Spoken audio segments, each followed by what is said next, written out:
Hello and good morning. Oh God, no.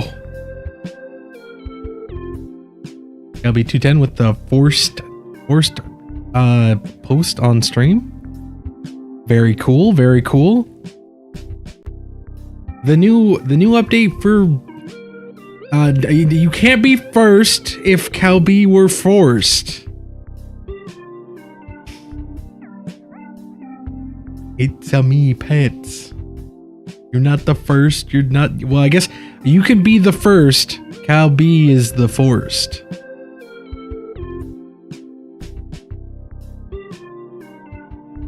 I'm sad. I'm kind of sad because the new. I'm happy because the new update for Oxygen Not Included came out, and I'm also sad because it broke Fast Track. Because they completely redid the side panel, and I can already tell that the stream colony is gonna run pretty poorly. I mean, it'll run, just won't run as smoothly as it has been.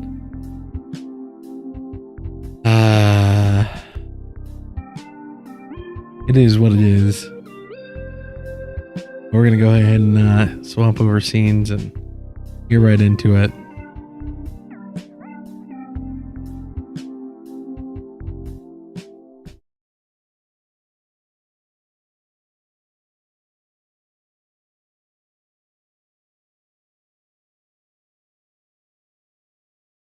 So there have been some small updates to the colony since the last time I streamed.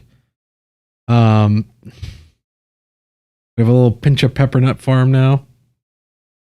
We've also got a deep freezer, and we've stored up just a little bit of food. You know, not much food, just a little bit of food.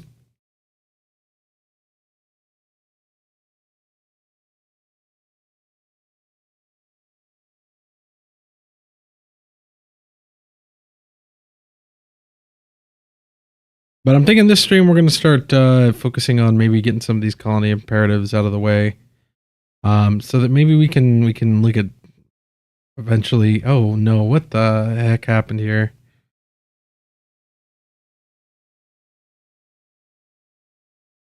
Why did this break? Why in the world did this break? Unless our shine bug reactor has exploded. That's not good.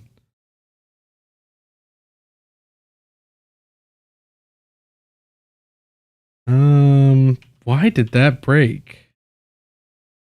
Because I realized last stream what was causing some of the eggs to get out, and it wasn't because they were like laying them outside of the little reactor space. It was mostly because they were getting hit by meteors and being thrown everywhere.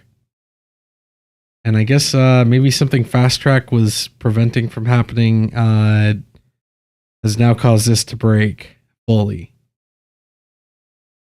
So we're gonna have to get up there and kill all those shine bugs.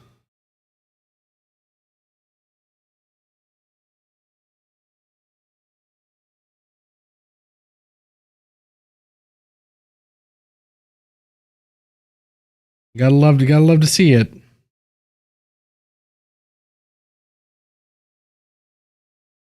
We need to go through and replace all of our critter pickups and drop-offs with the new ones.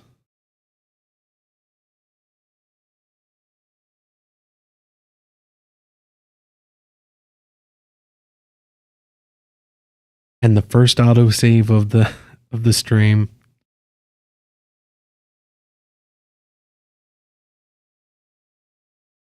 Yeah, that's definitely not going to be helping performance at all.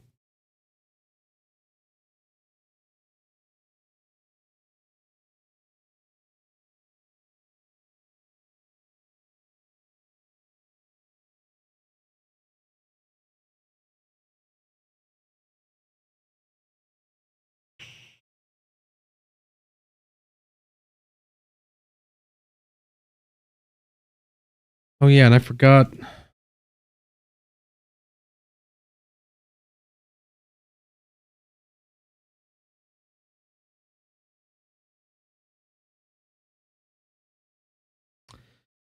Don't play the stream full screen.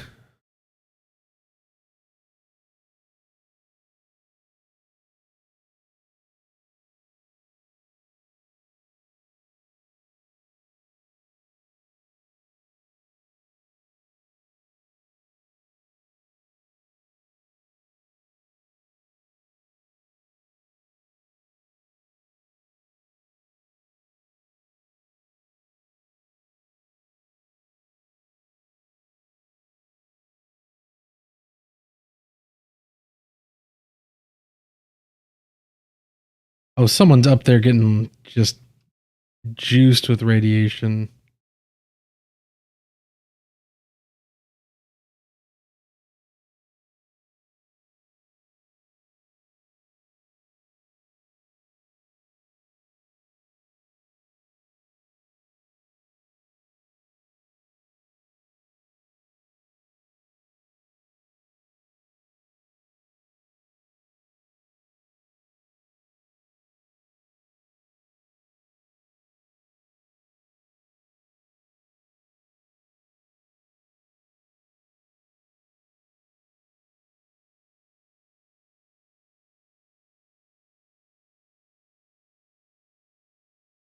I think well, I mentioned this earlier, but I think fast track breaking has caused something to happen with my Shinebug reactor, because it was fine until I loaded this save,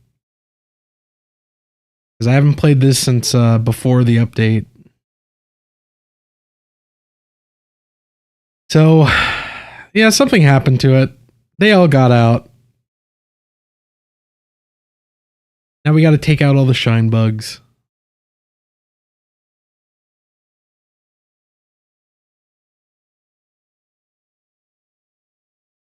Now, are they going to run in and out a dozen times instead of here? Let's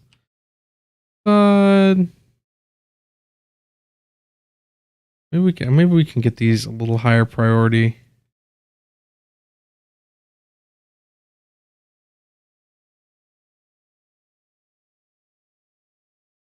Well, because I did notice that we had eggs getting flung out, and I didn't know why. Because we did have a door here, but it was because the meteors kept smacking eggs out of the out of this enclosure. But I think with fast track breaking with the new update, something that was keeping that stable has now caused it to break.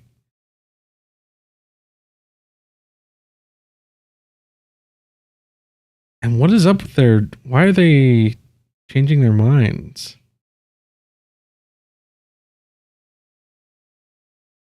Oh, I guess the shine bugs are probably like coming in and out of range.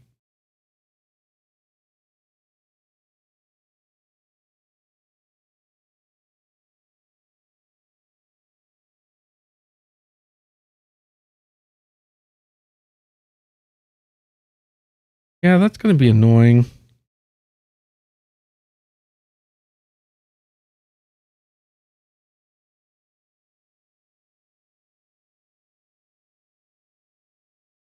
Maybe we stop routing eggs out there.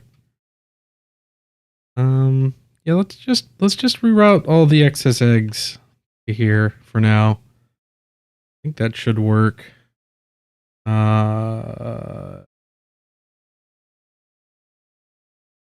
No, that's probably just gonna output them into the pip ranch.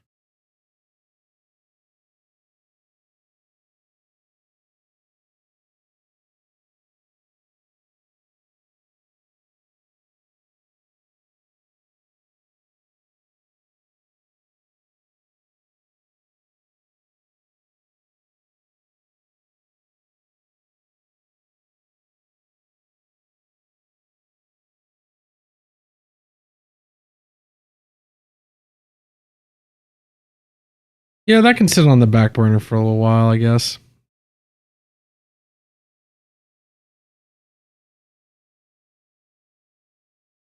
That's ridiculous. There's something like 180 of them up there.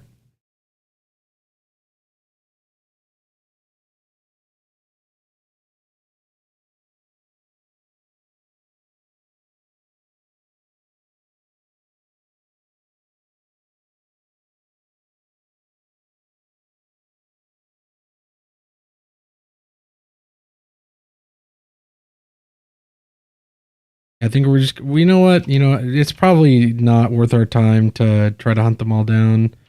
It'll be easier to deal with the eggs. We'll put a container out here and just have them collect all the shine bug eggs into it.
Oh, you gotta love it. You gotta love it.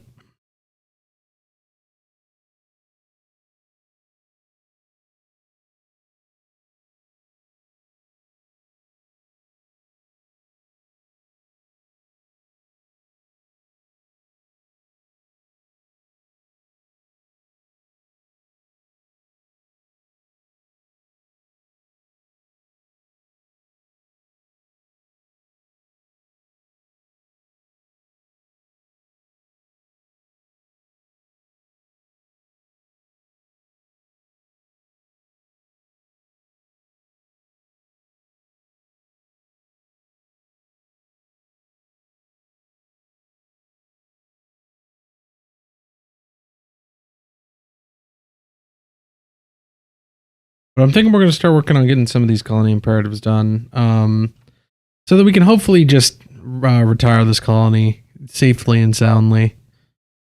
Which easiest one to do would be to get the monument and just throw it up literally anywhere.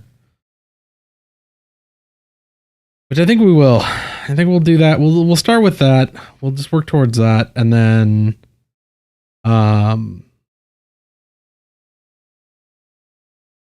probably send a group over to the frozen planet to start on the temporal tear. And they got that. Oh, that bin is still waiting.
It's just ridiculous.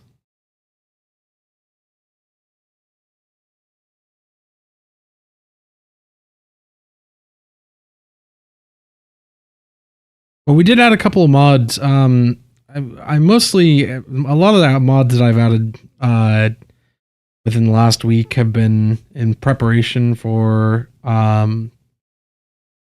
something that I'm planning on working on during the week.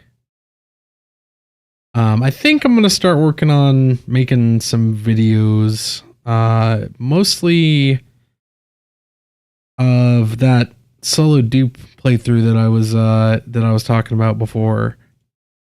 Kind of inspired by yours, Quantum. But I found a good seed. With I think it was the Badlands asteroid. That starts with the Biobot builder pretty close to spawn. And I'm thinking about doing a video series with that.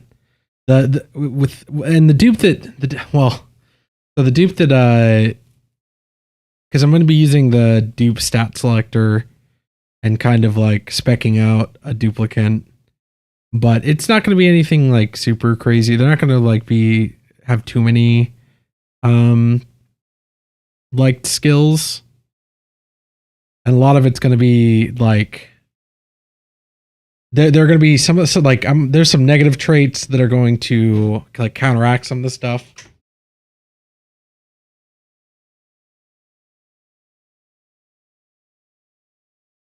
But I figured like we have to give them medicine because otherwise it's kind of a pointless stat usually. Yeah, it's definitely an unrealistic role, but the way that I'm flavoring it is that because the package or the printing pod essentially rolled all three of the starting dupes into one and then broke to where it couldn't actually create any more duplicates.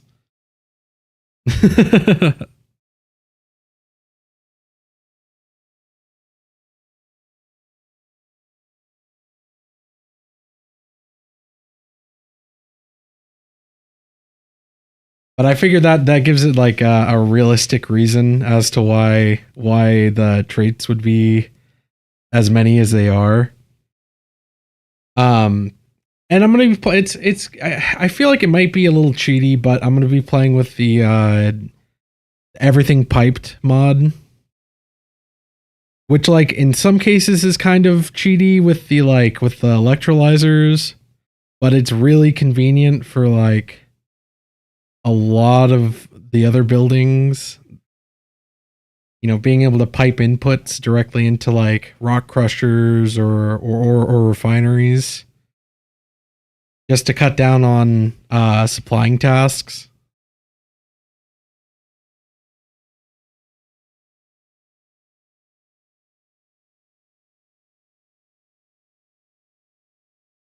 Oh, I need to put this bin on a high priority. We'll get them to do this because there's lots of eggs that could be stored.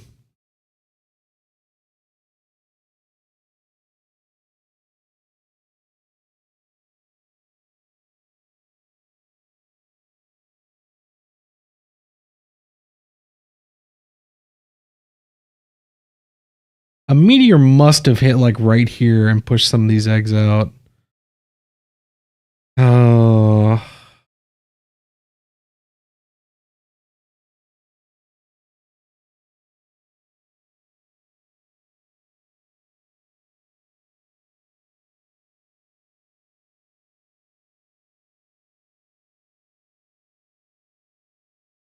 Wait, really?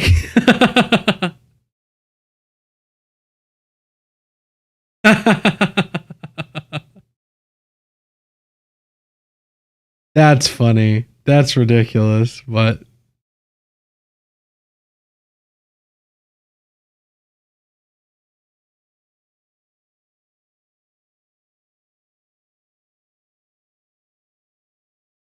I may have to look into that because yeah, if that's the case, that's kind of silly.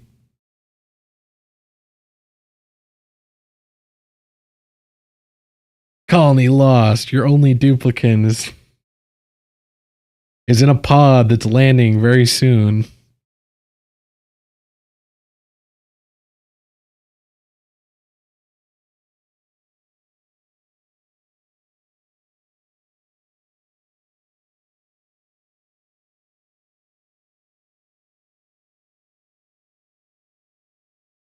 Oh, I'm sure I can find it.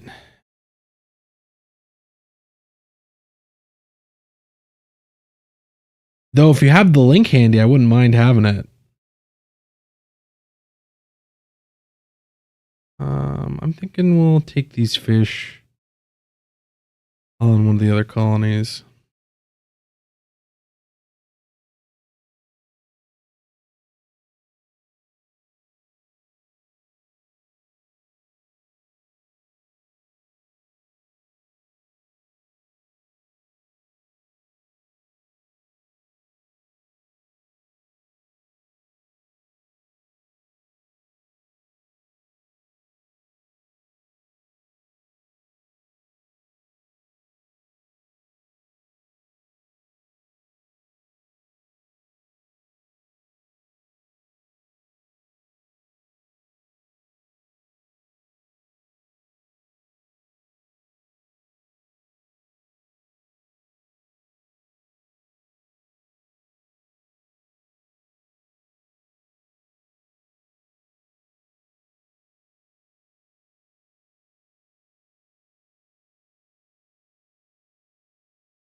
Well, shoot.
So is that on the official Discord or on the unofficial Discord?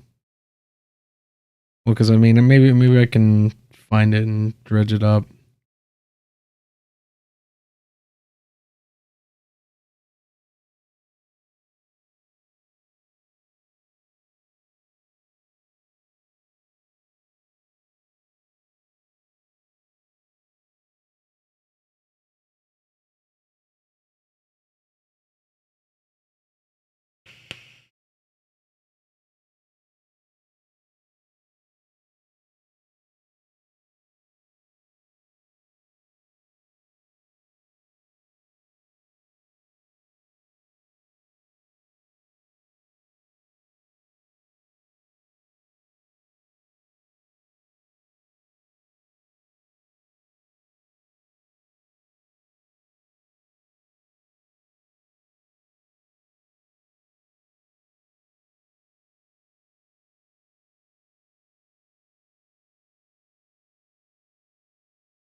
Okay.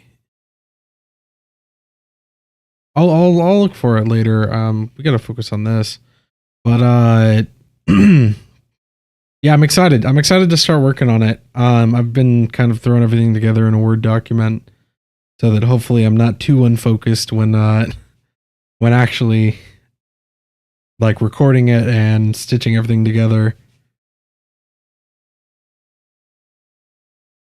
Is that forbidden?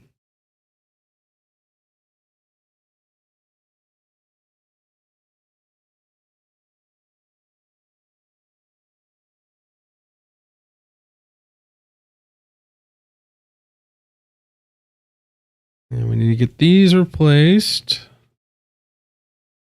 The new drop-offs. Or the new pickups, at least.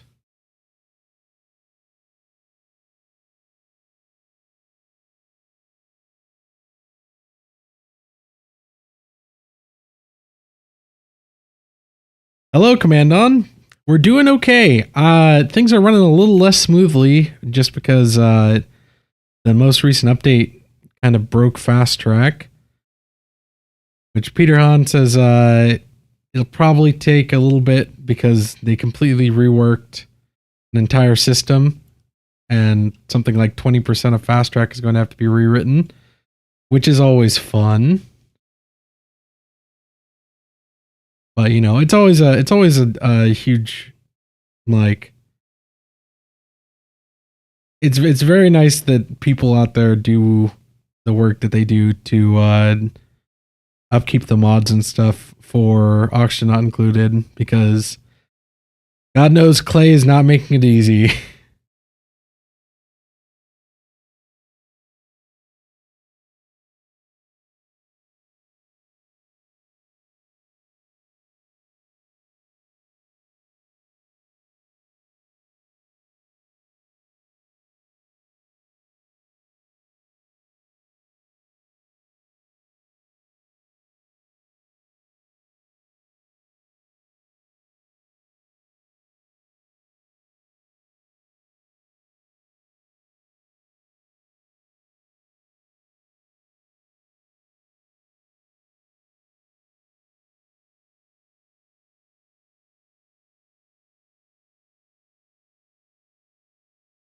Oh, yep, found it.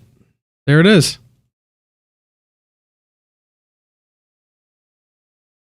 Bam. Now I have it. Yeah, that they're going to be doing some paid DLC, which frankly I'm kind of fine with that.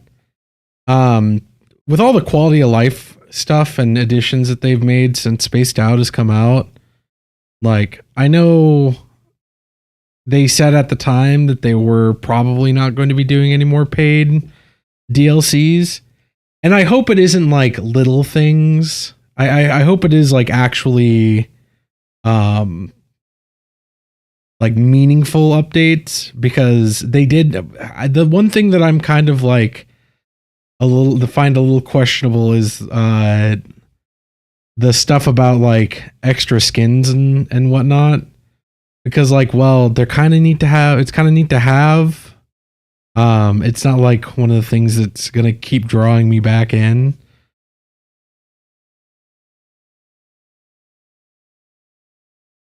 You know, if they add another, oh, we've added 20 more gloves and but yeah, if when they add more critters and more like starting planetoids, um as long as they're like different enough, then it'll be fine.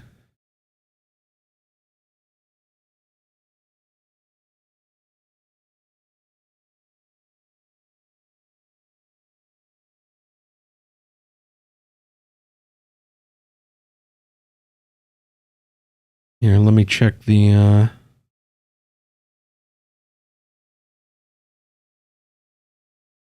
oh, it might be super low. Let me zoom in.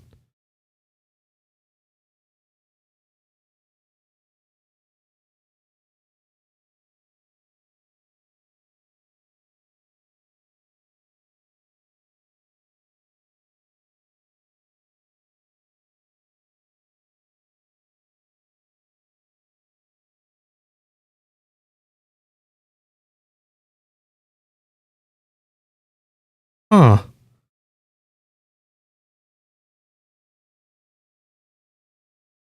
OBS is showing it coming through.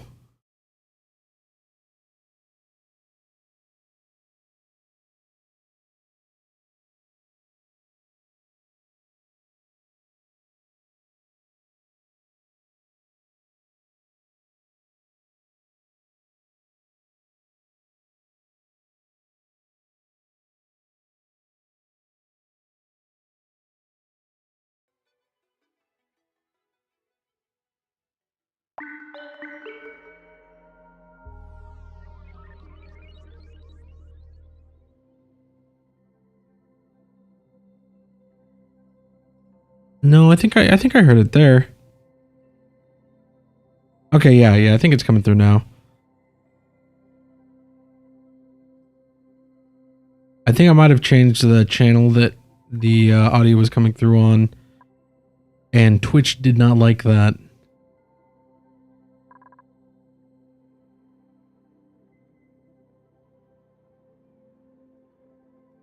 But yeah,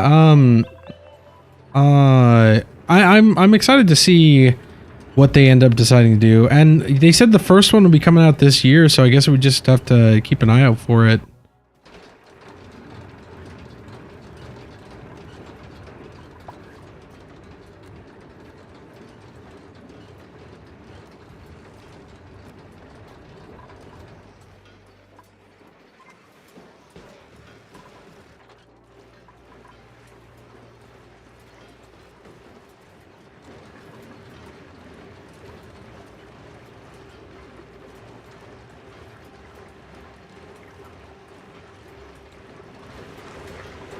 Now I need to pull up my screenshots.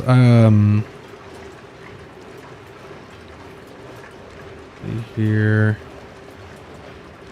I think I can squeeze this in right down here.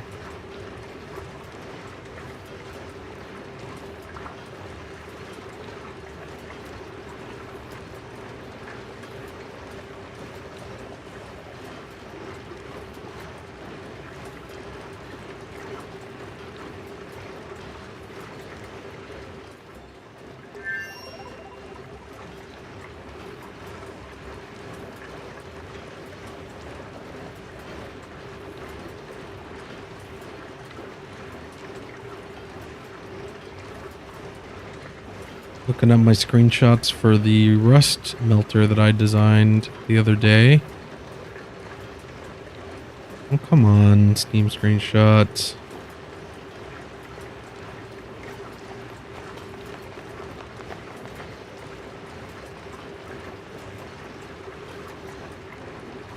I need 14 width. 14 in width.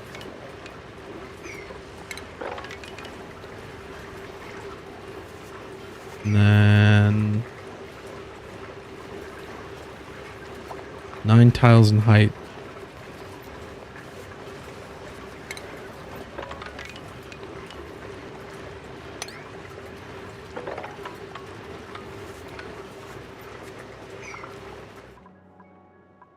Maybe time to start squaring out this area instead of having it all organically shaped. First time chat from Sketchy Gamer 14. Hello there. I hope you're not being too sketchy.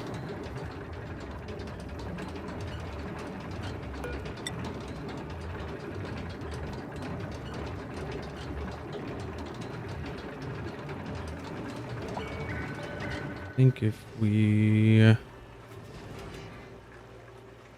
How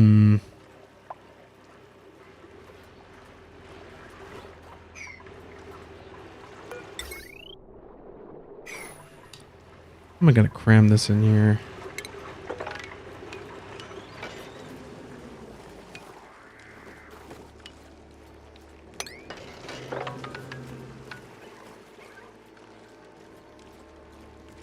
So if we put it in here, I don't know where I could put in the steam turbines though to deal with the heat.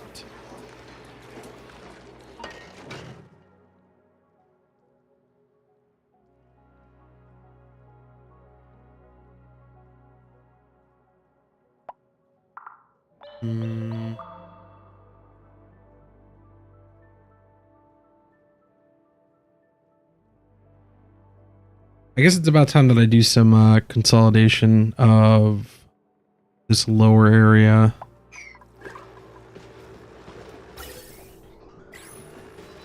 This has been working steady for us, but I think it's outlived its usefulness.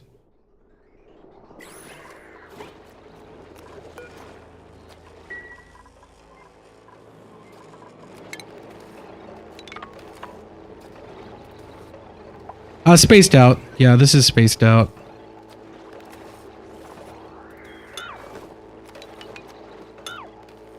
We're gonna tear out this power plant and relocate it.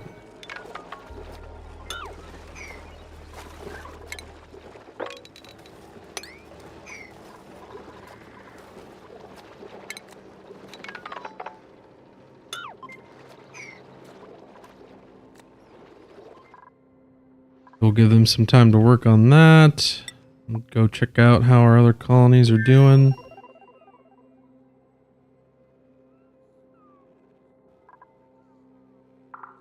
Oh, we did add a couple of like I said earlier, we added a couple of mods. I designed this little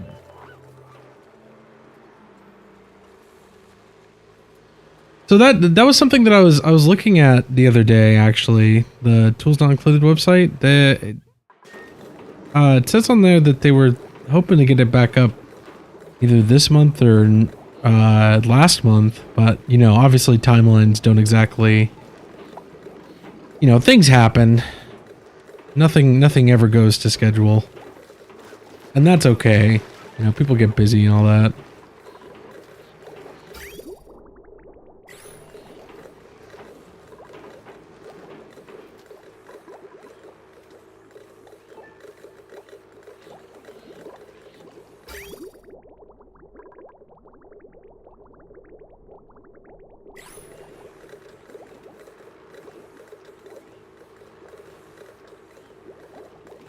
Yeah, which that makes sense. It's not like mods are always something that are at the whims of like if the creators have time to do it, because you know a lot of times mod makers are not getting paid for their work, and it is a lot of effort to put in like whole new systems or like upkeep resources for games and stuff. So it makes sense.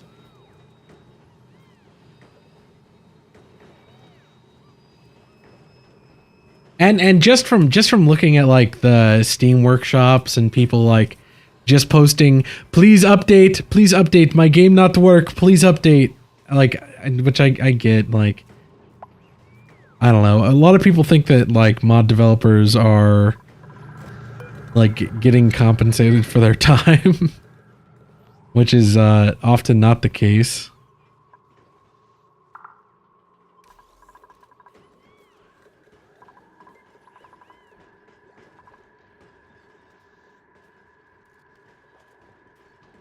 Which is unfortunate, because it seems like one of those things that, it definitely is one of those things that, it'd be cool if developers could, like, pick up some of these mod makers to, you know, improve their games.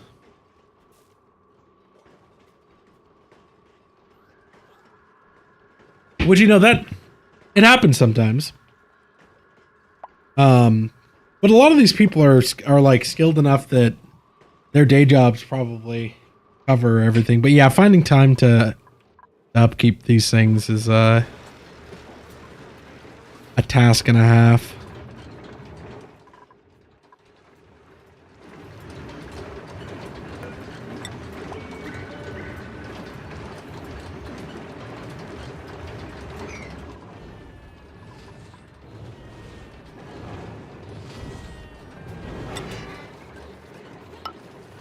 And like this. Try that out. I'm currently sitting at 877 hours in game. We put in, over the last week, I've put in like over 100 hours though. And that's of actual like game time, sitting down and like actually messing with stuff. But yeah, I put a lot of time into this game. There's a lot of things that and even with all that time, I still haven't, there are lots of things that I haven't done yet. Like, I've never built like a sour gas boiler, or like some of the more crazy things. Though, I'm trying to get a rust melter put in. I just need to find the space for it.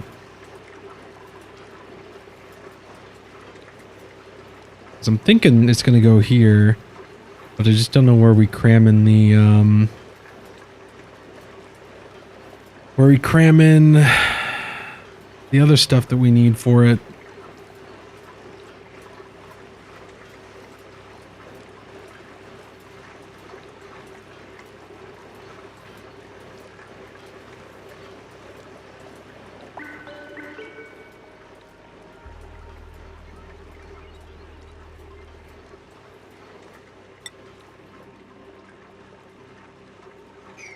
Well, we could always use this as part of the wall for it.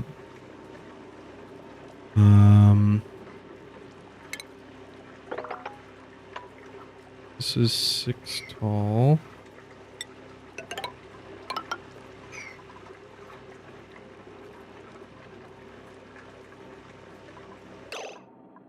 I'm gonna pause so I can actually think about this.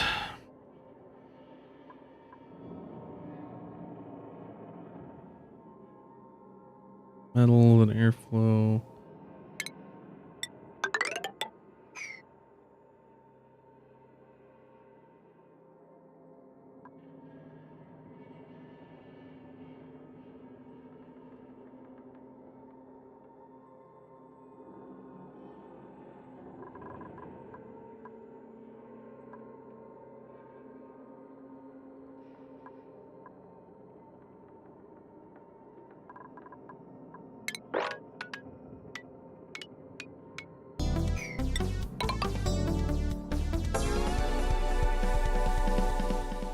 Thank you for the follow, SketchyGamer14. I really appreciate that, man. Comes up like that.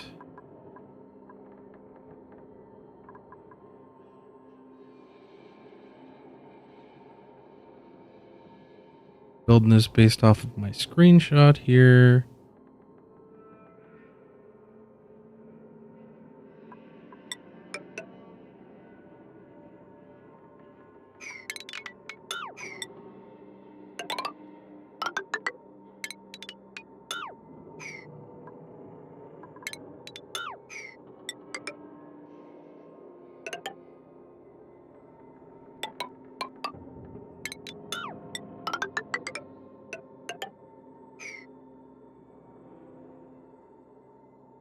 This is kind of the footprint that I was working with, because I was messing around in sandbox mode, and of course, like, no, I had it installed at one point, and then I removed it, and then my mods folder keeps like freaking out and thinking that I still have it installed, but I haven't had it installed for over a year probably.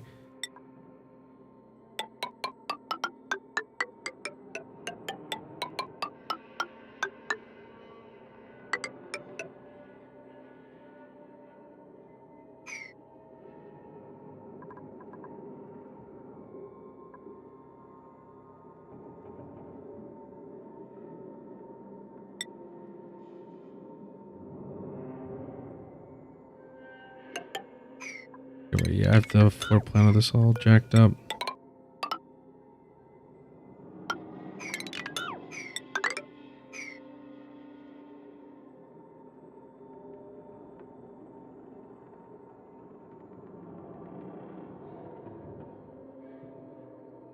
Because this will be the rough shape of it.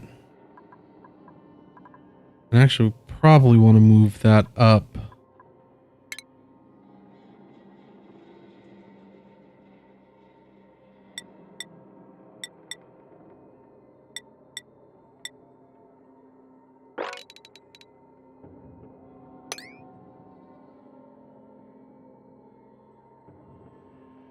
Yeah, I did a little design for it. Well, because we have like 200 tons of rust. If we look at our little infinite storage over here, where is it? Rust. Yeah, we have 287.3 tons of rust. I'm figuring we'll use uranium as the heat transfer medium, and then for all the iron that we create from it, we can turn that iron directly into steel, and that will further power the rust melter.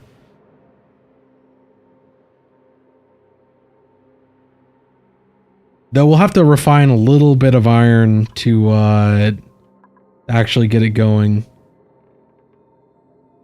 And maybe there's a better spot I can put this.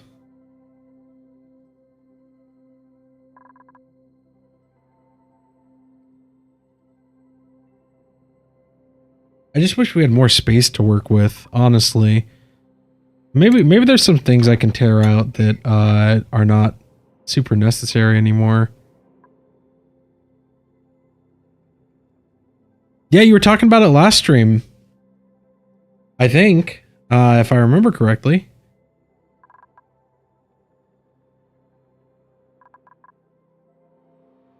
Yeah, I think we're going to focus on tearing this out first. Because maybe we can scooch everything up top.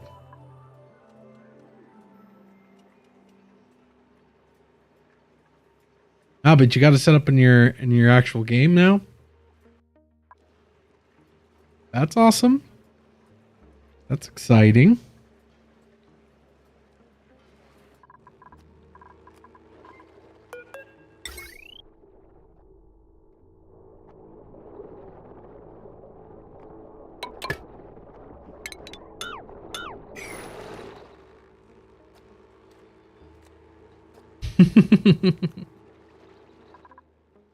Oh yeah.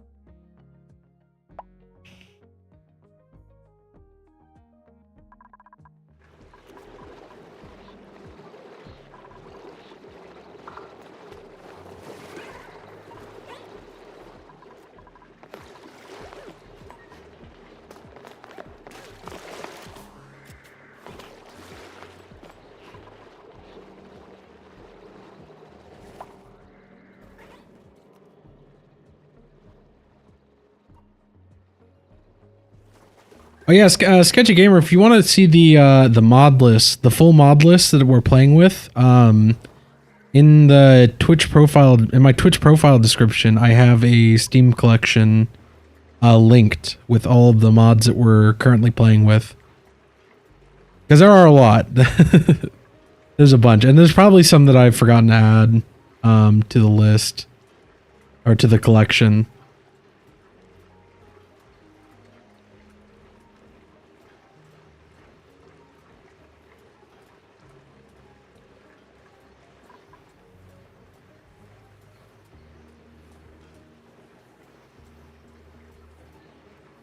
Oh, I'm gonna get this in.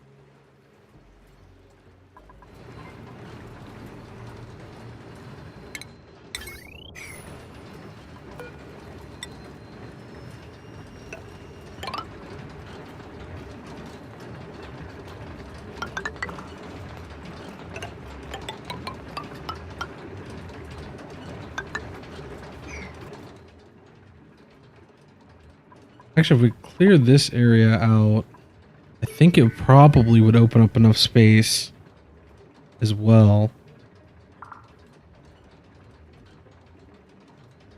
Have to deal with all that dense, hot carbon dioxide, but we could just throw a pump in there and push it out.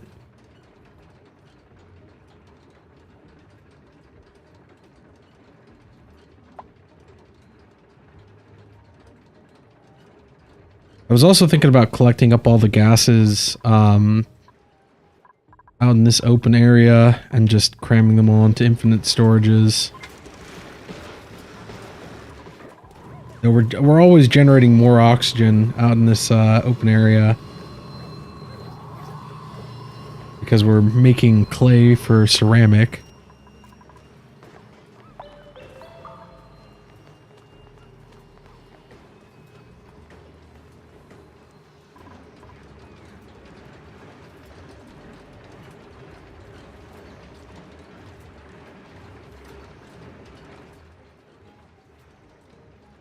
Hmm.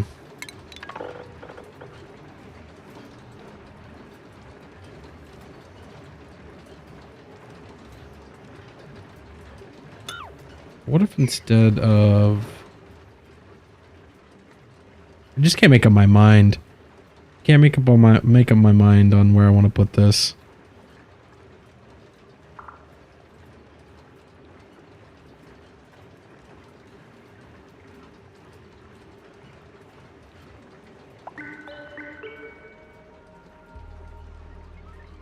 Is that the one that lets you tweak the required amounts for the different researches? Oh, here, I'll just look it up real quick.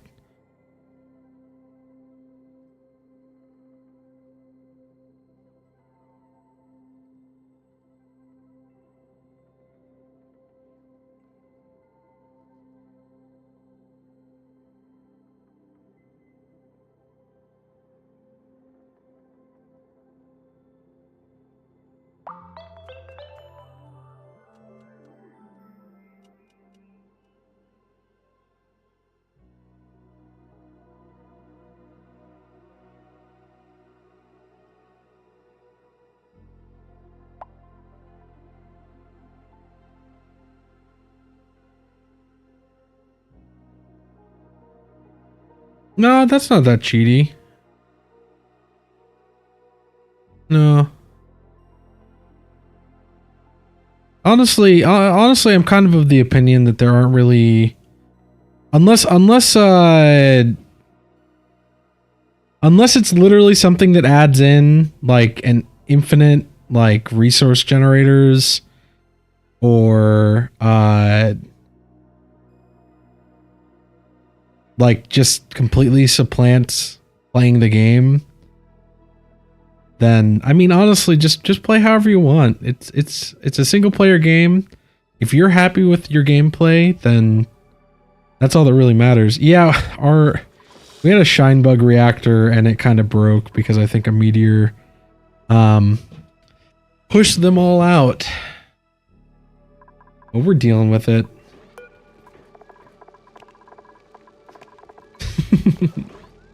We're just throwing all of their eggs into a bin.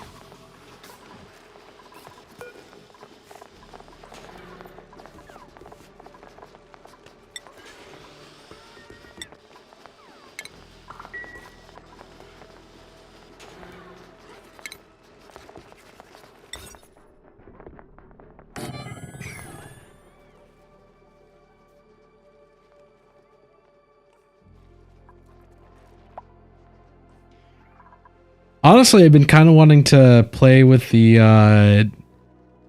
HVAC expanded mod.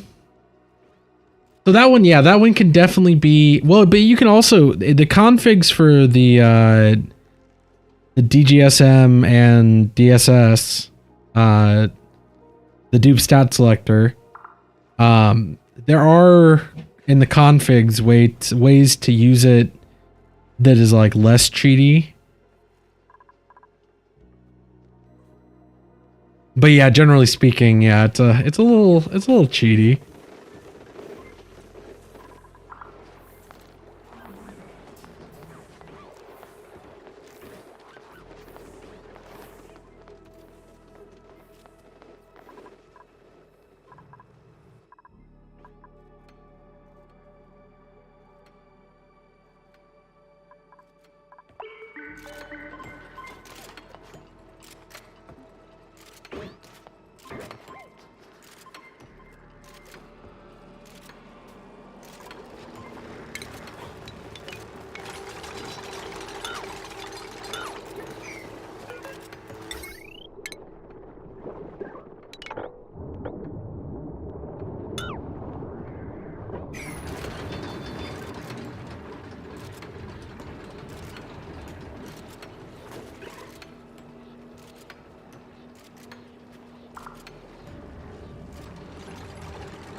Well, the DGSM is kind of outdated and not really upkept anymore, from my understanding.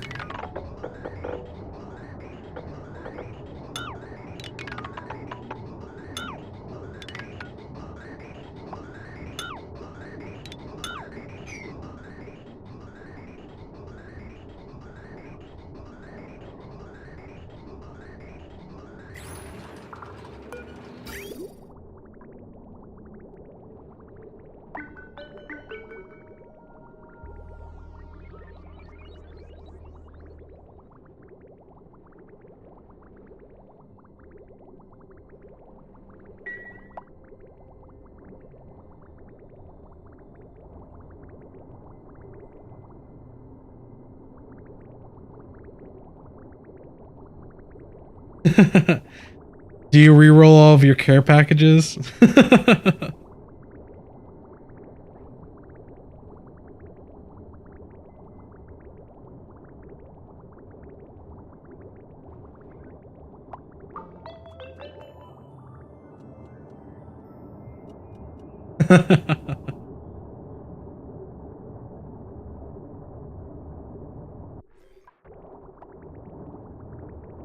Like I said, I'm personally of the opinion that it's a single player game.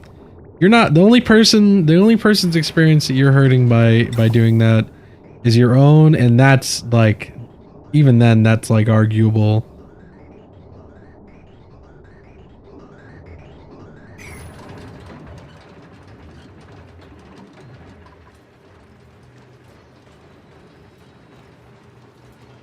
There's no shame in playing the game how you feel like.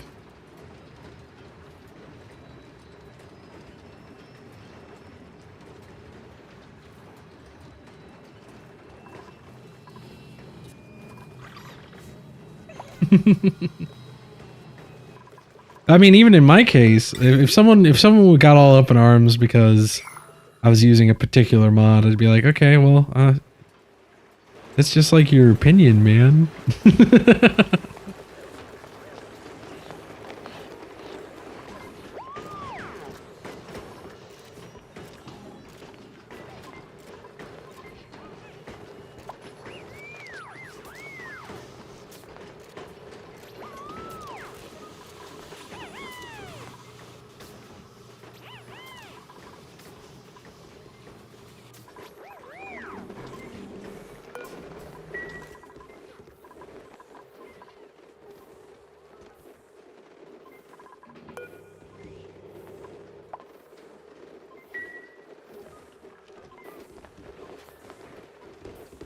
How has this water level dropped so much?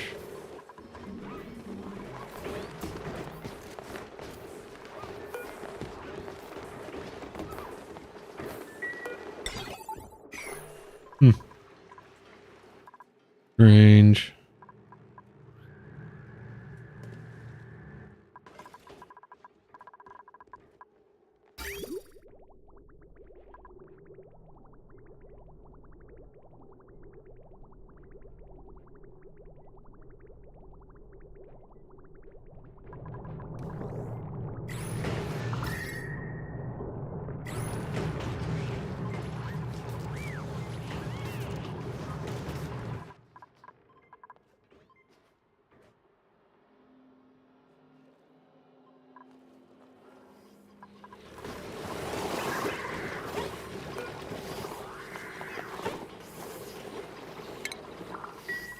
I mean, I gotta get all my drop-offs switched over.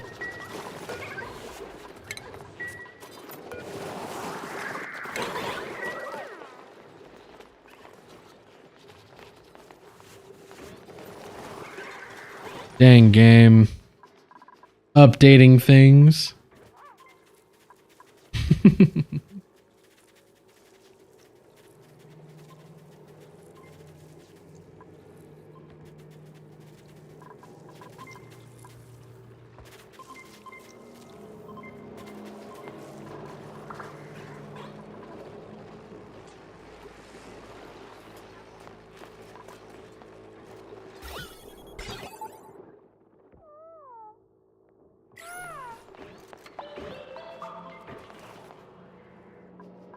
They'll get that done soon. No big deal.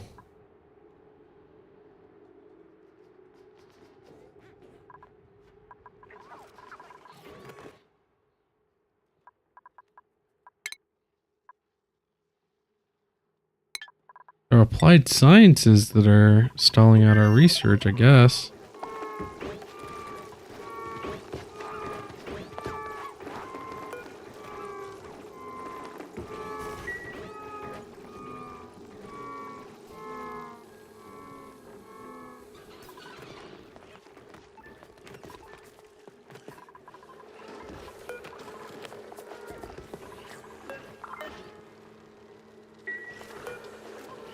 Honestly, I'm surprised they're not choosing to eat these stuffed berries instead of the omelets.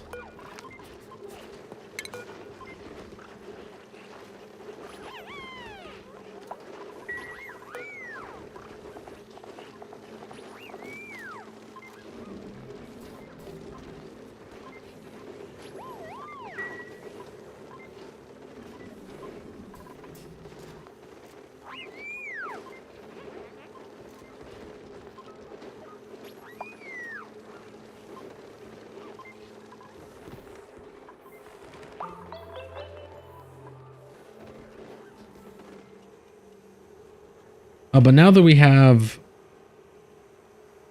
Oh, there's just so many things. So many things.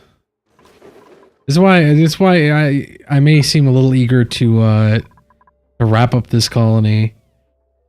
Because there are a lot of things that I'd like to do. We don't have the space to do it though. I think the next colony I do on stream is definitely just going to be on a classic sized asteroid. Because the spaced out one, it's just too small. It's just too small. And I'm not nearly neat or tidy enough to cram everything I'd like to cram into my base on a spaced out asteroid.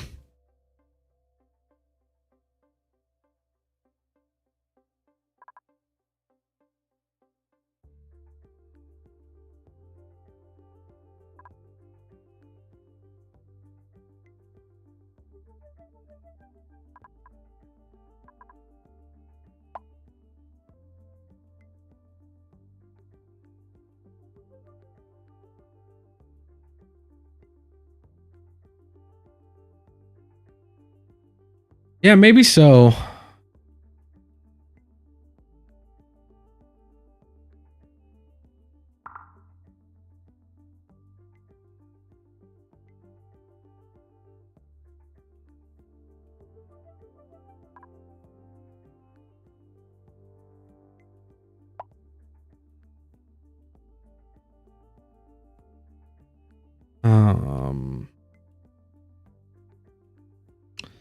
Yeah.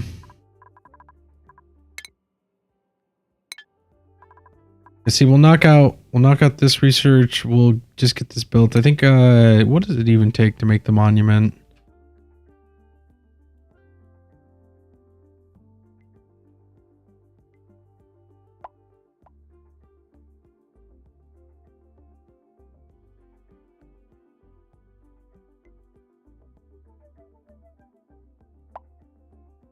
We're gonna have to ramp up our glass production if we want to do that.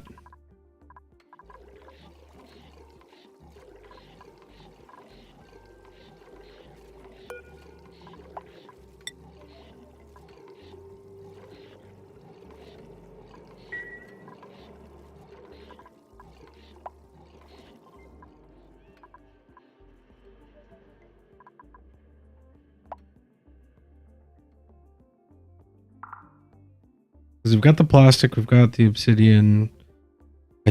I'm sure we have the ceramic. We definitely have the steel for it. Yeah, it's just the glass.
Oh yeah, we can get the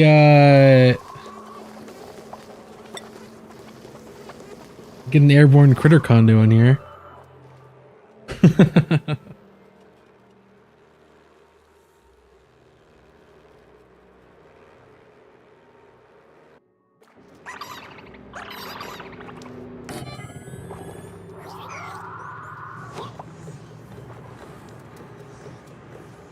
Get the airborne critter condo in there, get our new pickups and drop-offs put in.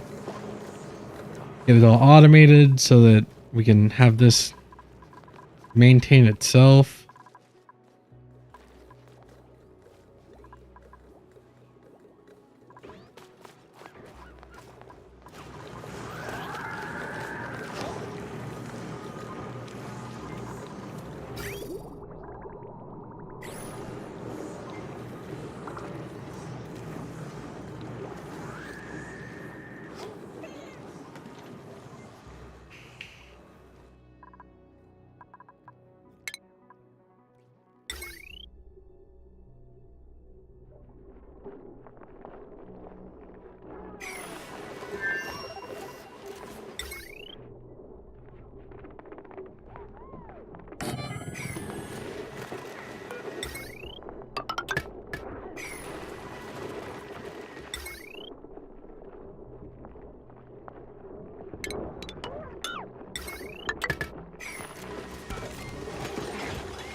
You know, we're going to take these fish, but we're just going to immediately kill them.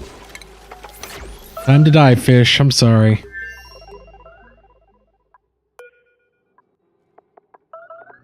Would you look at that? 11 kilos of shine nymph eggs.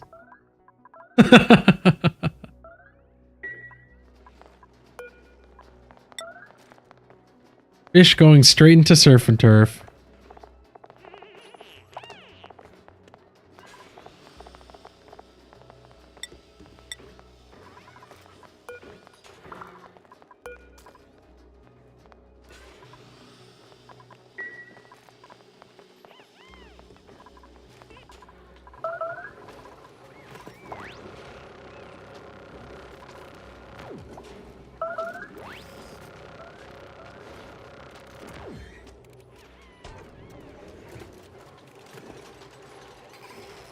Straight into the infinite storage. There we go.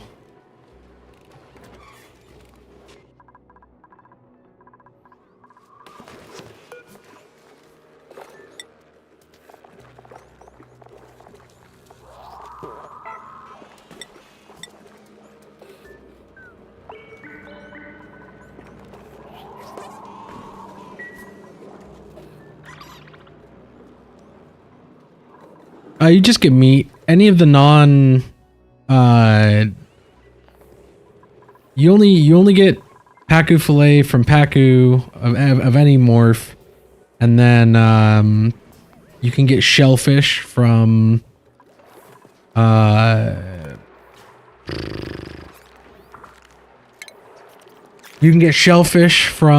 Santa shells.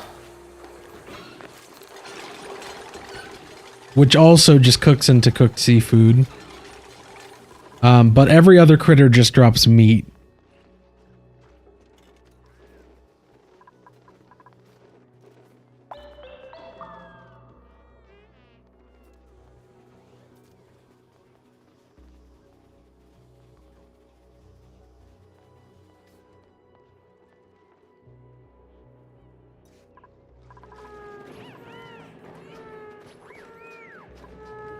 We locked 14 tons of steel back there.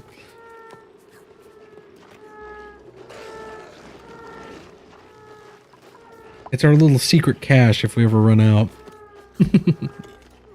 Someone hid some steel behind the behind this wall.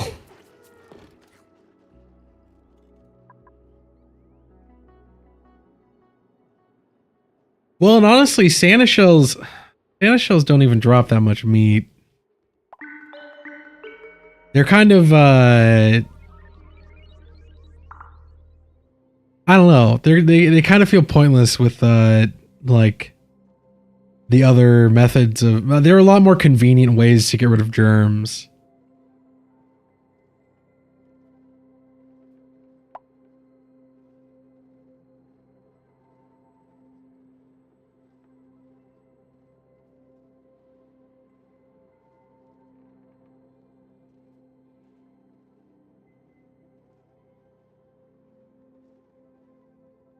Really? I guess I don't actually know what the numbers are, but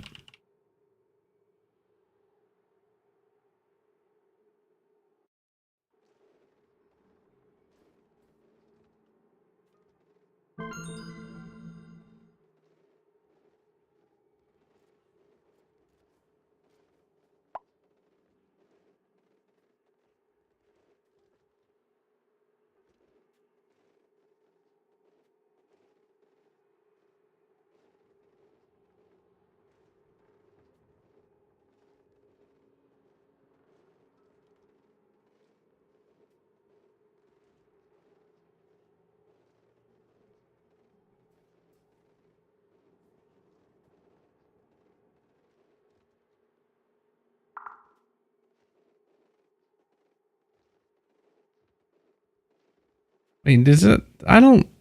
Uh,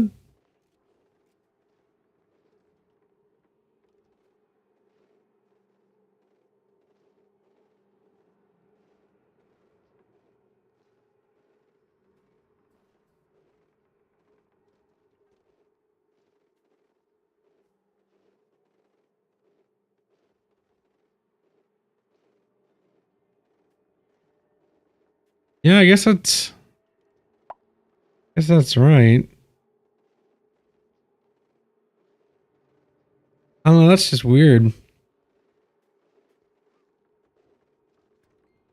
Well, so I guess gassy moos give the same amount of meat as a shovel.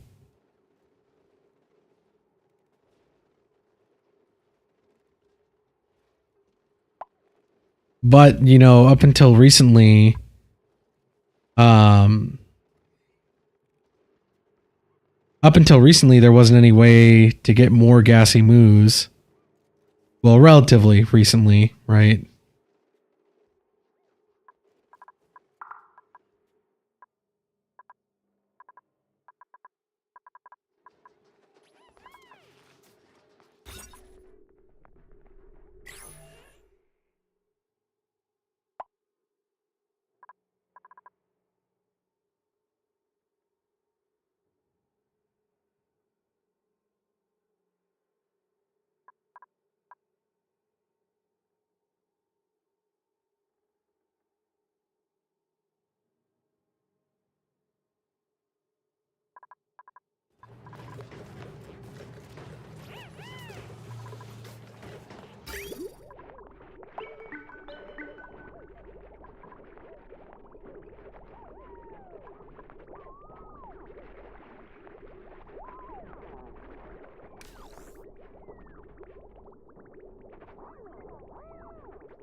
Oh yeah, I guess keeping in mind the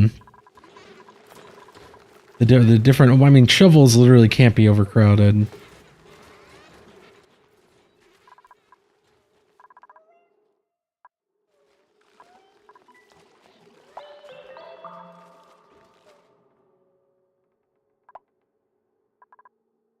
Any day now we'll start seeing these shun bugs start to drop off though.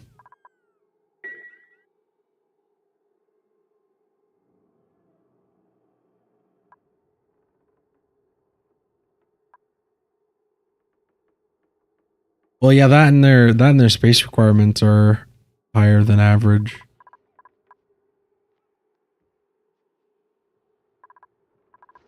I mean, I've never ranched gassy moos because they seem like a huge pain in the rear.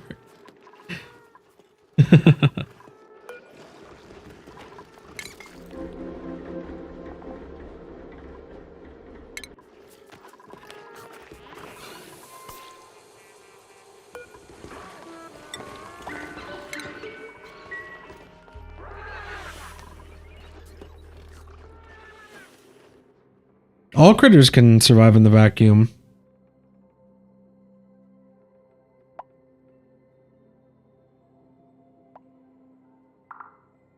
Yeah, the only thing that'll kill critters is starvation, getting shot by rad bolts, or drowning in some cases. There are critters that can't drown, like plug slugs can't be drowned.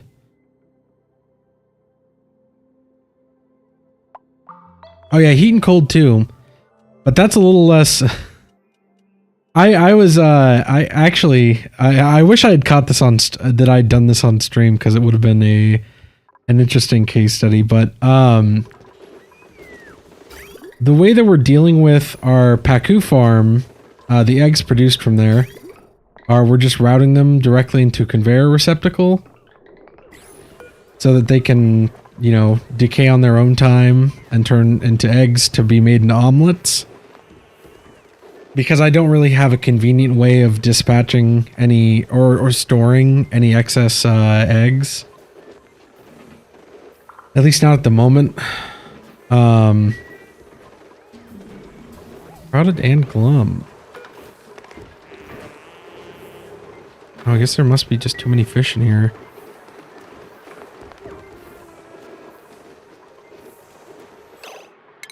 Let's cull off some of these fish. But back to what I was saying, I was like, oh, well, you know, we could always just route the fish into our infinite storage, and then they'll freeze to death, not realizing that it's 100 kilos at 20 degrees, and it takes way too long for them to cool down enough for it to really matter. So there was a little while where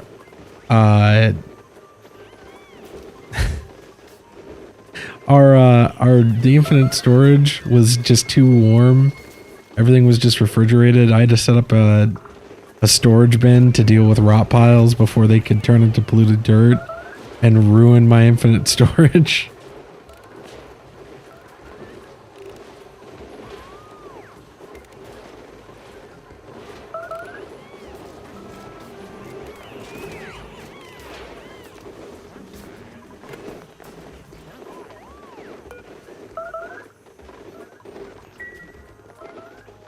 The beautiful thing about omelets is that if you put them in any place that's warmer than 80 degrees, they'll cook themselves.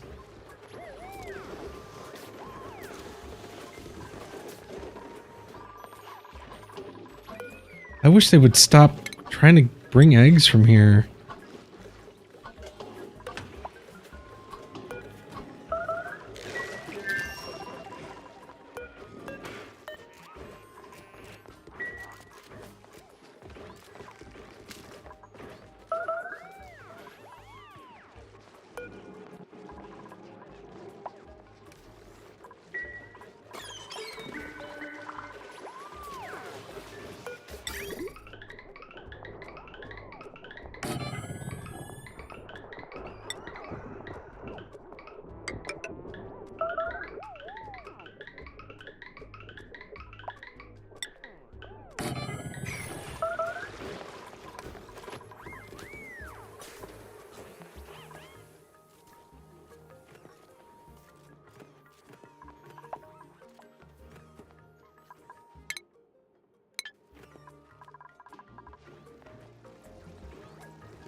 Yeah, you're talking about the butchering station and the fishing station. Very convenient mods.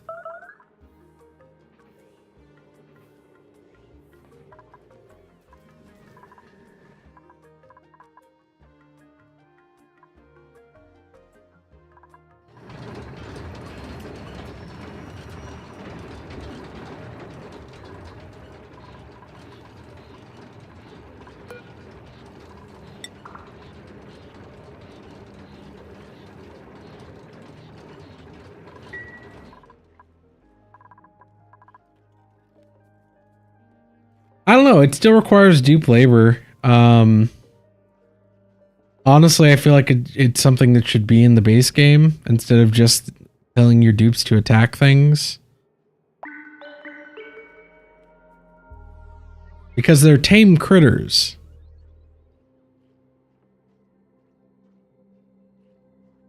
Yeah, yeah, of course. I don't feel like it's cheaty. I feel like it'd be cheaty if it gave you more meat than you'd get from killing them normally. And maybe if the task took a little bit longer, because it is pretty much instant.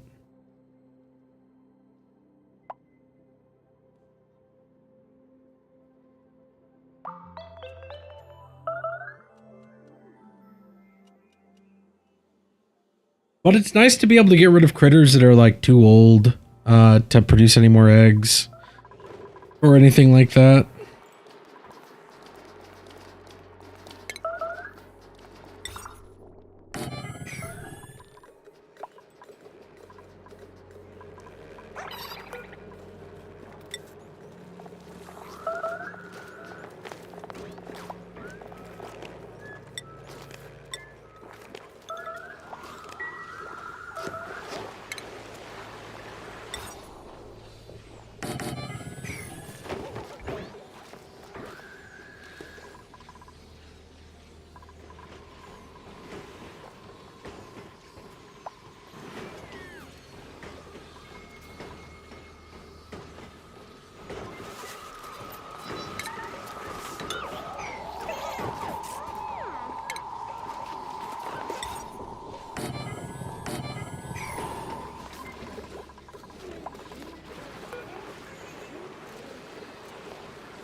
Just a little bit of water. Though some of this water is from ice that melted and pressed out the... Well, when there was a door here instead of this airflow tile. But yeah, it was just water. But we have... Your question, Sketchy Gamer. We have 18 dupes on this colony. On Neutralial. Then we've got 3 over here on Automata. And another 3 over here on Zargoni. I mean, it had to have. It had to have been something like that. I don't know, because this isn't cold enough. Like, none of this is cold enough for the water to freeze. All the snow and ice that has fallen here is like immediately melted. Except for this here. This isn't getting any heat. Because we also have these water pipes flowing through here.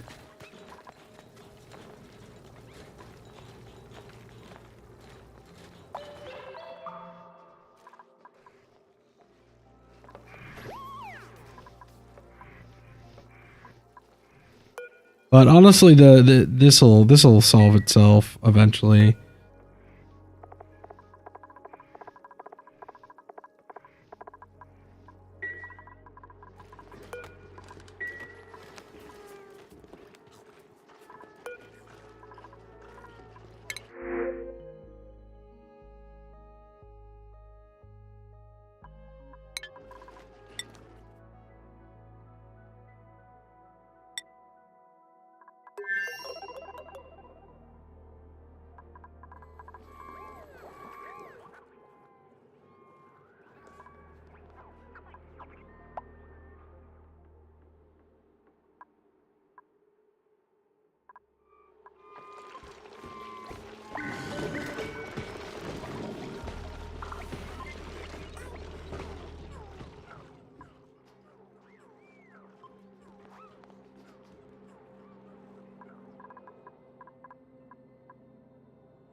But we're gonna put our big statue out here in this open space.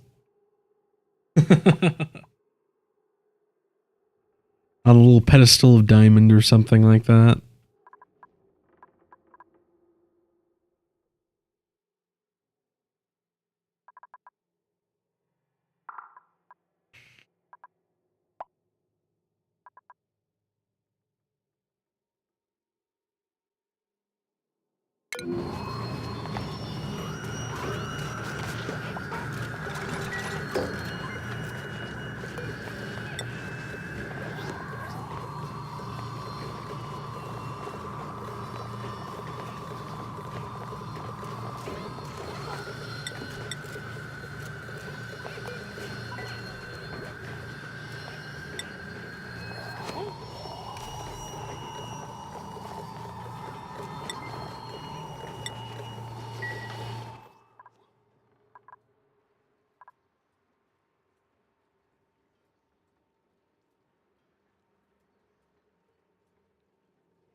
Yeah, squeaky puffs. They're the morph that eats chlorine and craps out bleachstone, which we're then immediately shipping off to Automata. Because they can actually use it there. I mean, we could be using it here on Neutrilial as well. But we're mostly using it to geotune a saltwater geyser.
Okay, most of this power plant's torn out, so now I guess we just get rid of the tiles.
Once that's torn out, we can start thinking about how we're going to redesign this area so we can cram in our rust melter. Especially while they're still working on that research. I think the way that's going to work is...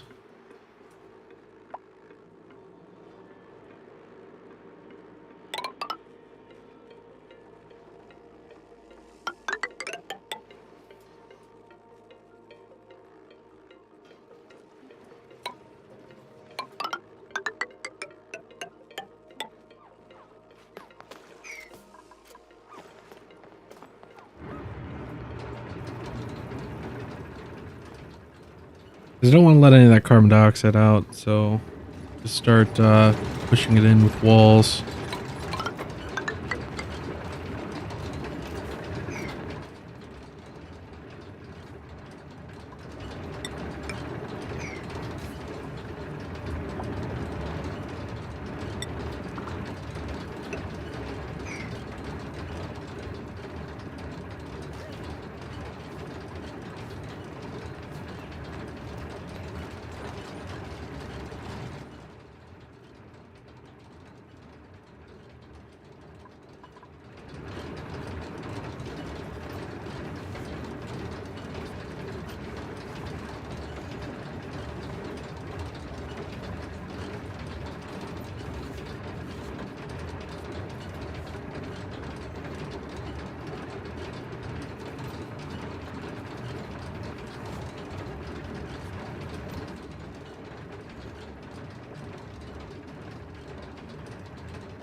I guess we could just be using actual, just regular tiles instead of insulated tiles.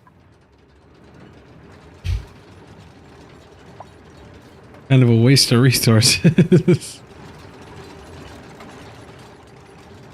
Whatever, I'll have them do that bit and insulated. And we'll go through with regular tiles and actually do the rest of it. Because it really only needs to be out the outside wall.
Just a little more. Just a little more. What's storing rad bolts?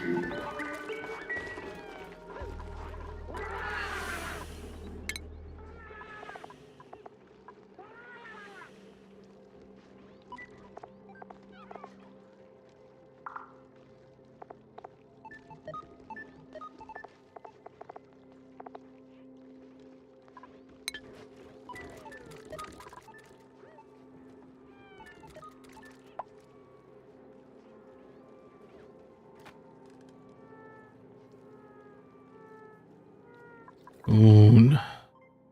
So soon.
Okay.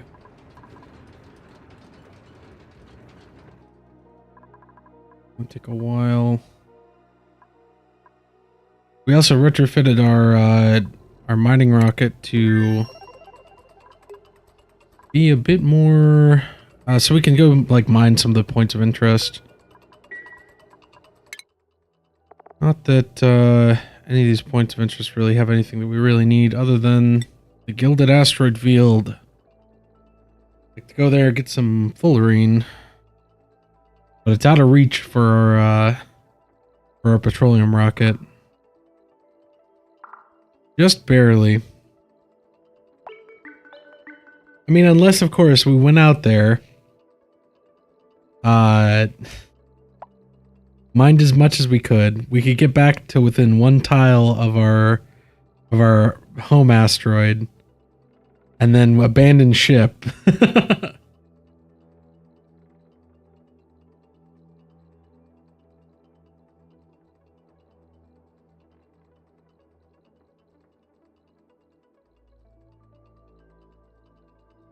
No, it's just down to the limitations of the rocket engine.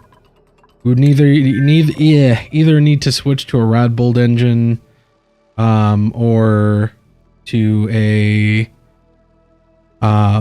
liquid hydrogen rocket, which we need supercoolant to do that anyways.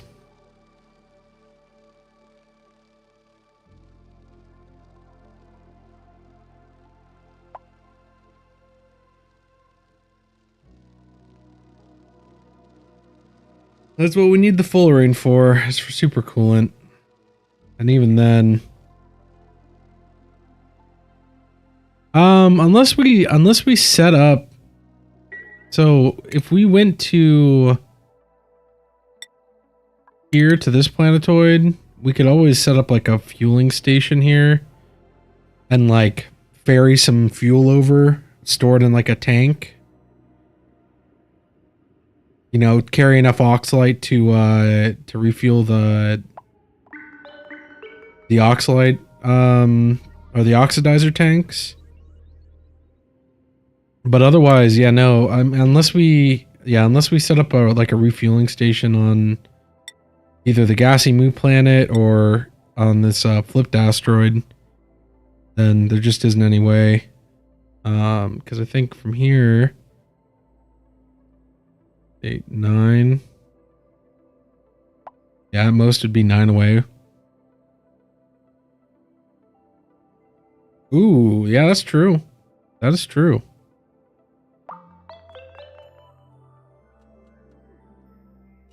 And maybe we'll do that.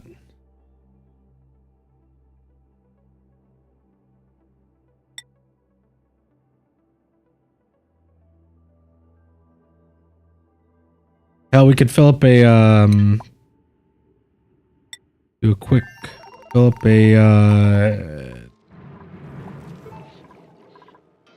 like set up a liquid reservoir down here to, pipe it into and then destroy the reservoir.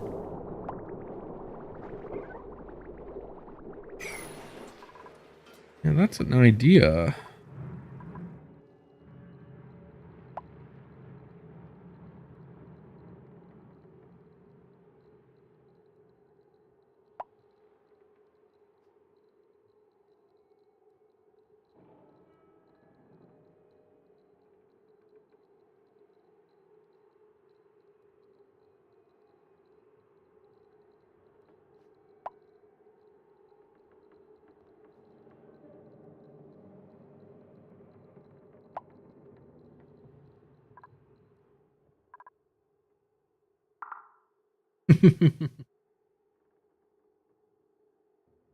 So the other thing though is that I just don't know if it's worth it. Like I don't even know if we're even actually going to go get super coolant. Just because like we'll do the home sweet home imperative and then like we can reach the temporal tear from our home asteroid just with petroleum. And we can reach Fuldoni here, which I'm almost certain is the where the temporal tear opener is.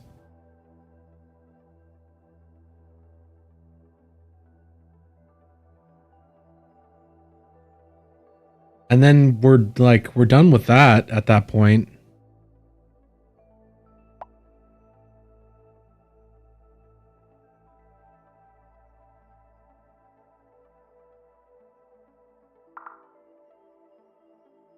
And then if we wanted to do the space archaeology, really the only thing that needs to be done is we just got to run around, collect a bunch of these space artifacts. And we already have one of the planet artifacts already collected, which we have that in our little museum here.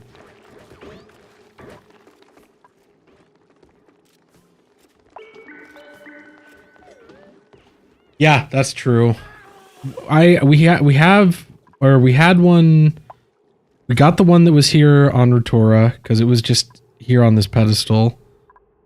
The one on Automata, unfortunately, is down in this cold biome. Which, I mean, I say that, but it wouldn't be that big of a deal to get it. And then I think the one on Sagoni is right here, which we can just grab that and throw it in the rocket when we do a, whenever we do like a metal delivery. Oh.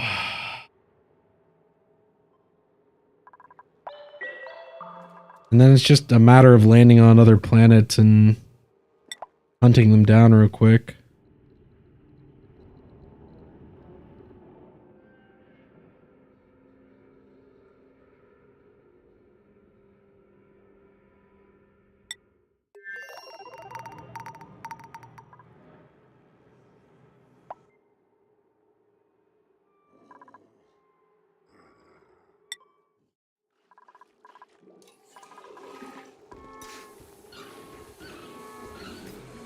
I mean, we have tons and tons and tons of oxalite.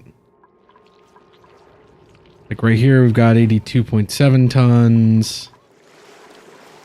I mean, we just got... Air is not a problem for our spaceships.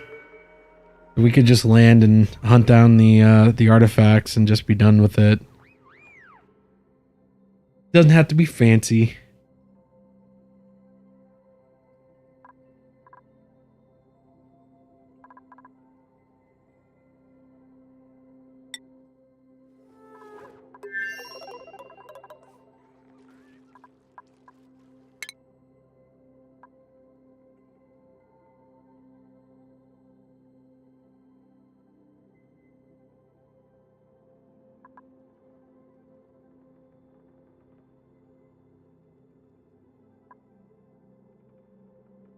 Yeah, for that so for that solo dupe run I'm curious on yours, are you doing it to where like you're using like critter fountains for the just so you don't have to, so you can just do the what is it? The like plant pulverize. You did zero ranching. Absolutely none. Dang. Well, yeah, because it's such a duplicate, work heavy, like skill. Like that's what most of our duplicates on this colony are, like, have ranching, because we have so much ranching to do.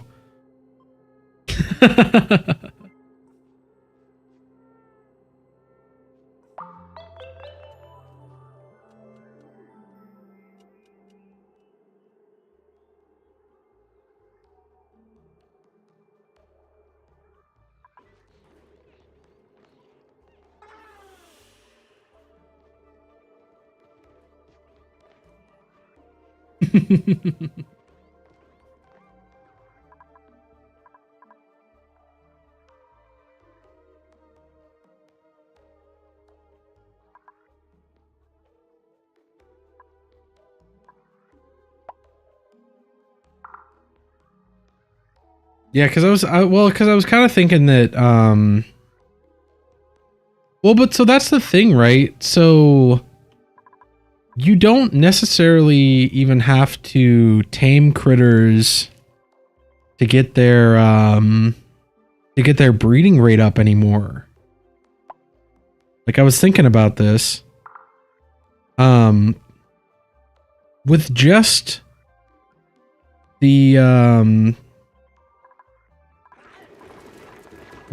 critter condo, like I wonder if wild critters can use the critter condo, and if they can, then is there any point to taming critters even? Because they start out with, you can't see it, but like they start with the satisfied mood. Like, can wild critters not become happy? And if they can, then all you'd have to do is give them like Brackeen, or even just like the critter condo, to get them into the happy mood. And then like for food purposes, I guess. Like if you want them producing resources, then they have to be tamed, because otherwise their metabolism is garbage.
I don't know, because yeah, I don't know.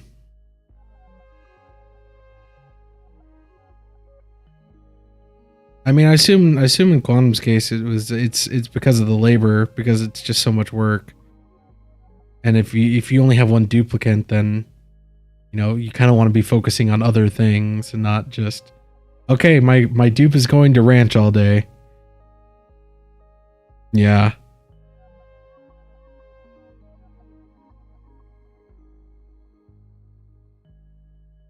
I think we're taking this Amari.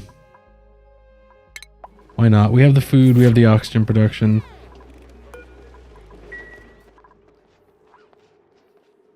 Come on in, Amari. You're our 25th duplicant.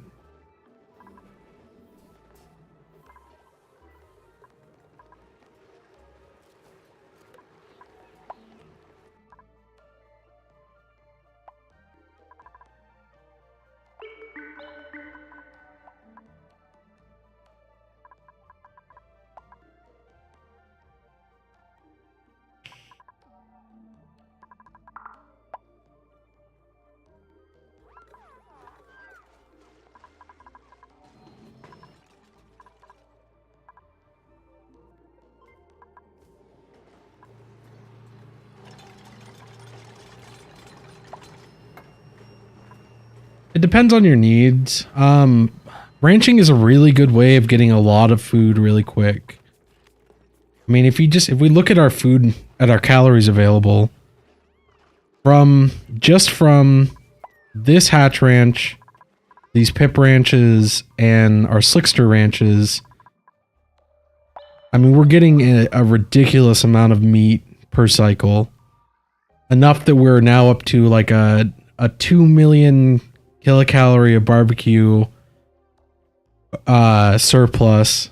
We're at 774,000 kilocalories of meat.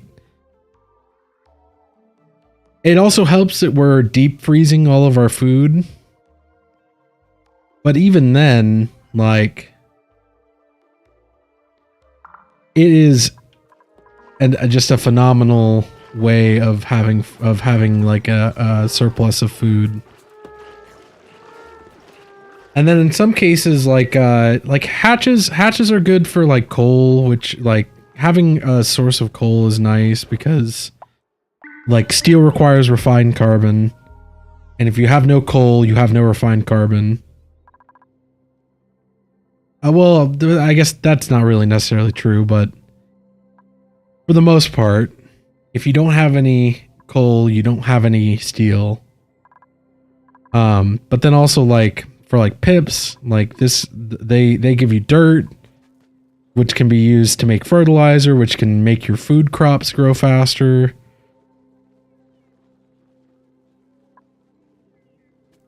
But yeah, I guess it all just depends on what you need. Like if you have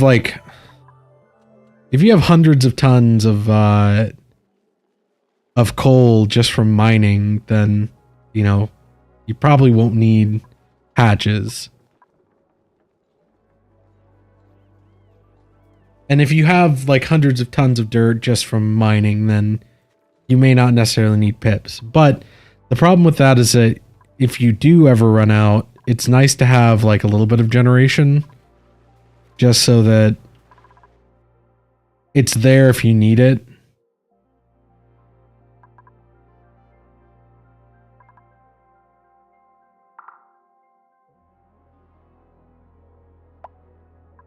But then like some of these things, it's like for instance with the puffs, it's not really necessary. Like I don't really need to be ranching these.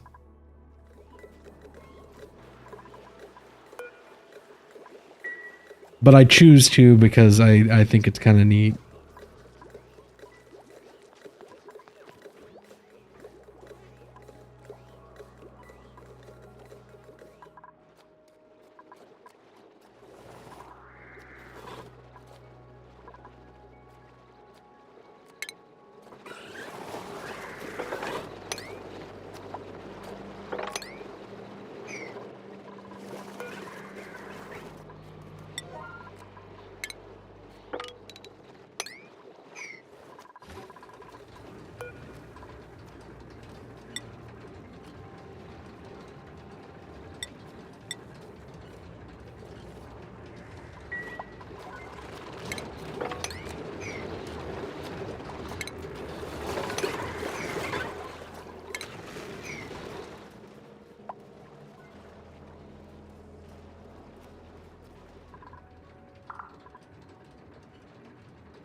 Okay. Got those eggshells moving out.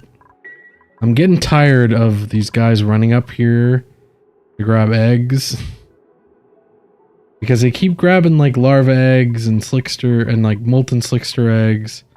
When we've got it to where there's always going to be one portioned out to sit right here. Come on, guys, please. Please stop. Stop doing this to me.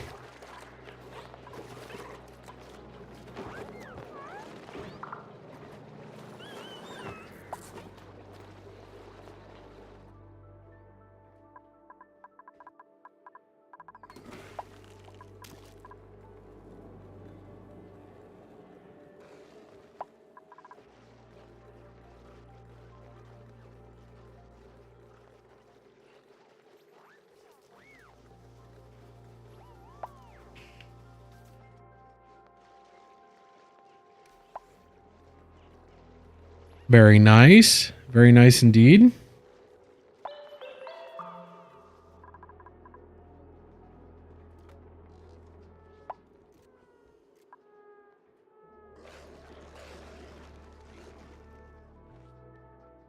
Oh, and back on the ranching thing. I guess without ranching, like there are some things that are kind of like a bit more of a pain in the ass to get.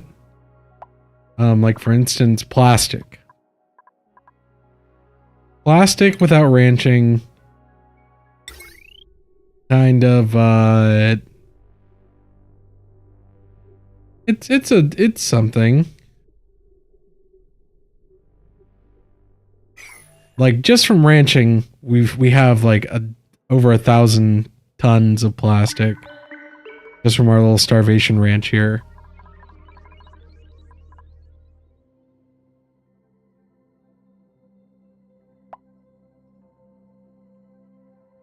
It's nice. It's pretty nice.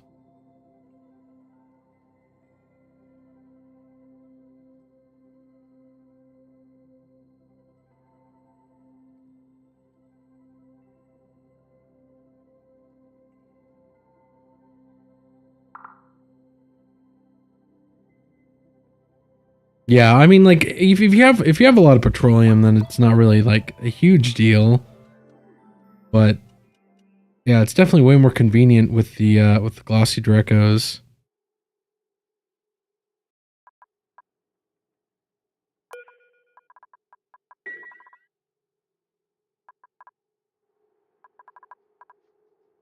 Are they done with this research yet? Come on, guys. Just a little bit left.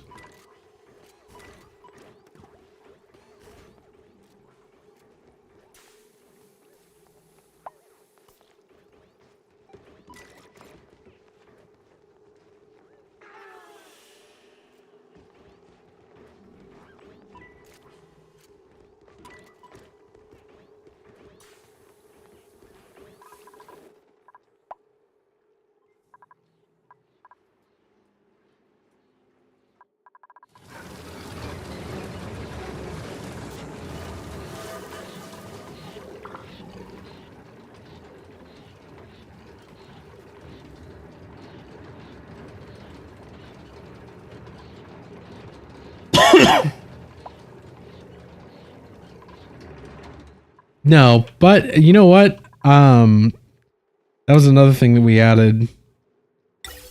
The plastic utilities mod lets you build pipes out of pipes and vents and stuff out of plastic.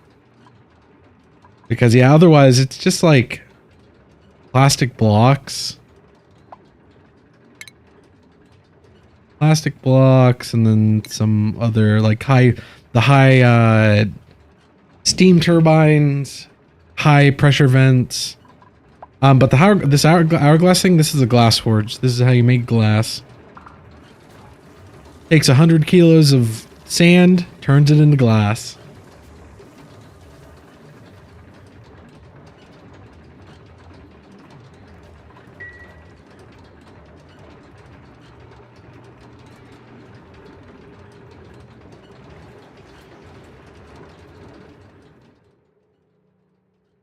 Good for your solar panels or for window tiles. Very true. So very true. No, that's vanilla. It's completely vanilla.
I guess we'll put this monument. How big is it?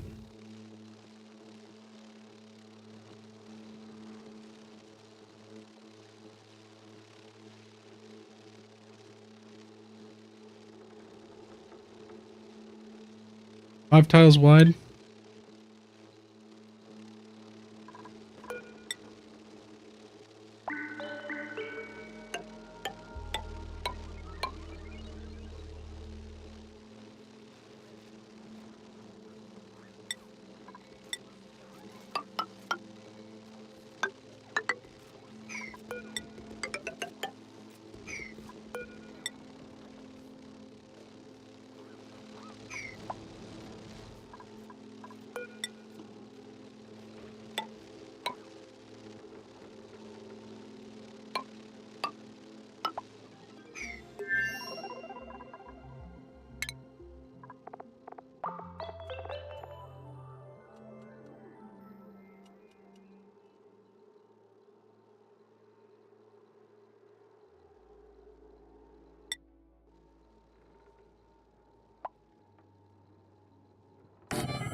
Our botched Shinebug reactor. What a tragedy.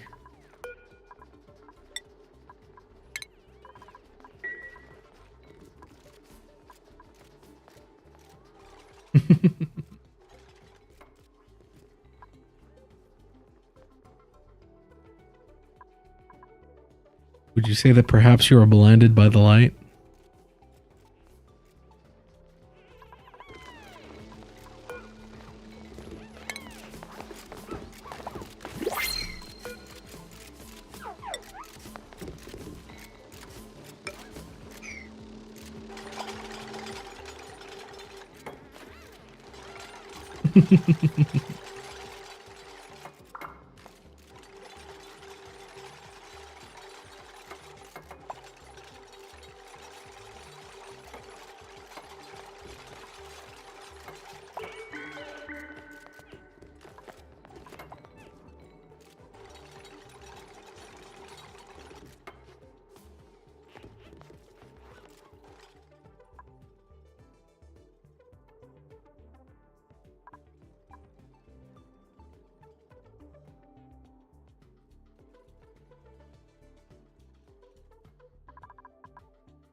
Hey, same. I know where you live, Sketchy Gamer 14.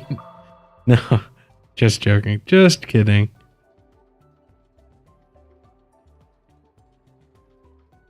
Have you a good night. No problem. We're on every weekend from midnight till noon.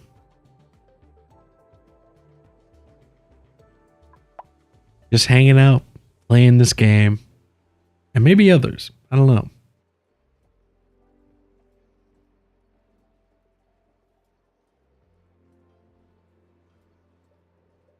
I've not decided yet.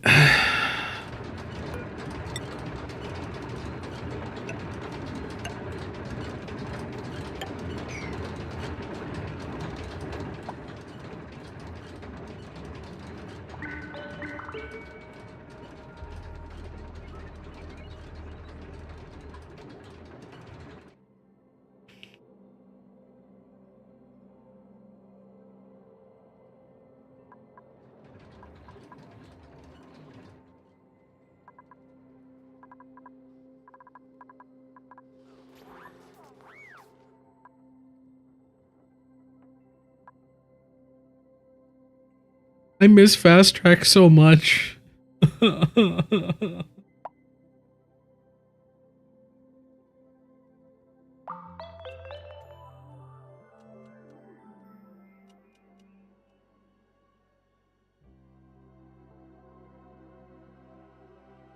Really did be making this game run more gooder.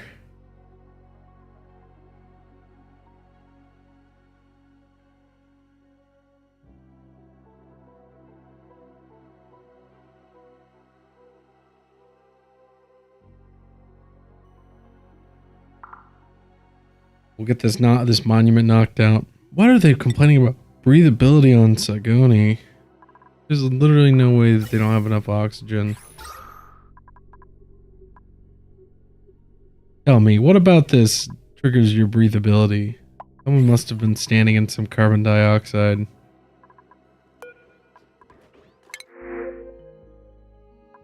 Ooh, a Sweetle. We love Sweetles. Take the Sweetle. Throw it up my Bristle Blossom farm.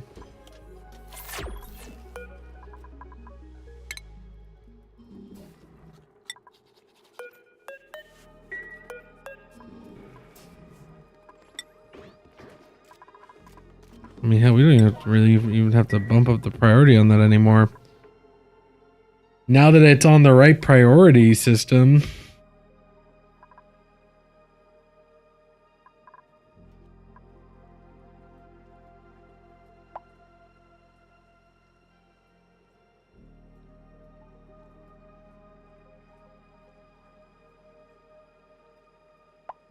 I've gotten so into the habit of bumping up the priority on those just because of that. It's going to be weird not needing to anymore. But yes, absolutely. Thank goodness for that. What were they thinking?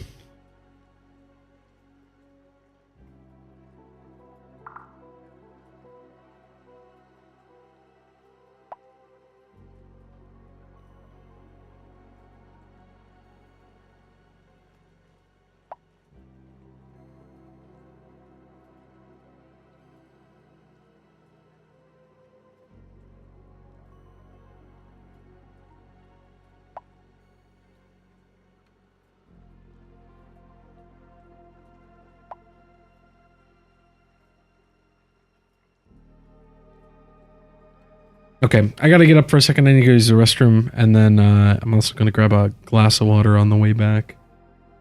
But we'll zoom out and just watch. Oh wait, actually, we need to get the next part of the statue going.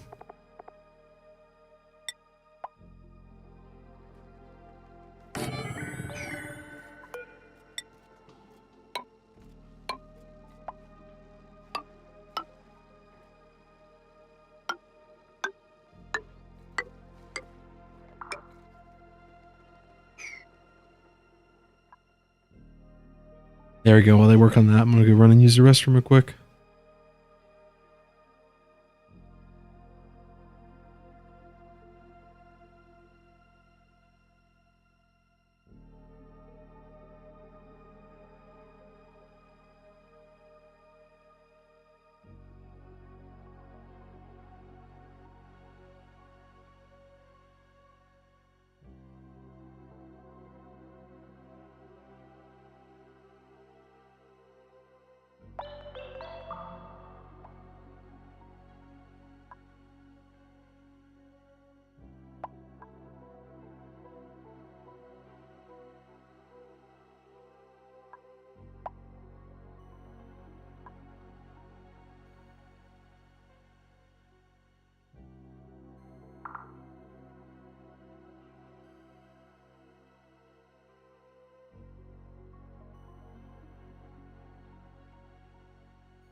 All right.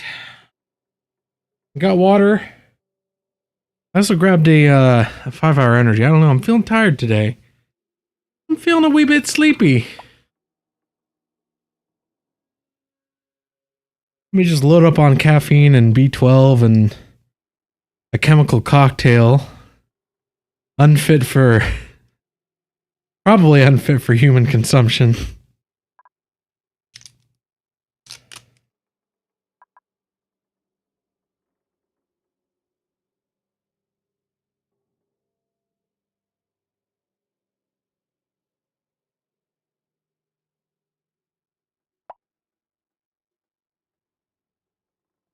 Let's see what kind of progress they've made on this. Oh, they're making some progress on it. They'll get it done when they get it done, though. Oh.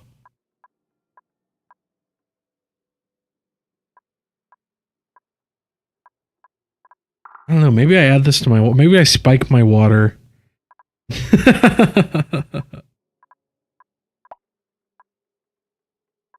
I usually take these like as like a shot, but maybe a little flavor sippage is what it's gonna be looking like today.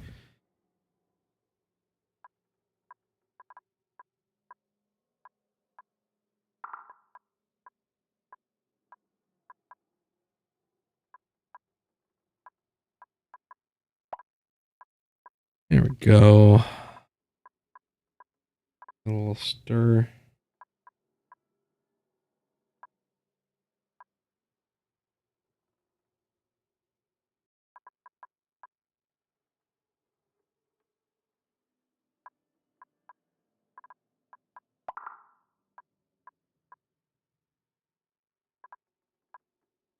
Okay. Okay. Time to buckle down. Buckle down and get this stuff done.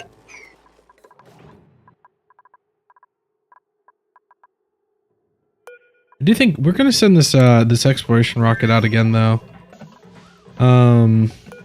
But I think instead of running an oxygen diffuser, we're going to switch this over to Oxalite.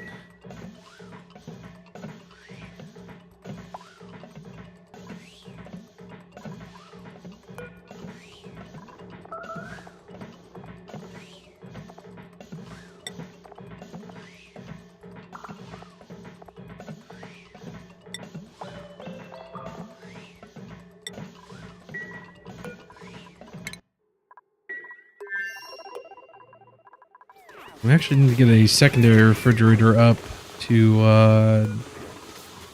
actually get some of this food out of our storage.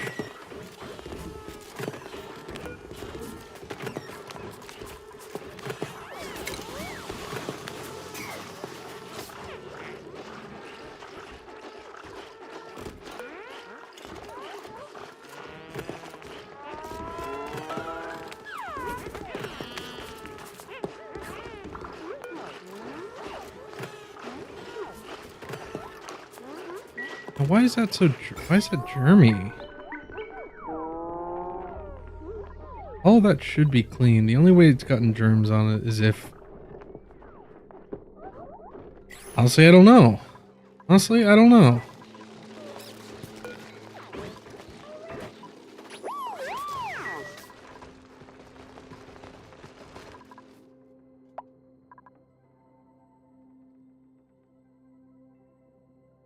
Where's that relay?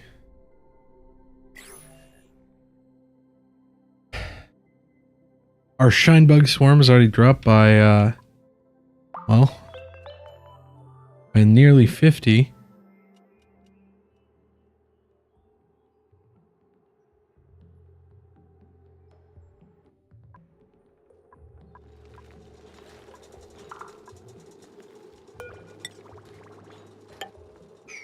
We're gonna build a tile here so we can tear this one out and get a little moppage in there without just totally ruining the whole thing. And then we can start pumping eggs back into it.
Really? Happy wild critters don't get the reproduction boost. That's a shame. Because if they did, then you just need to give them Brackeen. And then you don't even have to feed them. It's just free food.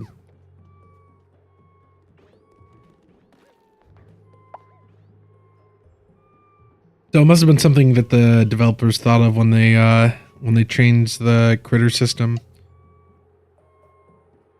Those clever bastards.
Come on, dupes, get that monument done. I guess if we put it on a higher priority, they might get it done a little quicker.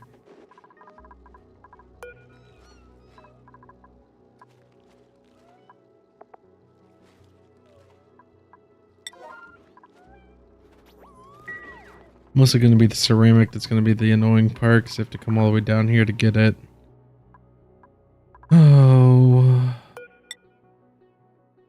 And I was just a young man when they started to work on this project.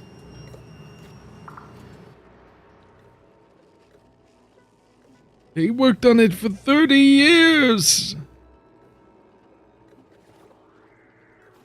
And finally it was done.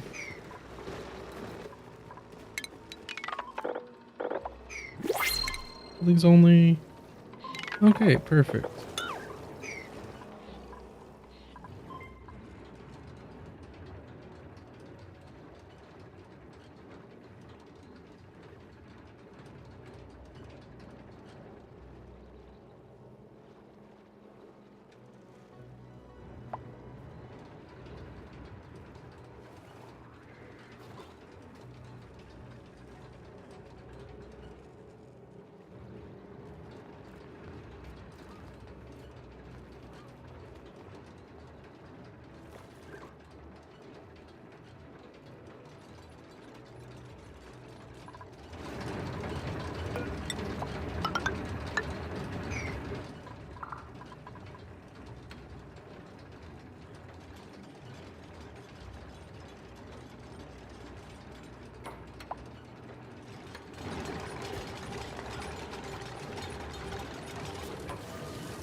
Okay, if I was gonna run automation wire from this ranch all the way to over here,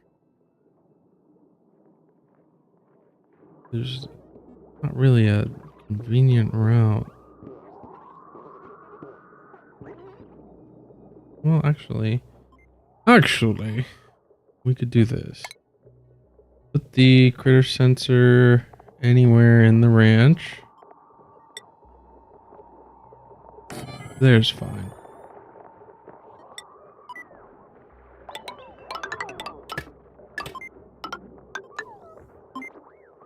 Hmm.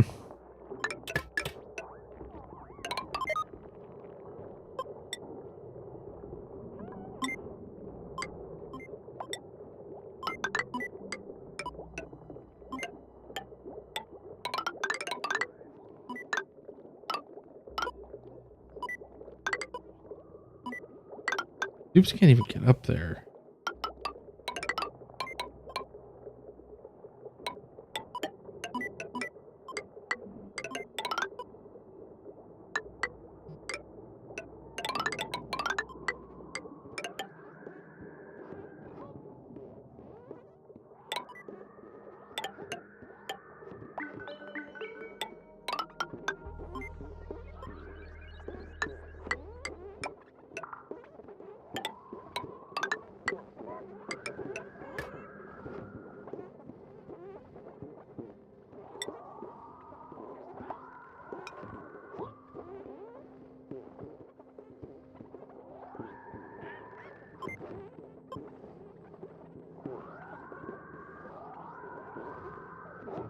Hmm.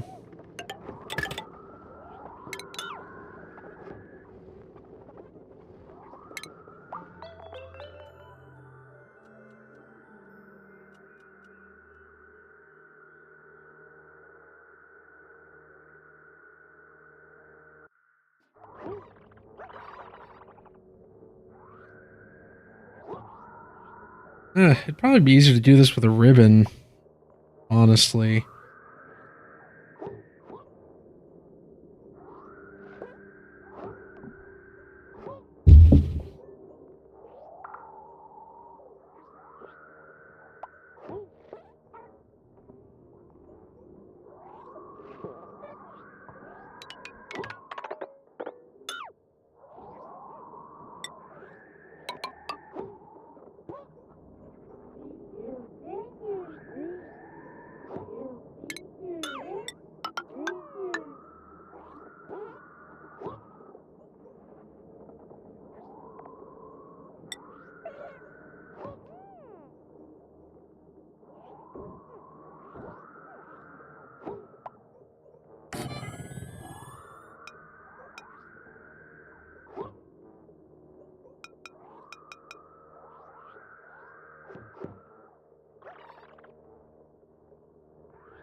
Yeah, we'll get rid of those automation wires and we'll switch them out for a ribbon. Because then we could just have 3 ribbon riders, each riding to a bit.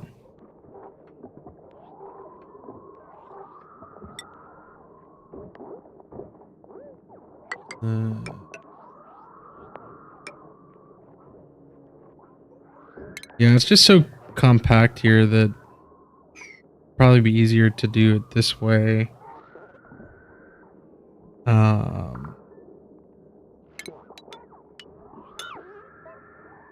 Then essentially we would want an OR gate.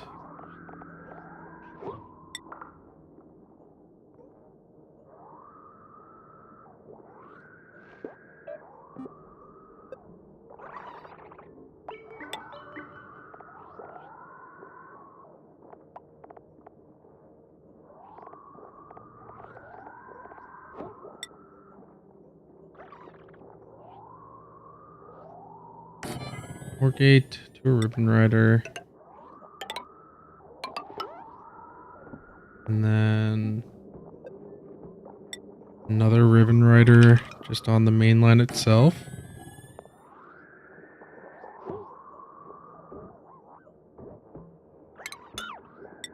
This one here. That one here.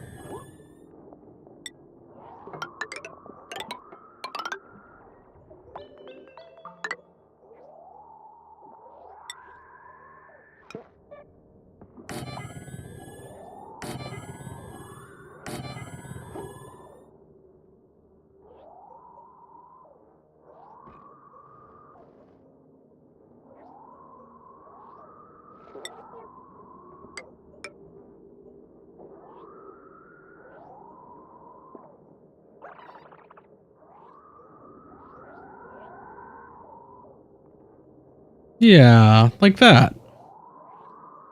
That's what we'll do. Because bit 1 will just tell us whether or not we need a puffed prince ranched or wrangled. Bit 2 will tell us if we need puffed. Bit 3 will tell us if we need squeaky puffs. And if we ever had somewhere for dense puffs to go, we could always put that on bit 4.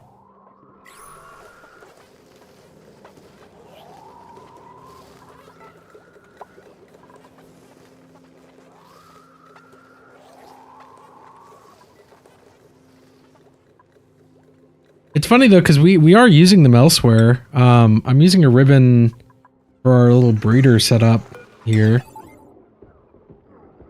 Because we've got our timers, we've got all of the critter sensors going in onto the ribbon.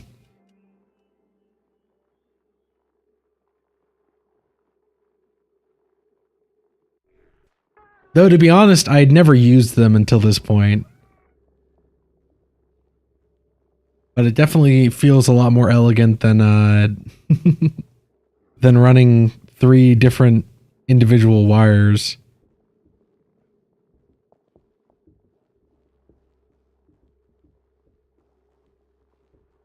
I do almost wish that the ribbons had their own layer though, instead of being on the same layer as the automation wires.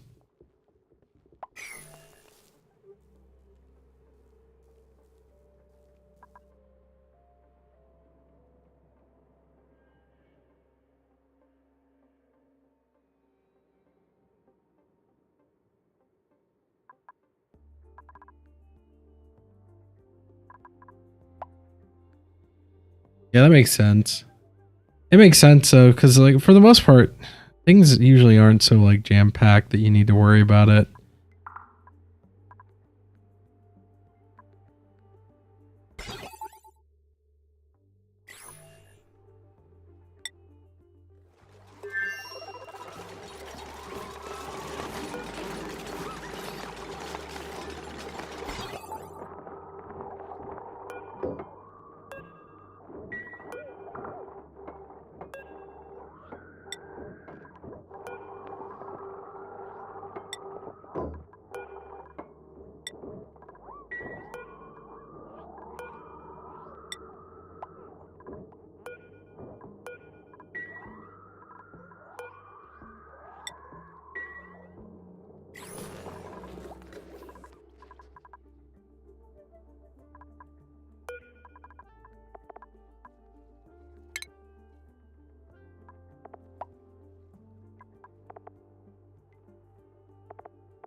They're still not done with the glass.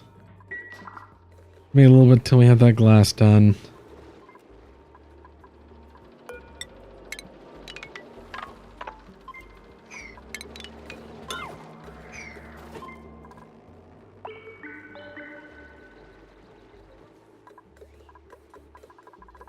Well, it looks like we depleted all the, need to put a center up. Well, we can't really jam a center up here is the problem.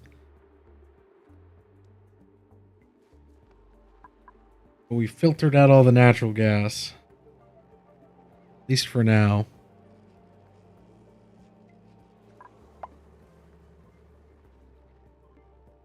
Kitty.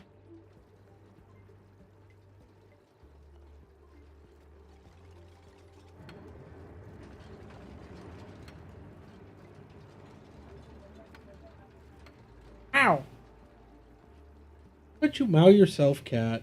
How about you mow yourself?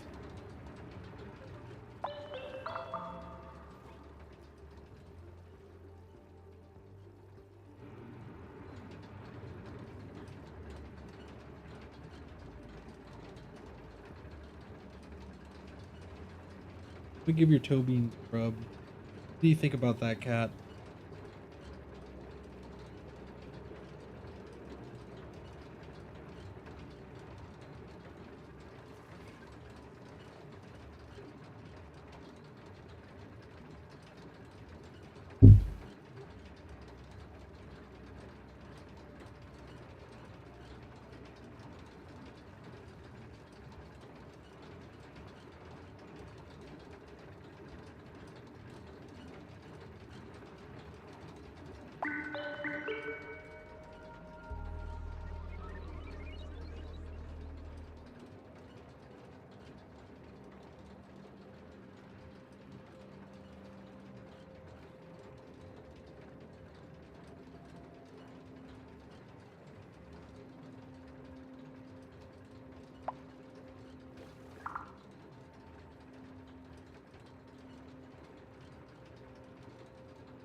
There you go, kitty. Now you can sit a little bit closer.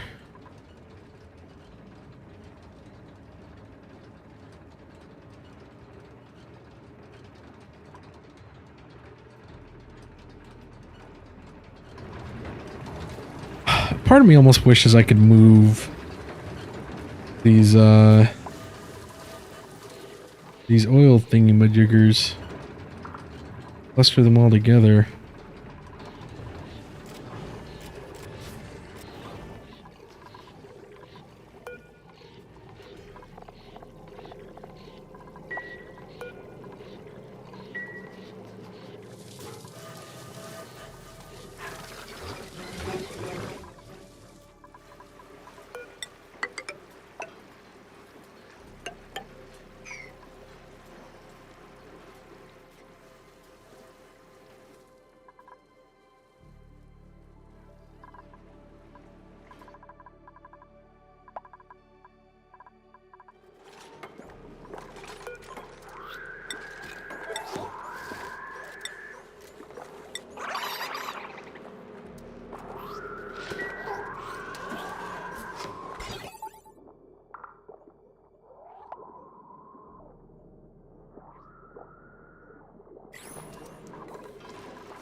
There we go. Now the puffed ranch is kind of automated. The only thing is that they're still gonna like randomly drop puffs between this pickup and this drop off. It's just inevitable. It's just gonna happen. And there really isn't much we can do about it other than moving these squeaky puffs closer.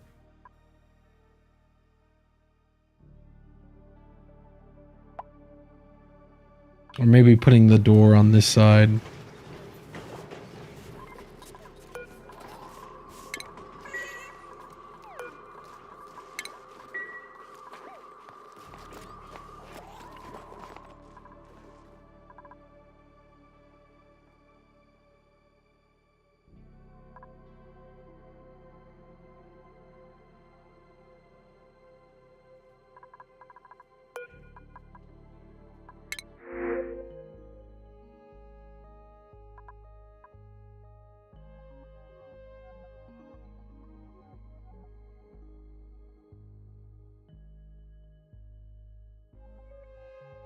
Thank you, Quantum.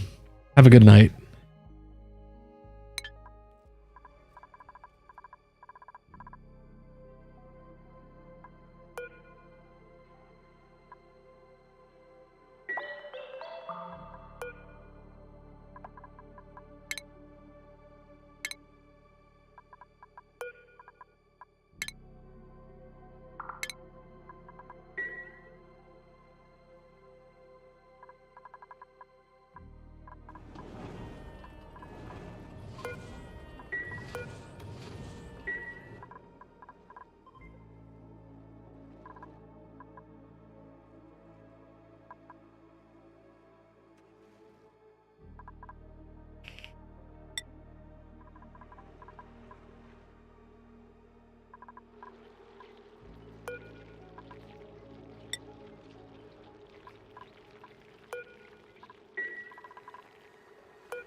We don't have any ceramic over here. Huh. And I'm pretty sure we don't have any coal either. Make any ceramic. Let's tame one of these hatches.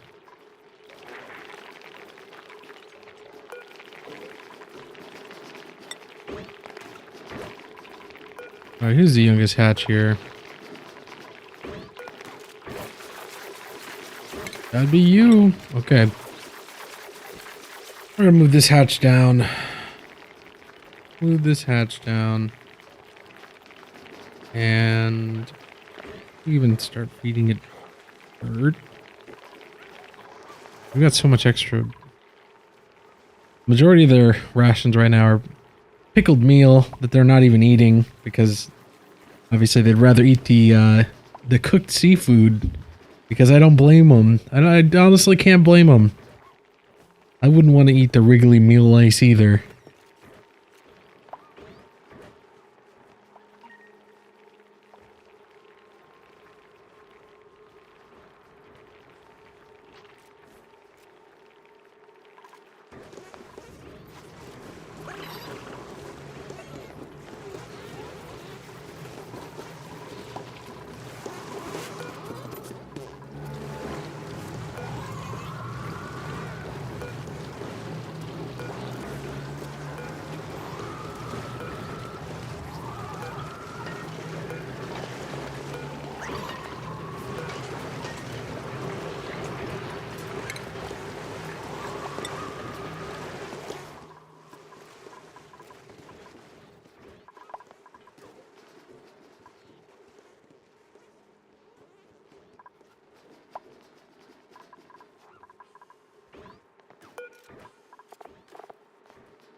Up our water consumption.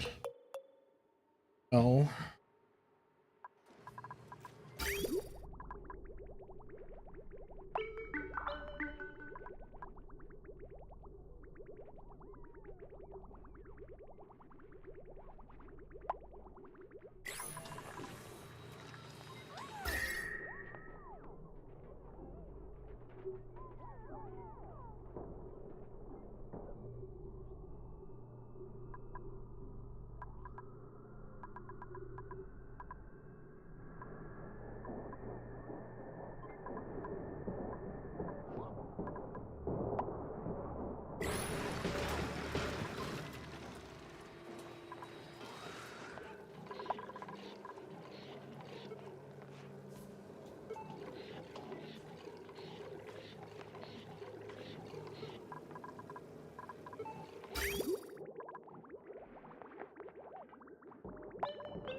Why no one ever picked up this bill order? Strange.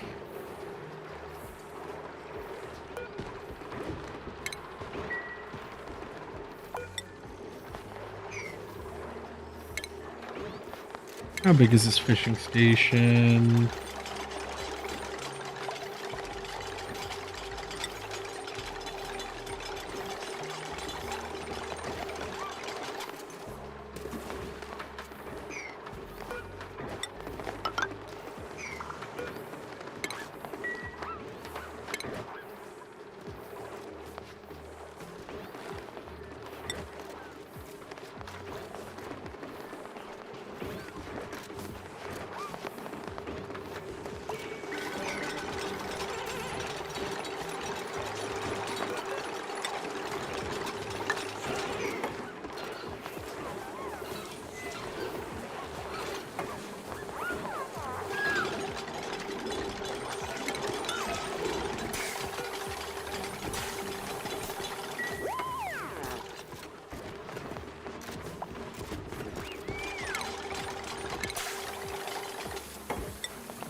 We definitely have enough time. We're just waiting on the glass. Jeez.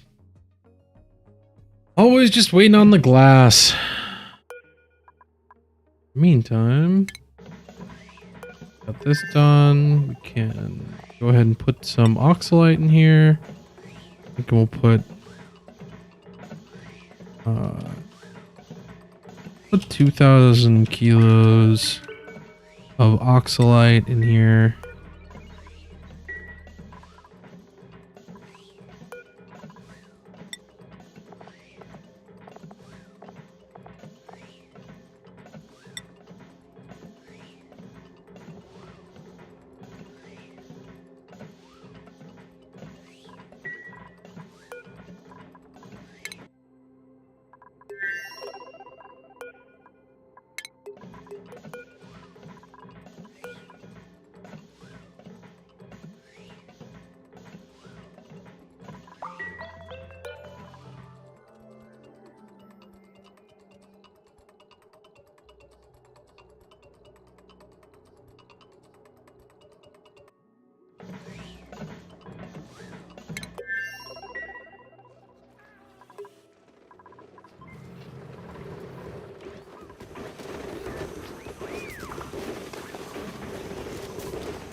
Getting there. Getting there. See if they've stocked up this rocket yet. Nope. Not on a higher priority. I'd like for these rockets to be filled up pretty much ASAP. Do we even really need to bring any algae?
Checking the pod. Let's see what we get. Nothing. We got nothing. We've got nothing.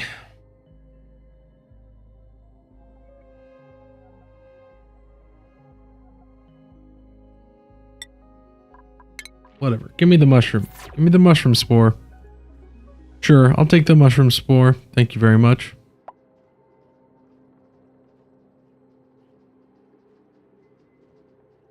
Sick and tired of these mushroom spores.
80 tons of gold, 40 tons of copper, 20 tons of cobalt.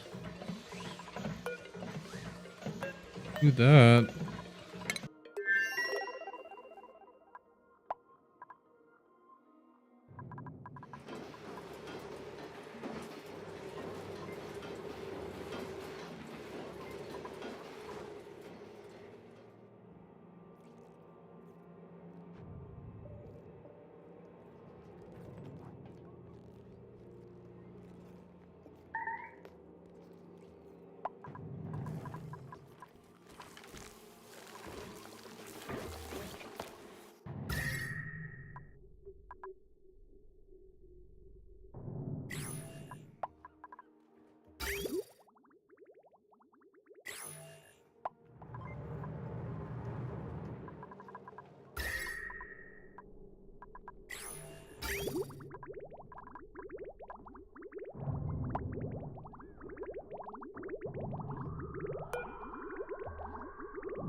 It's just a sleepy morning.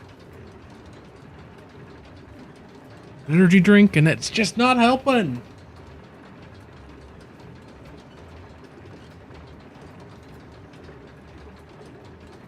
even a little.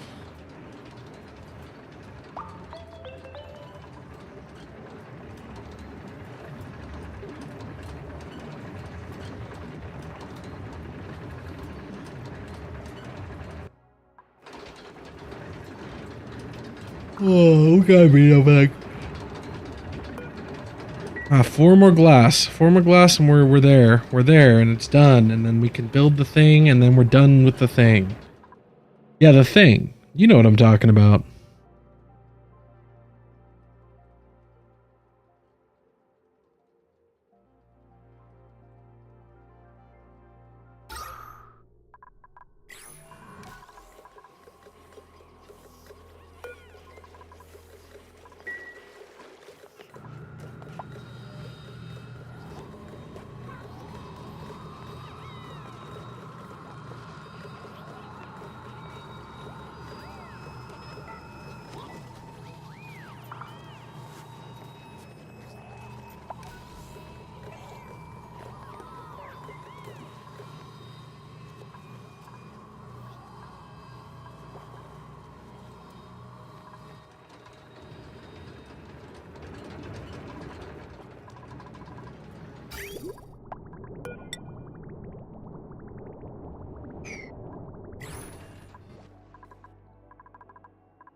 Oh yeah, we need to I need to get some of this old meal out of here.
There we go, we got all the glass. Okay.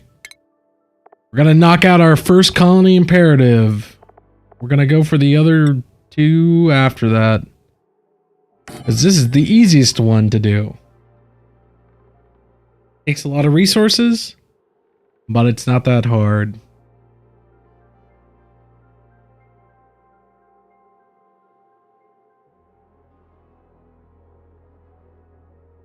And we'll put this on a higher priority. So they get it done, we can watch the cutscene, and then we can move on to the next one.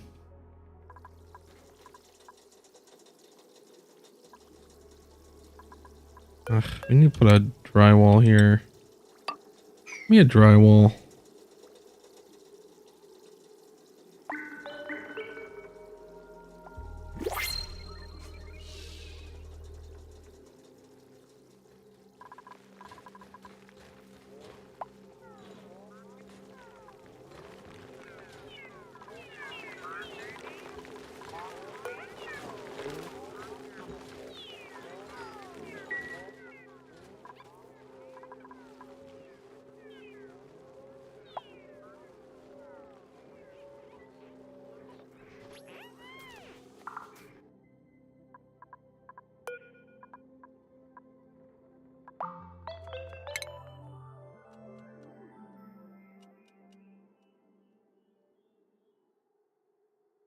have to unentomb our rocket.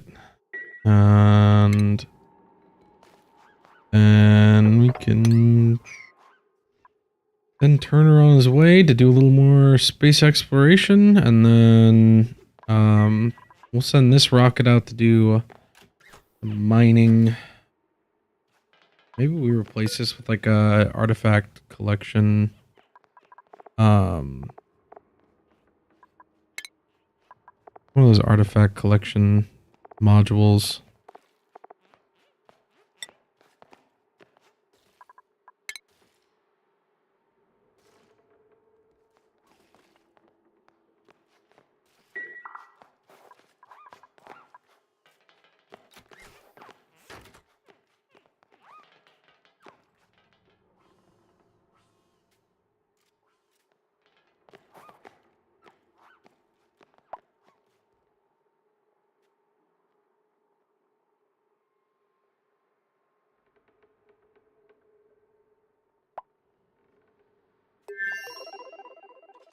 Oh, you don't even need the drill cone.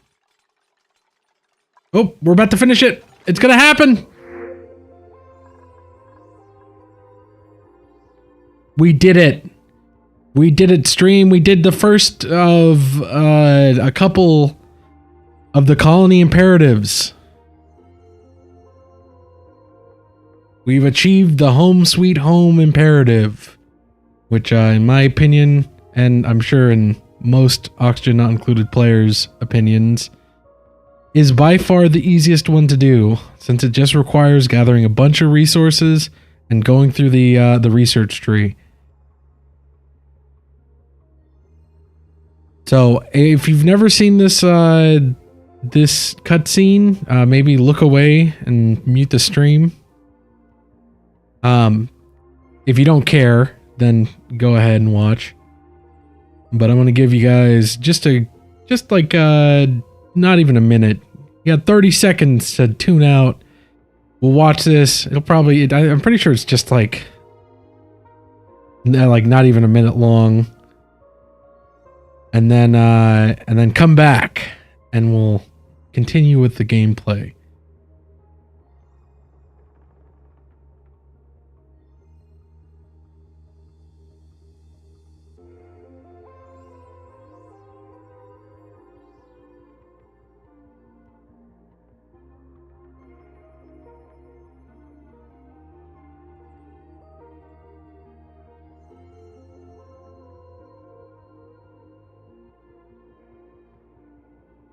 All right, you've had time to get out of here if you didn't want to see this. Wow.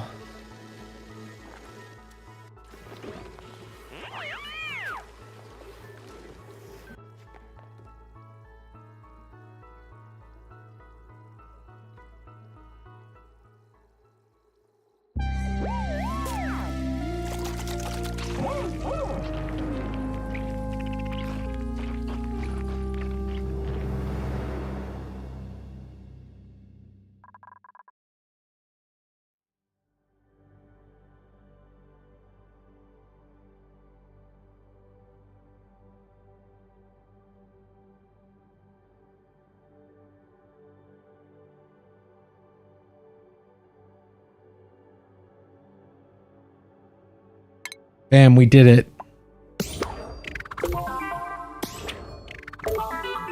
Oh yeah, also, when I was playing this in my free time, we managed to get the Easy Living colony directive, or colony achievement. I don't know how, since we do a lot of I don't know, maybe it was the kitchen. But we did it.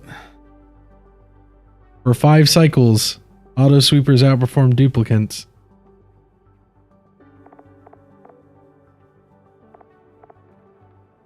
Oh, hello!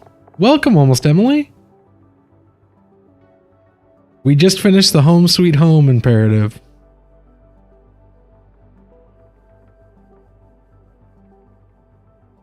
Now just to do the other 2, and then I'm going to retire this colony because I'm tired of looking at it.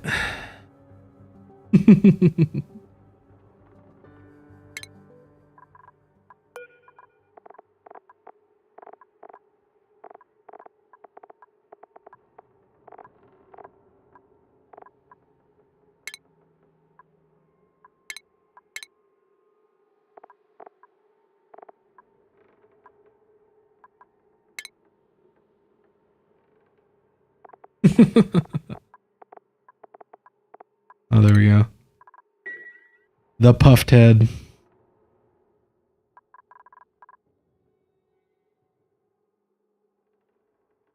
Okay, so that's done. And actually, I think we can. I'm gonna send this rocket to do some more exploring. But I think we can add an artifact transport module and scoop up some research or some artifacts.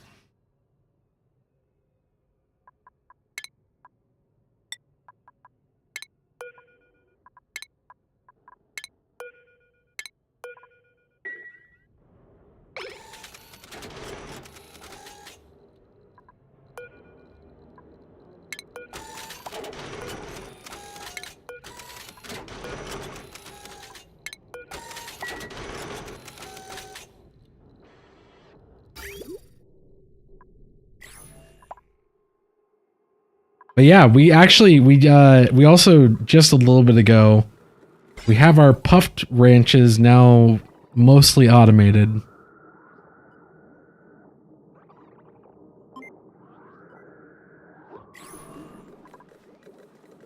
With the new critter pickups and drop-offs.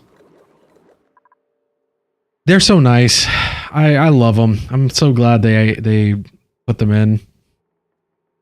Because it is so convenient now.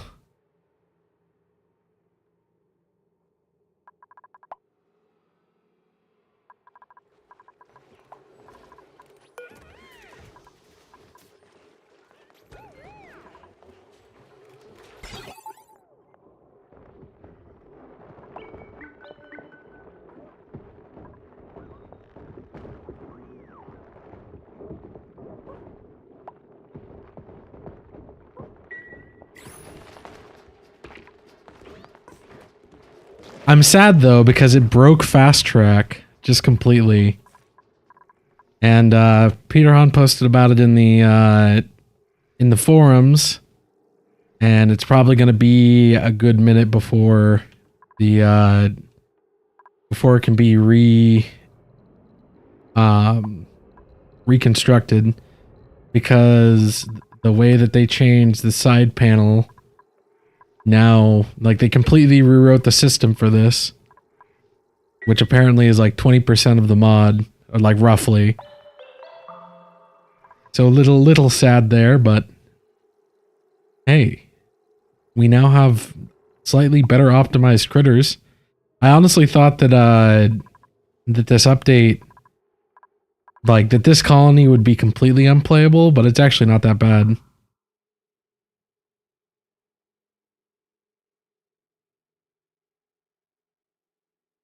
Yeah, they shored up the critter AI, so it's not nearly as sketchy.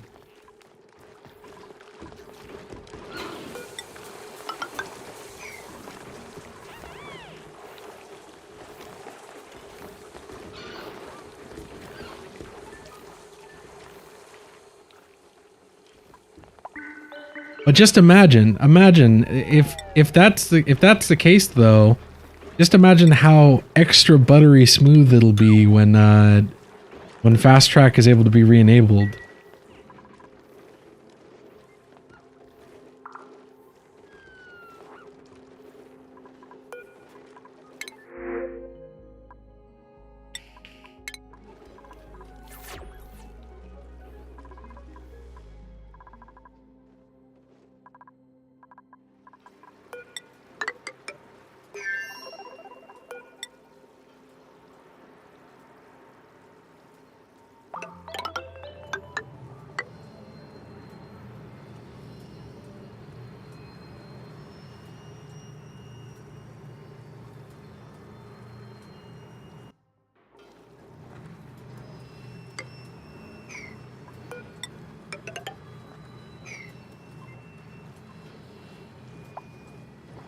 Yeah, I was seeing a lot of mixed responses on Steam, on the Steam page for it.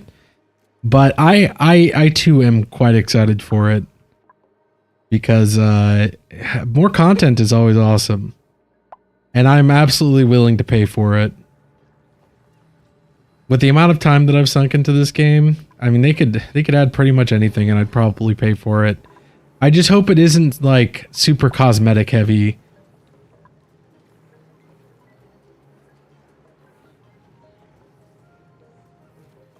The more actual content in it, the happier I'll be with it.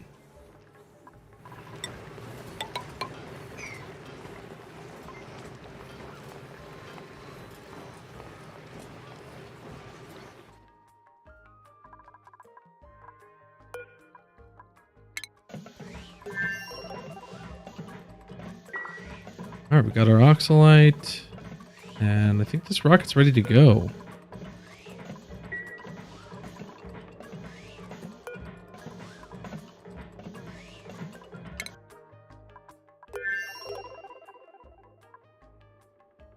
Well, because what I think from what they said, it sounds like we're going to be getting the DLCs will be mostly adding new biomes and like planet types. Like with critters and plants, which is cool. I'm excited for that.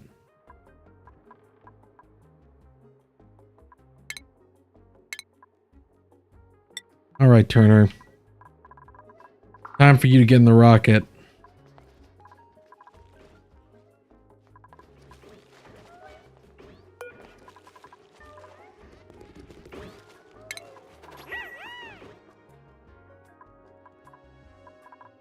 Get all this ice melted.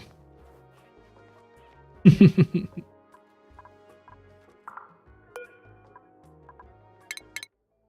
your destination will be... You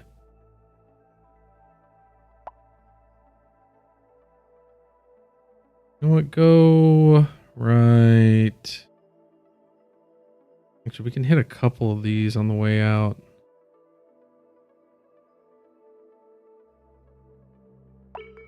We'll fly to here.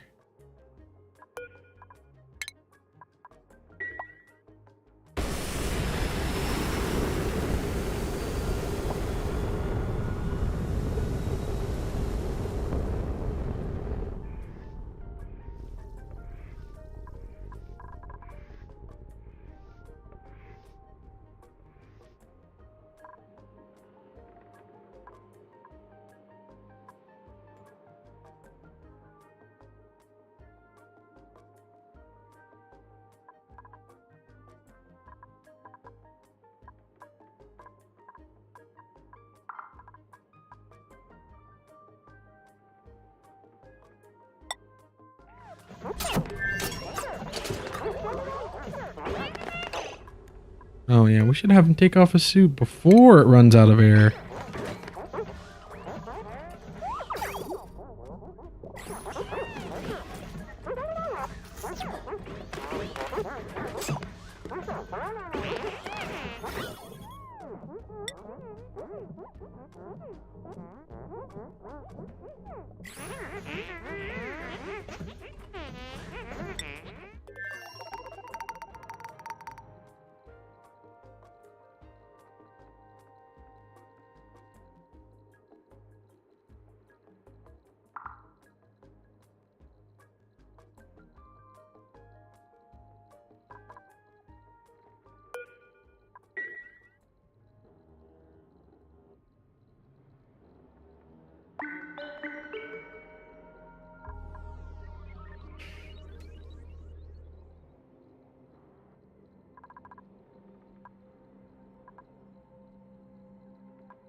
Oh, you know what? I should also have these grabbing meat. Why am I not having these grab meat?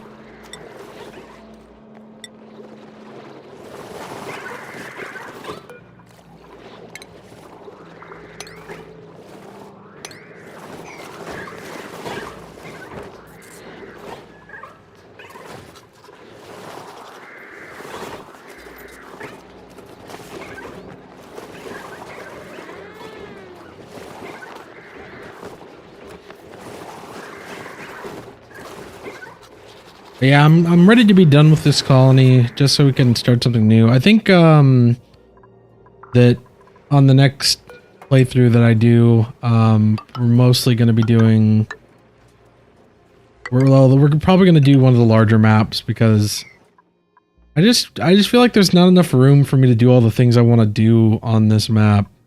And maybe that's down to my poor space management, which I will readily admit that I'm not really great at. But, man, I would like having a little bit more space.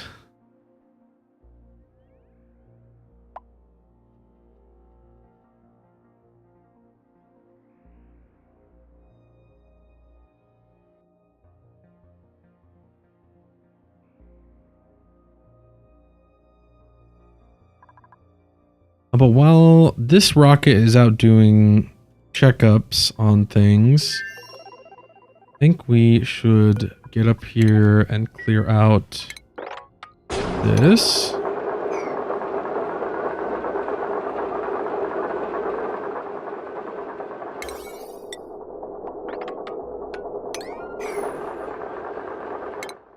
If there are any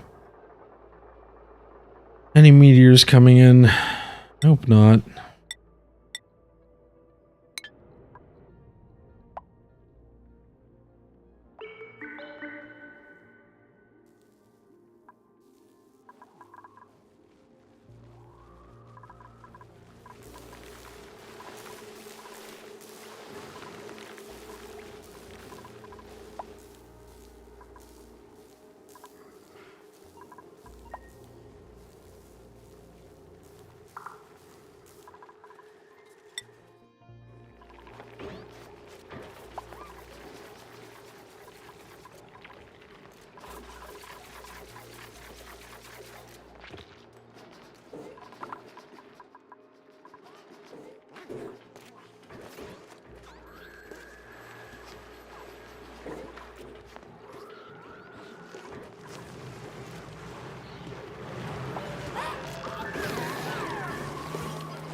Okay, the rocket path is clear. Now we can...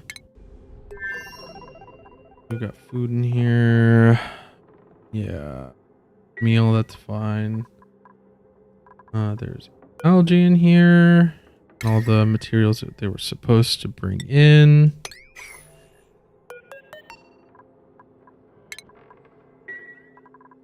That.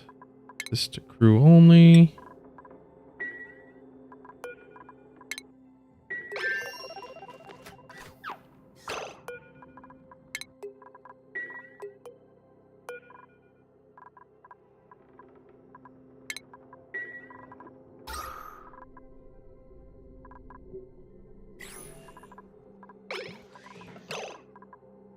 All right, and your destination is just going to be to go over to Neutral.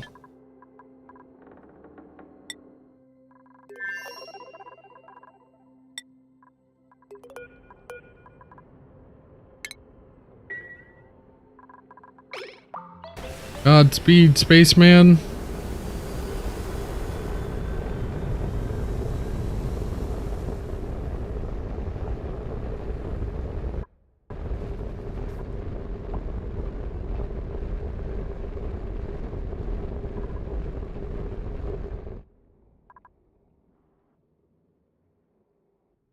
What was that?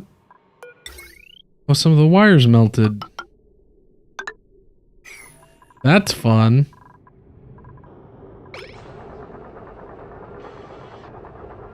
Oh, was that the automation wires? All of the automation wires melted.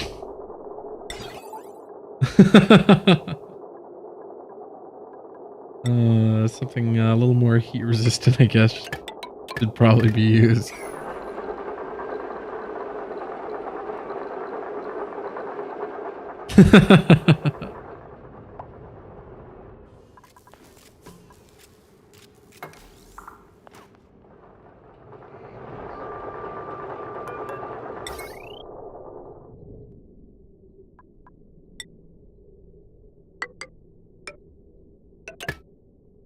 Normally we use something like steel, but that stuff is kind of in short supply on this planet. So no steel, just cobalt. It's almost as good as steel. And it's more conductive. Which might actually be a negative in this in this circumstance.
Oh, he's already here. Goodness.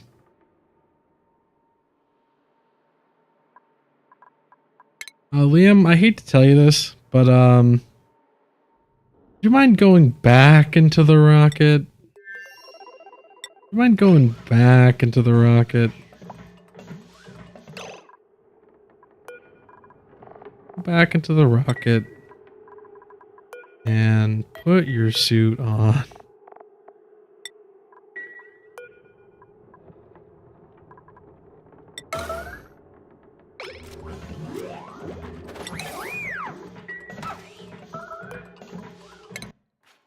There you go, buddy.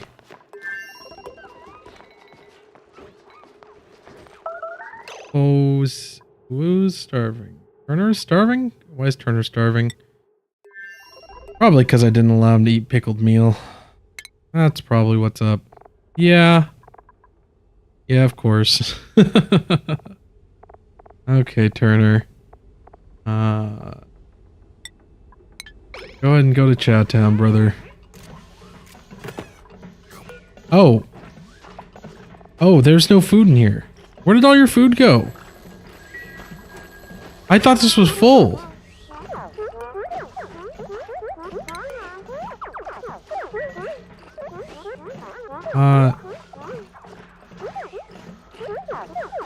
I guess maybe he's stocking up, like, completely.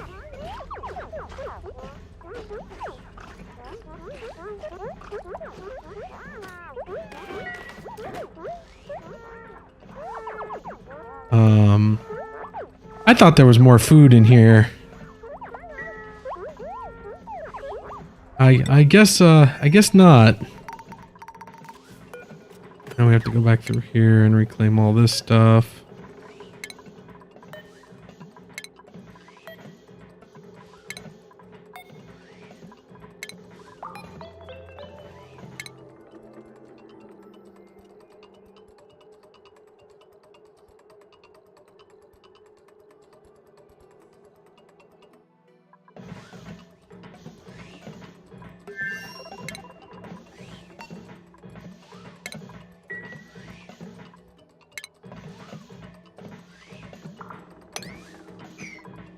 Go ahead and soup everything except for the algae, which we will reforbid just so no one comes in and grabs it.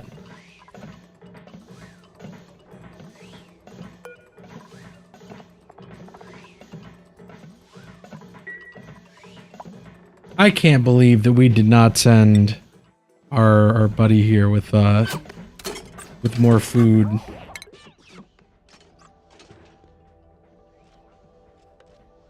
Yeah, you don't have 2 cycles worth of food. Well, he's got like nearly 4 cycles worth of calories stored up.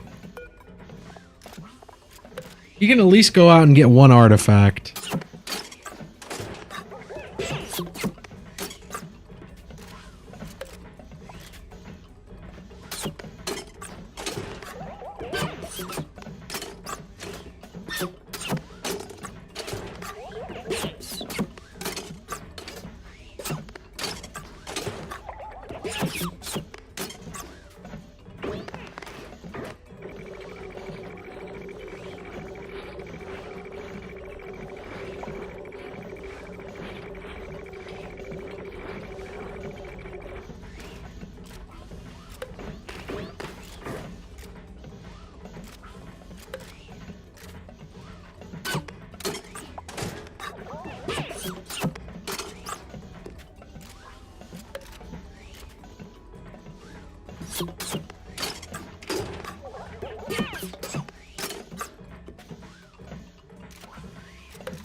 I swear. If it's not one thing, it's another. Every time.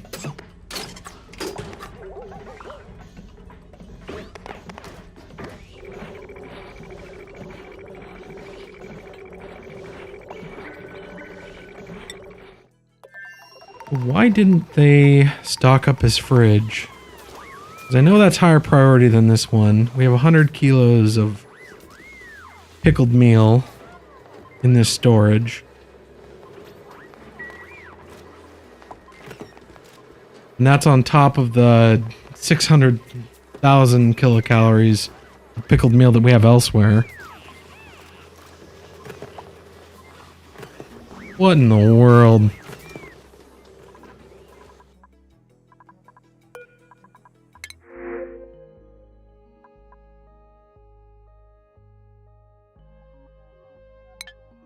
And we're taking those thimble reeds on Automata, I think.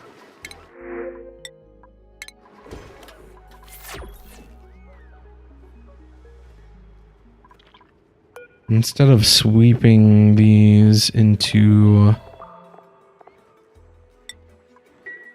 there, we'll just start growing them locally, or if we can. It might be too cold to do that.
Okay, he ate through the last of his food.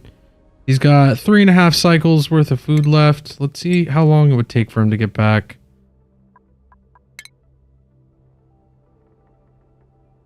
1.3 tiles per cycle. 5 tiles. Now, he might not even make it. Shoot. Okay, we're just gonna have him start heading back now. I hope he doesn't die. But if he does, Turner was destined to die in space anyways. He's the dupe we were going to send through the temporal tear. Because he crossed me early in the run. Kept getting himself trapped in our giant water purification steam room. Of no fault of mine, mind you.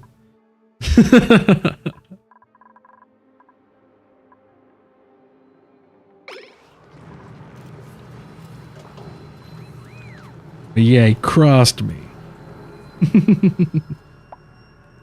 But I hope he doesn't die here.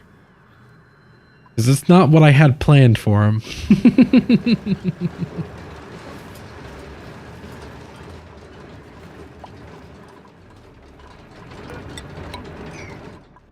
Okay, but we need to get all this metal out of the ship. And actually, we can speed this up by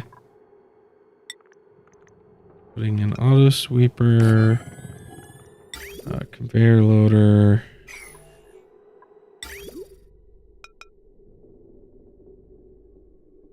These don't count as, no, they don't. They don't. Yeah, they don't. Okay, good.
Oh yeah, he'll make it.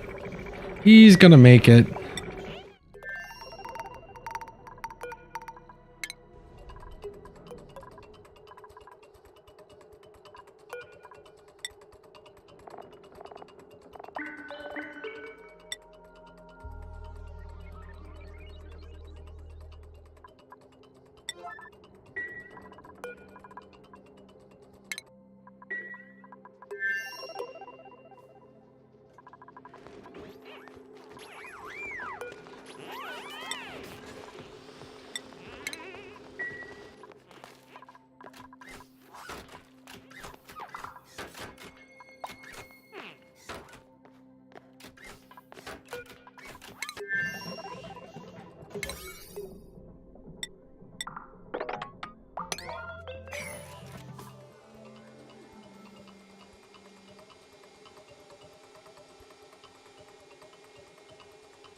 There Liam goes to take care of those rails.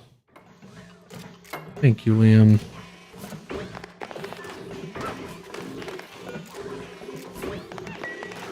And then let's bump these sweeps up to a higher priority. Because we need to get this rocket pad cleared.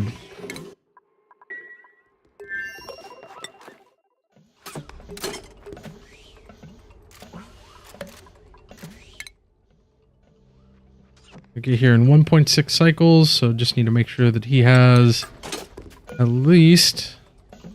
Oh yeah, he'll easily make it. Easily.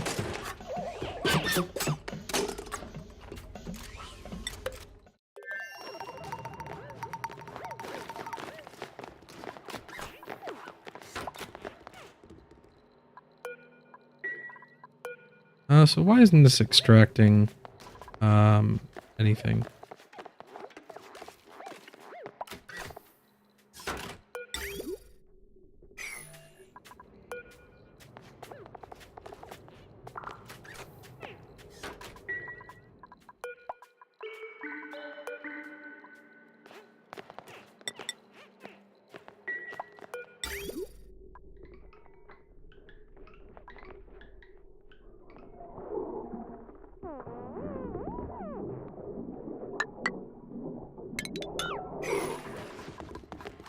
Okay, that's not blocked.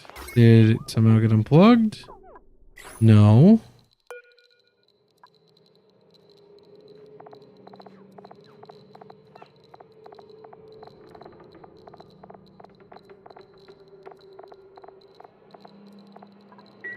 Why is that not unloading? Oh, do these not connect to each other? These don't connect to each other, do they? They need a spacer in between them.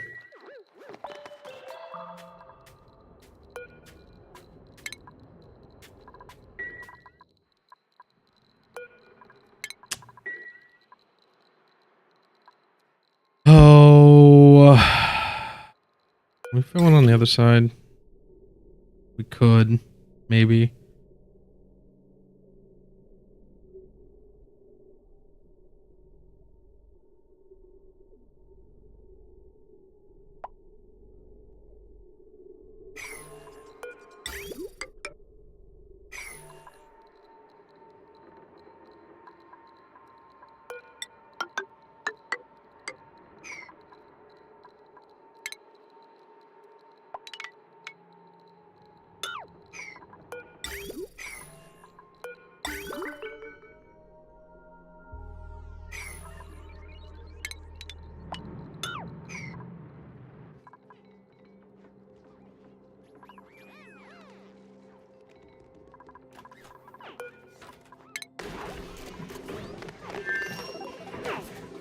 I guess worst case scenario, we just have to have this rocket take off and then fill up the other rocket with food and resources.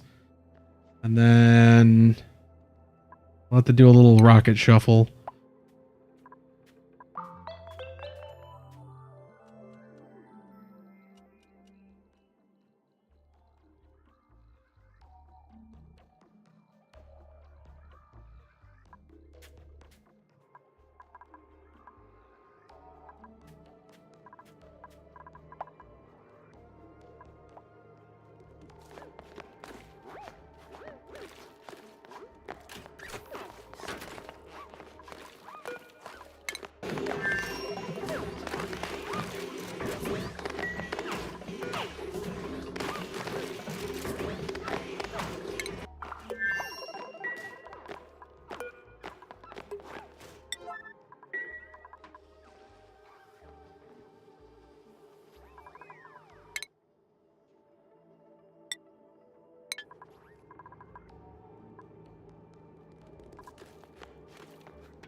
Actually making really good time clearing out this rocket.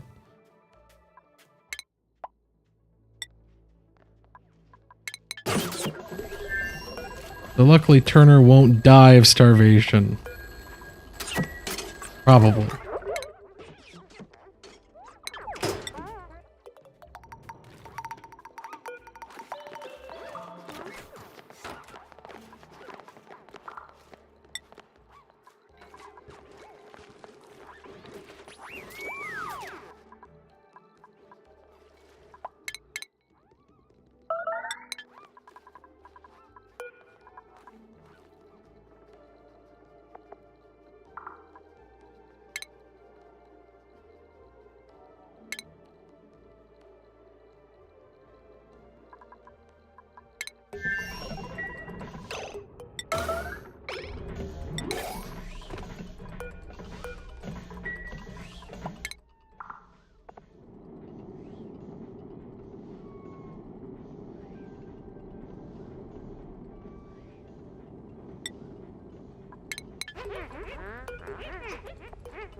Two, 1, 0. He's landing.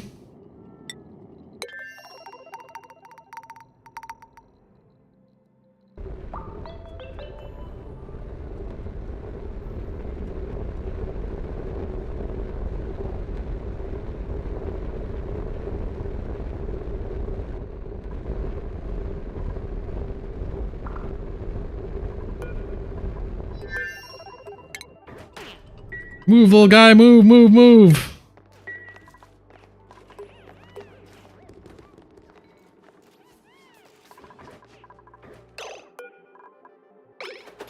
Oh yeah, he's gonna make it. He'll make it.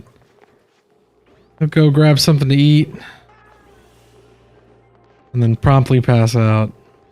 Wherever he is. There he goes.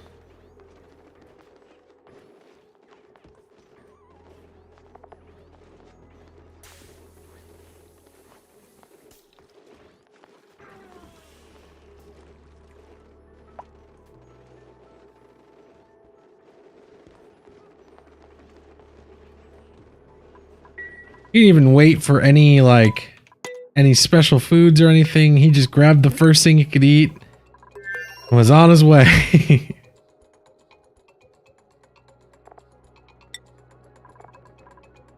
Okay, so what's the deal with this?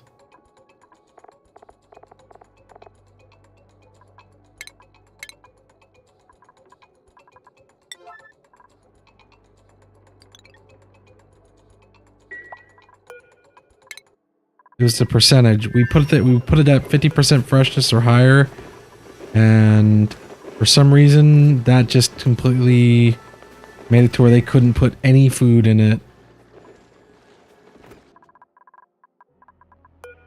So there must be something going on with that.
He also went through exactly 1 tank of fuel.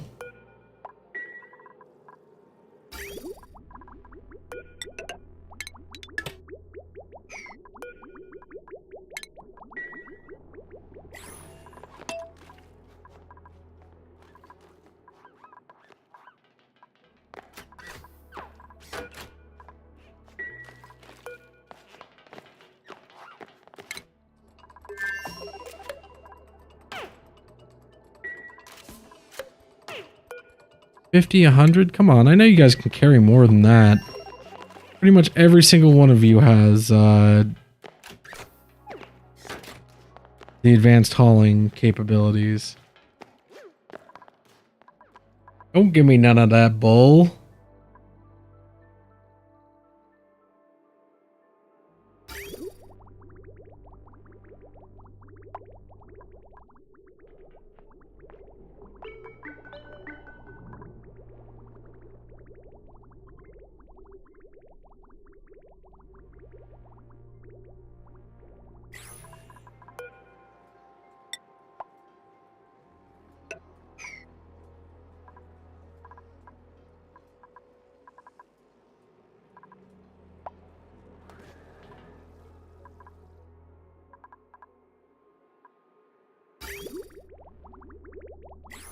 Okay, the rocket's refueled, the fridge is filled, the oxygen store's refilled, just for them to refill the plastic, and then we should be good to go and send him back out into the void and land our other rocket back down.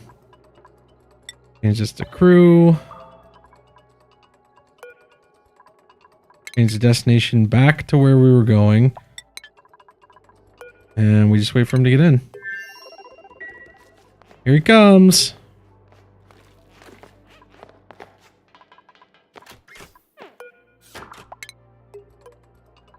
Okay, Turner. Go ahead and launch. Don't worry, this time I made sure to give you food to eat. Oh, he's making a mess. You kidding me? No? Oh, it must be this one? Why? Why are you still grounded? But also...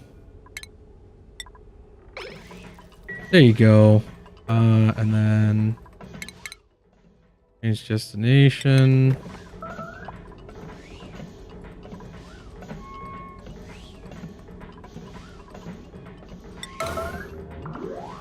Go and land the rocket.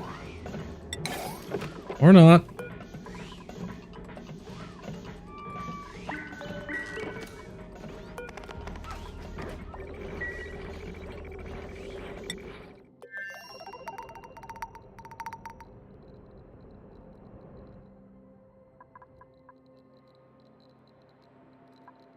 Ooh, we melted the rails. We melted those rails. Why are those rails made of aluminum?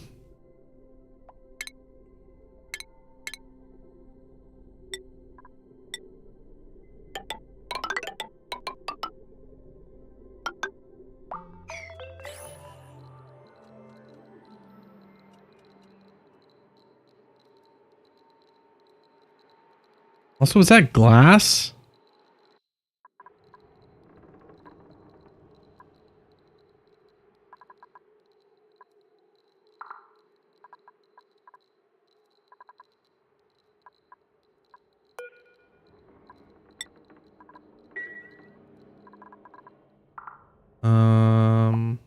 Hello? Oh. Why is it stuck grounded?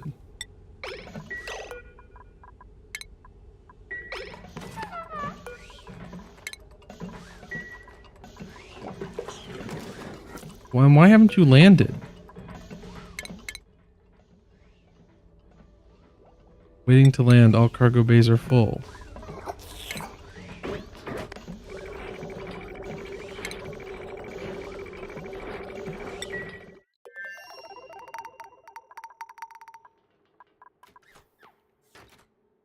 Hello?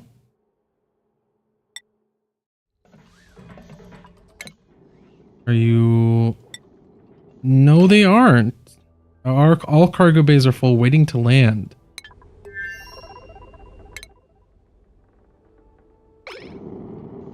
There's no...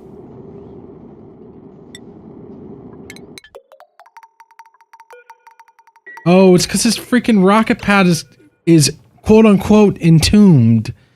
Oh, wow, look at that. One bit of 20 kilos of sand. All it takes, 20 kilos of sand. Come on, guys, let's get this done. Top priority. Get it done so you can get cooked.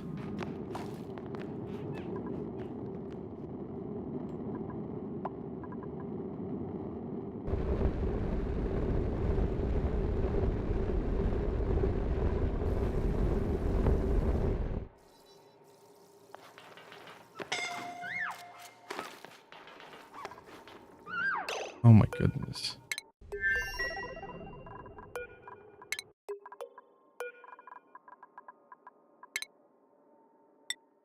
I forgot again. I'm sorry, bud. Oh, it's a worn Atmos suit. You can't put that back on.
I don't know why this is not unloading. Does it have power? It has power.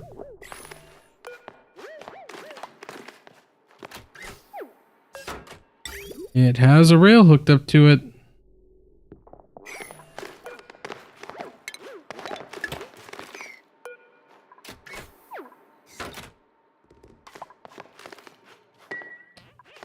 Huh.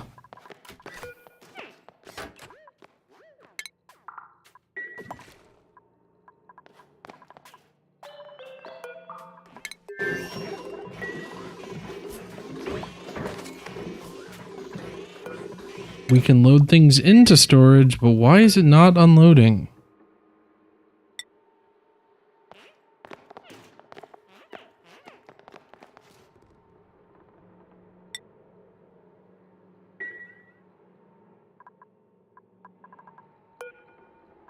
Called rocket port unloader.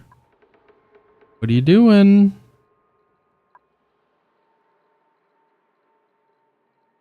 Oh.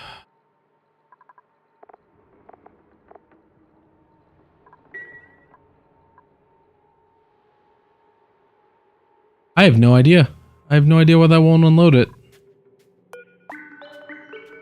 So I guess I need to tell this to stop loading.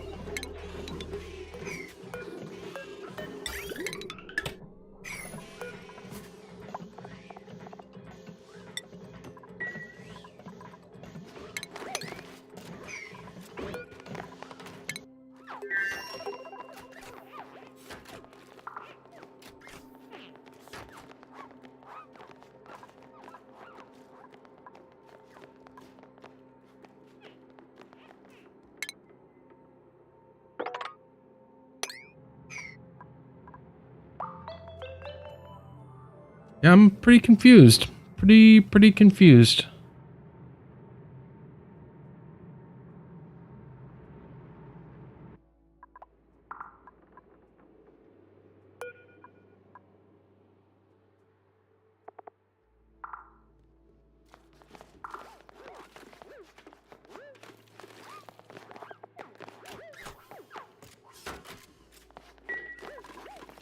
Let me see. Maybe there's some sort of bug.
Weird. There's something down the line that's messing it up? No, it's connected to a chute.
Well, either way, it looks like they got all the metal out. That's weird, though. It's weird that that wouldn't unload it.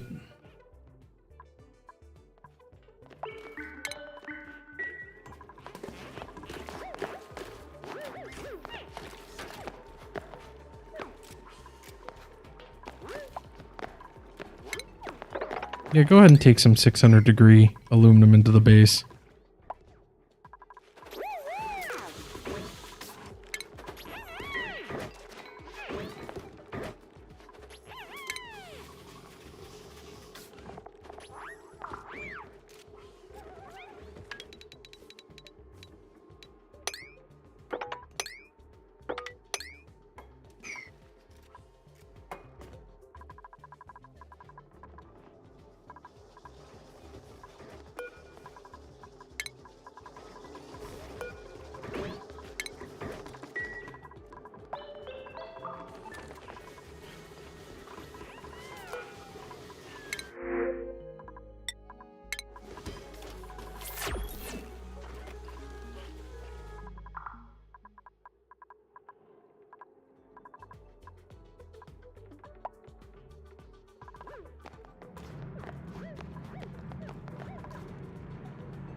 They not reach these?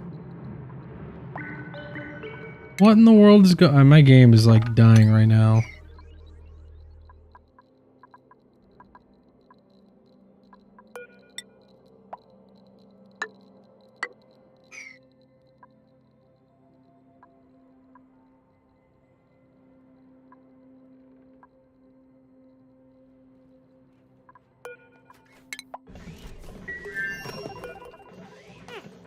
I'll send them over with a few tons of steel though. Or we'll just send them 10 tons of steel. Yeah, that's how much we'll send them.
You know what?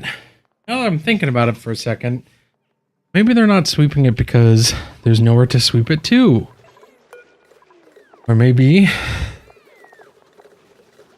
yeah, there's gotta be one of those situations. No?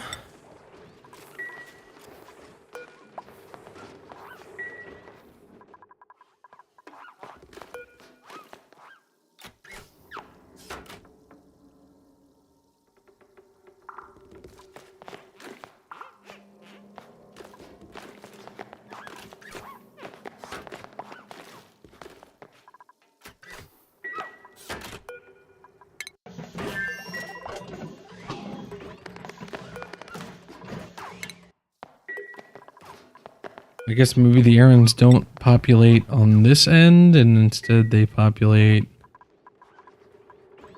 on this end?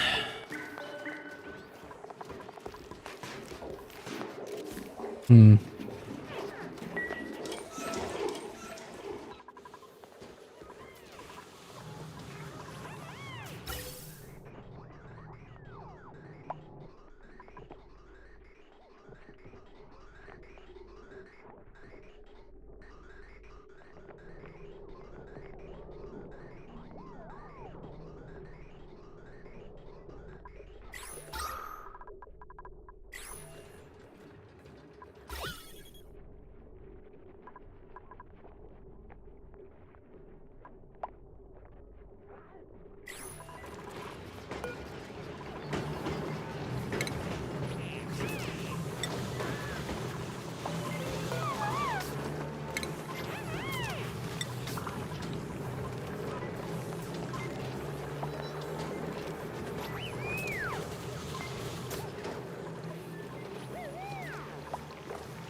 have no idea where this hatch came from. It wasn't here before, but now it is.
Always.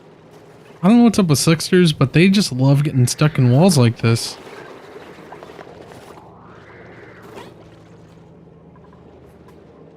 Always. Just always.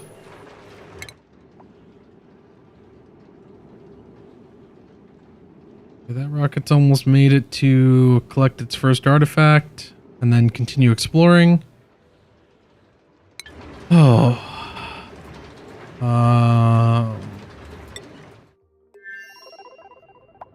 Nails is getting this work done. We can reclaim all this gold. That gold's 400 degrees. Goodness.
There they go. They're actually eating the surf and turf and stuffed berries instead of the omelet. I don't know. I don't know why, but I had this fridge stocked with omelets before, and they just would just only eat them. Even though, as far as I'm aware, stuffed berries and surf and turf is like a higher quality food.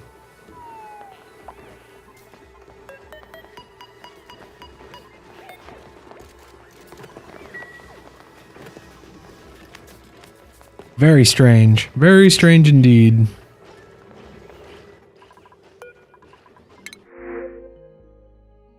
Oh, hey, sweet legs. I think we're actually almost reaching capacity on those. Those moved up here to our Bristle Blossom farm.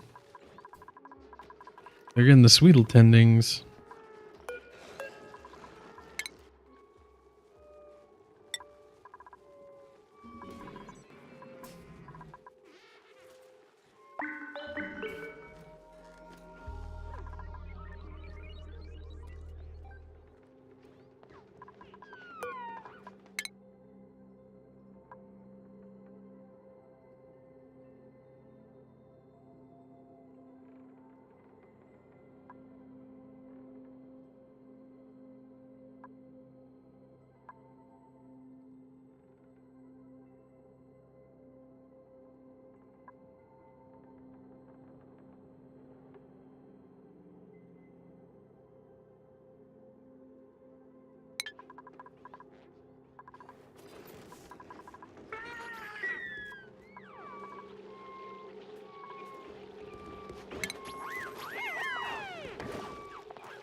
Oh, almost Emily. If you're still watching, I figured out what to do about those those reservoirs that I thought we were going to have for our setup on the what is it, on our smelter array. Turns out there's a mod that does exactly what I needed. I didn't realize it because the mod itself is called Custom Reservoir, but it adds extra sizes of reservoirs, such as this small liquid reservoir and even a wall liquid reservoir that's even smaller, or at least it's supposed to be.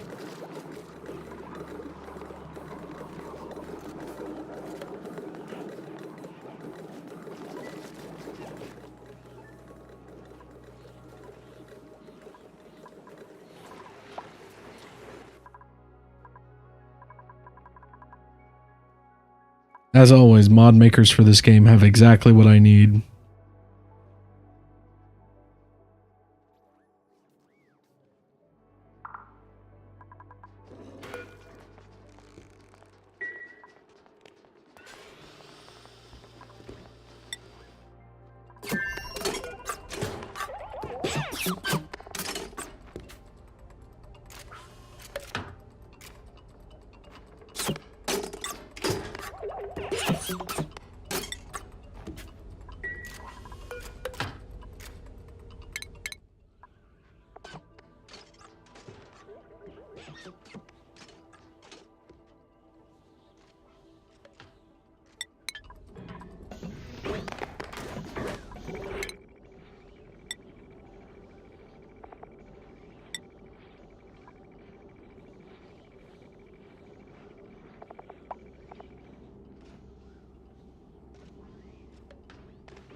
All right, we're almost ready to reclaim some space.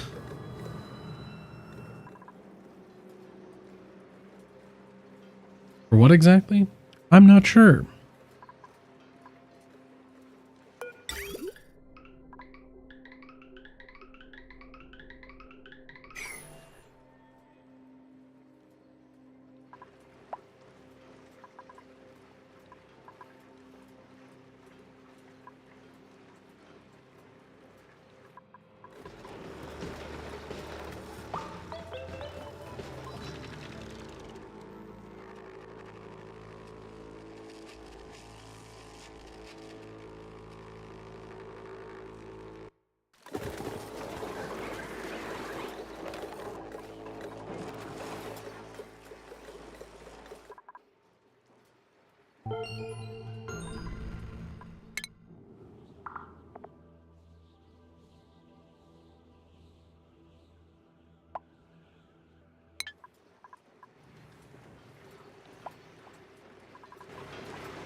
After those gold meteors hit, we'll send. I think it's Liam. That's the dude's name.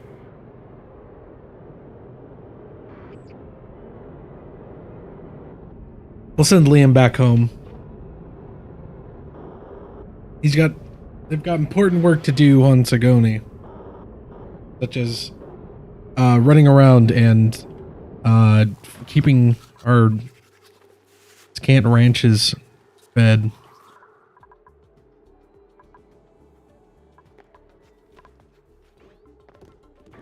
Oh, I guess I forgot to load up all the eggshells and stuff while we were here previously. Dang. Oh well.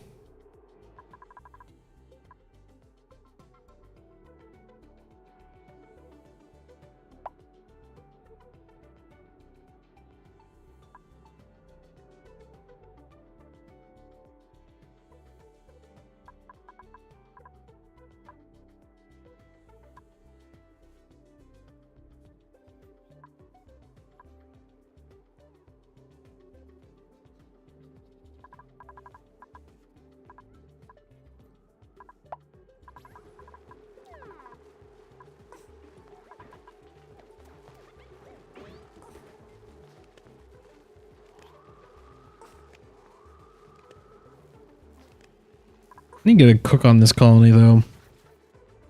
Having Ada pull double duty is not working at all. She just doesn't have any time to cook.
Oh, and I forgot to load up the artifact. Of course I did. Oh well.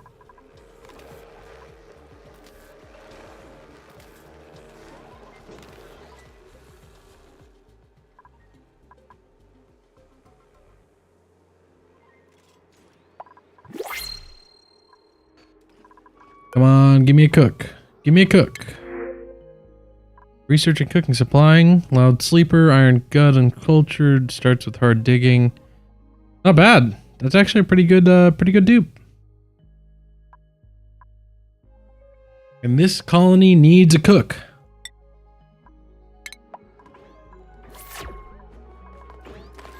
Welcome, Quinn. Thank you for coming to do the cooking.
There's a regolith planet.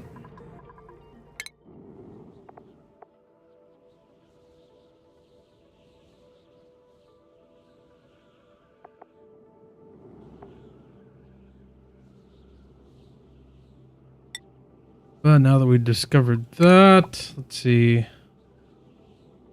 Yeah, okay, that wouldn't have enough range. So if we went here, then 2, 3, 4, 5, 6, 7, 8. 2 of 11. That puts us at 9. So yeah, we could get that artifact and then send him back and be all good. Heck yeah.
Gonna need one more ladder to do that.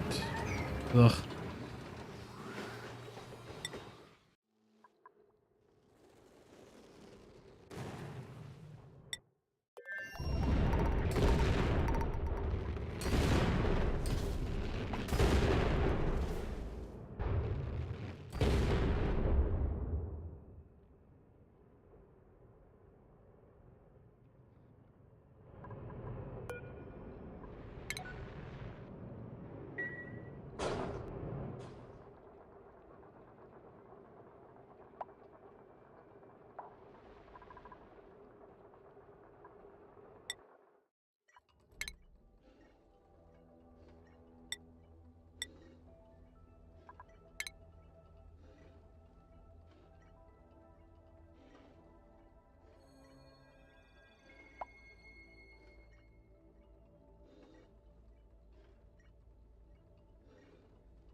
Okay, we're gonna get a fishing station in here so we can actually start collecting some of these pacu once they get too old or if they're crowded. So we're kind of just rolling them out as quick as we can. And yes, this is from a mod, but honestly, there's really no convenient way to control the number of fish. Or really critters, for that matter. Like, critters are a little easier to deal with because you can just drown them. But like, pacu, I mean, obviously you can't drown a fish. Even I honestly think that the pacu should only be able to live in water. And then that's how we deal with them. You know, put them in a bath of oil or petroleum or ethanol or whatever you have on hand that isn't water.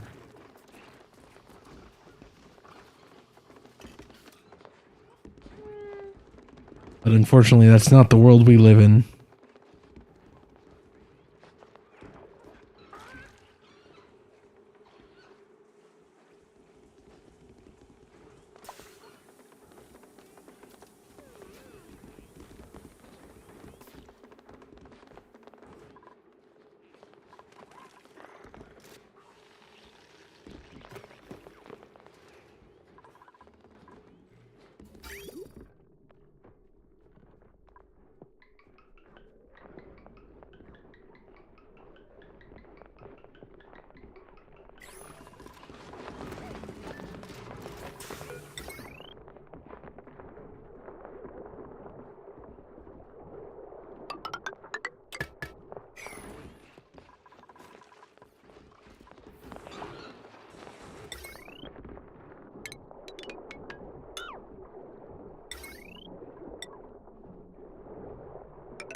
Okay, and I think this is where we're going to put our rust melter in. Because this is like the perfect amount of space for it. It'll be a little bit of a pain because we'll have to actually get it started and we have to get enough uranium to actually run it. But once we've got it up and going, it should churn out iron at a good steady pace.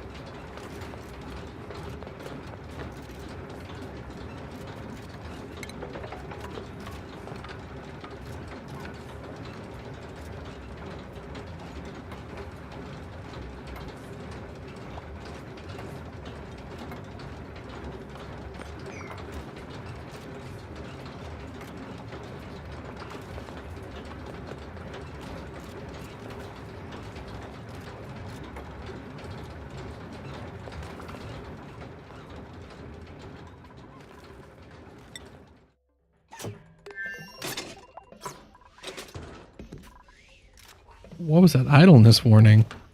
I guess the game is running so slow that it took the gap between him picking a task and picking the next one as idleness. Okay, we need to get rid of all of this.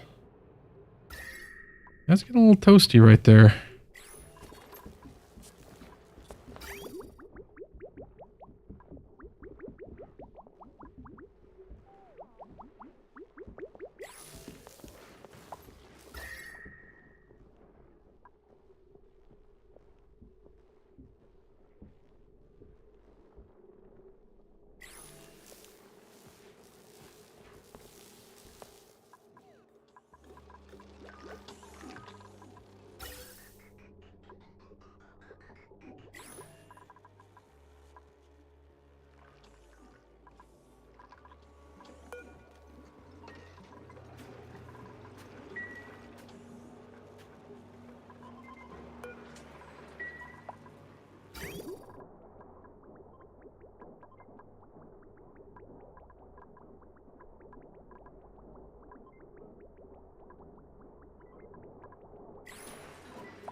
Oh, that's the wrong destination. He wants to go over here. He doesn't want to go to Frozen Forest Planet. That's not home.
Oh wait, no, we don't want to get rid of these ones. We want to get rid of these ones.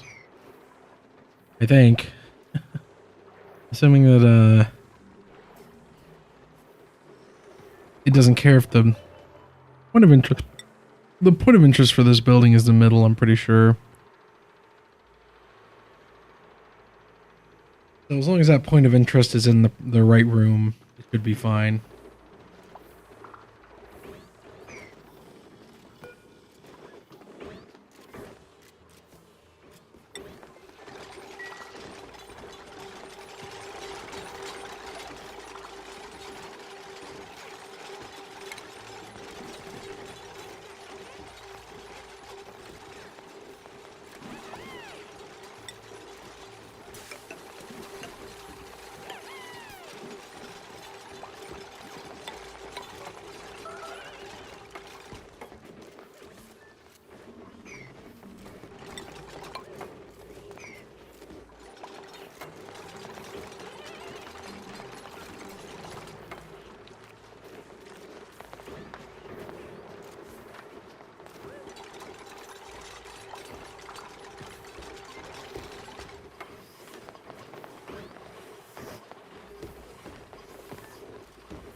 "96 tiles. You need eight tiles of space each.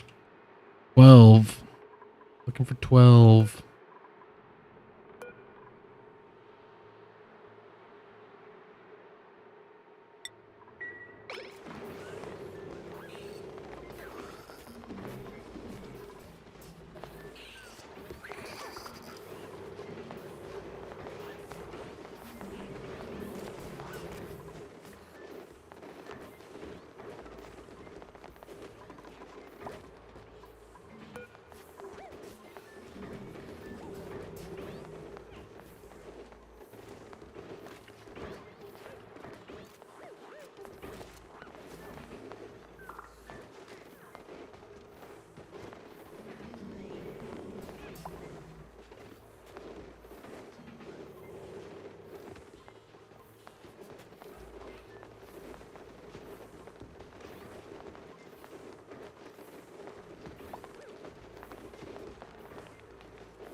Did we really grind all of the salt?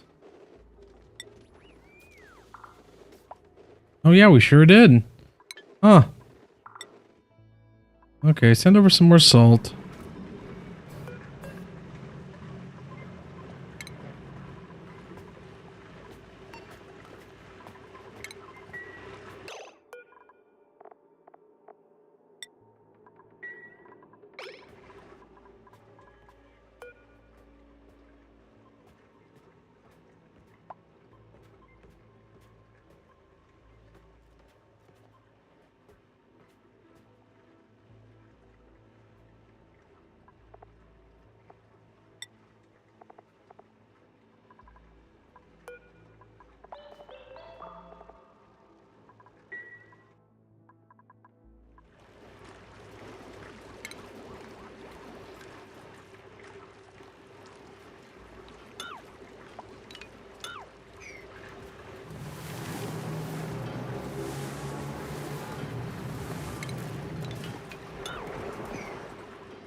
Oh, there's a...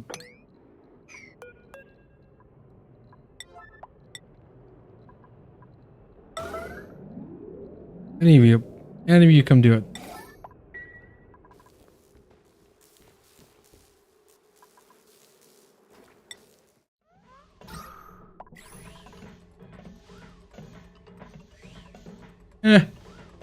He's staying in the suit.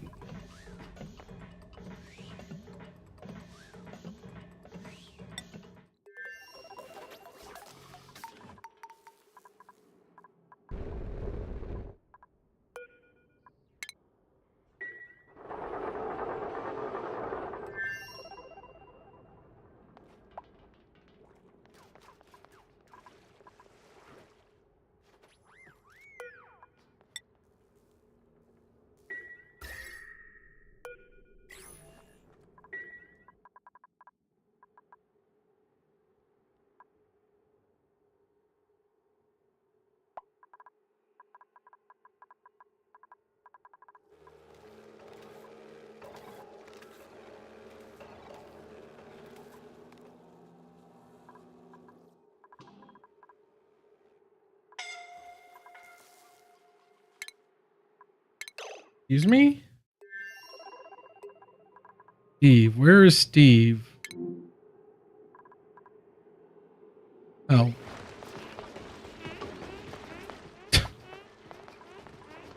Had me worried there for a second. Goodness. Just a few feet from air. He was so dedicated to his task that he almost suffocated himself. What a trooper. Hard no on any of these dupes, I think. Yeah, we don't need any of these guys. Get out of here. I don't even want the mushrooms. We don't even want the mushrooms. Go away. Bye-bye. Thank you.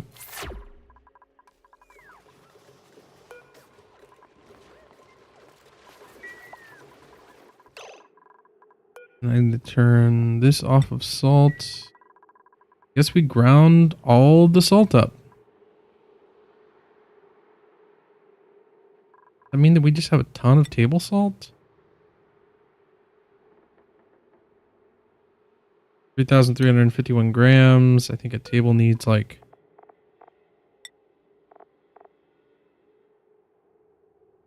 Table salt plus 1. 400 milligrams or 4,000 milligrams.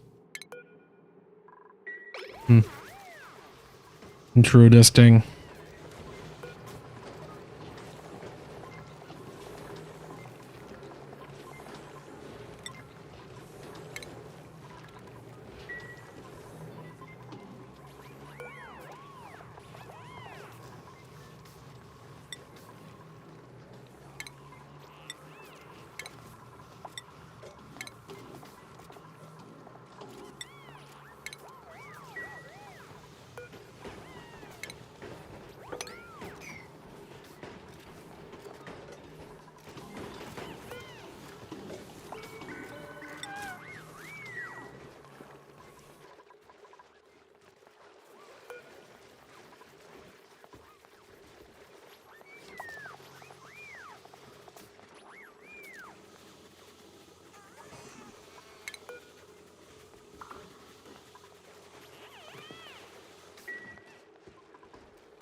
How do any of those seeds have germs on them?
How much glass did they shoot across?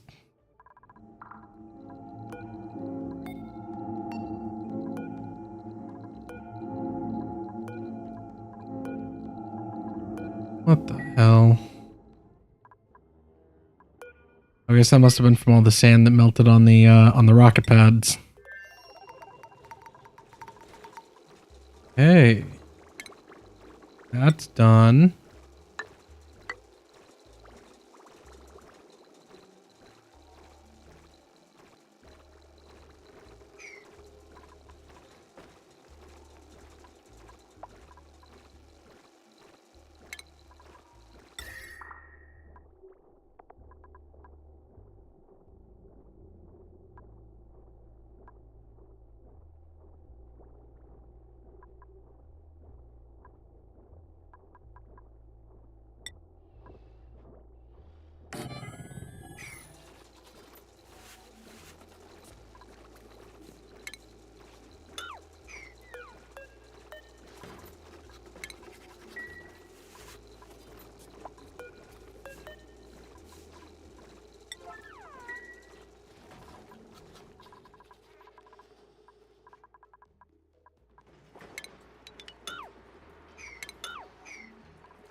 I think that should hopefully keep the meteorites from, like, slamming in from this direction. And if they hit from the top, it shouldn't adjust the eggs too much.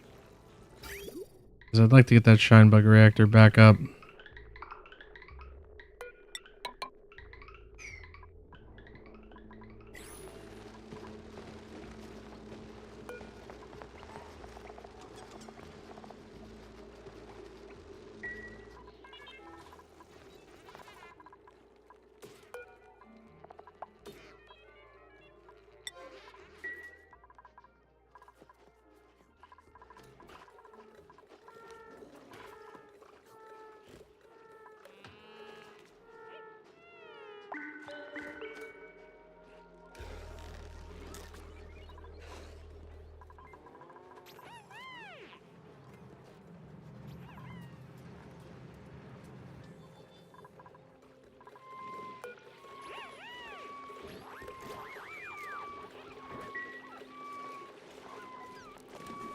I guess instead of doing a conveyor loader there, I could have just put a storage bin outside this door.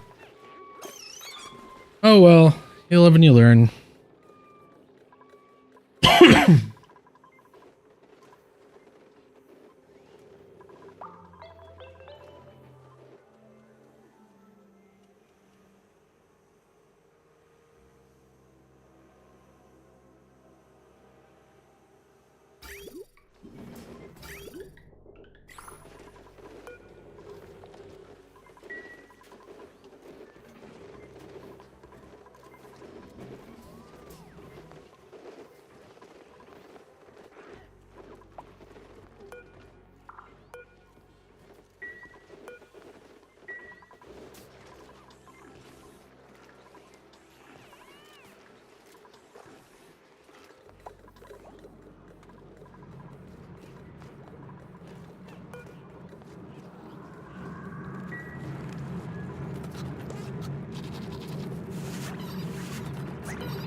Hmm.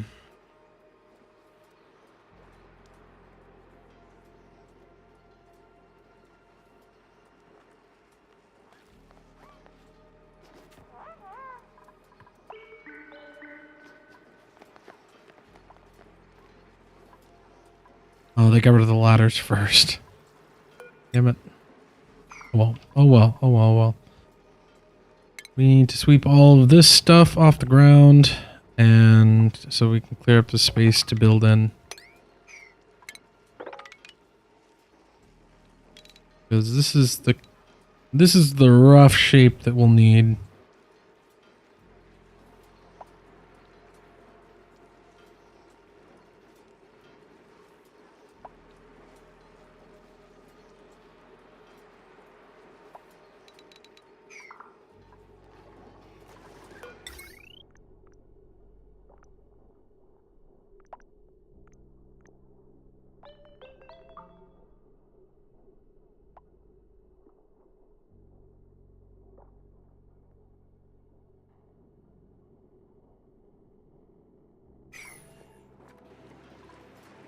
Oh, actually, I think I'm going to mirror this from the way I built it in my test world. Because then we can have it come down into a big steam room down here. We put there's a gap so that it can flow through. And then 1, 2, 3, 4 steam turbines. Because we're going to be dealing with a lot of heat from this.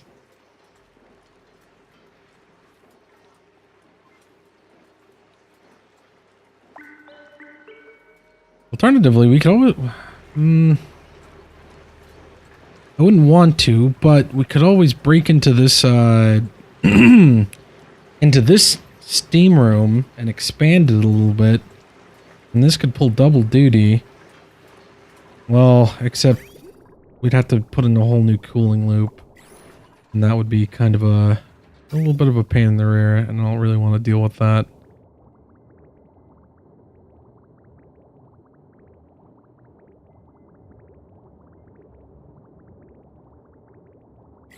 Hmm.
Also means we need to reroute this conveyor line yet again. Or frankly, we might just tear it out. We've already got plenty of coal down here, and I don't see us needing much more than this. At least not for the time being. It can always be delivered by hand.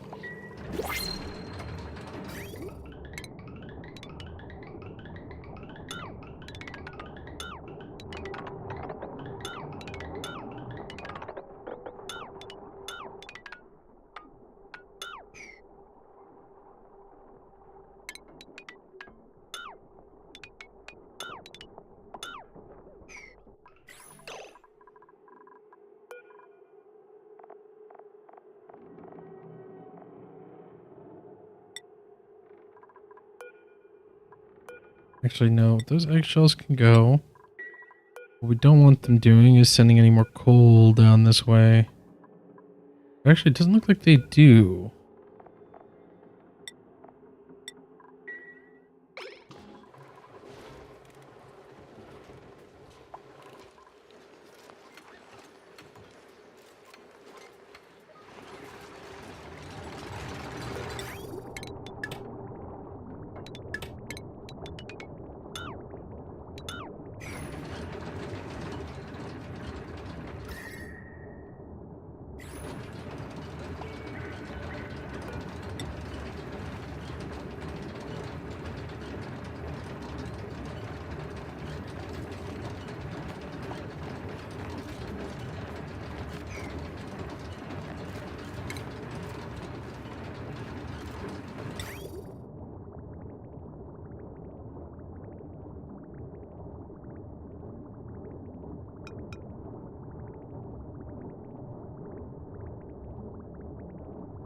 Tall.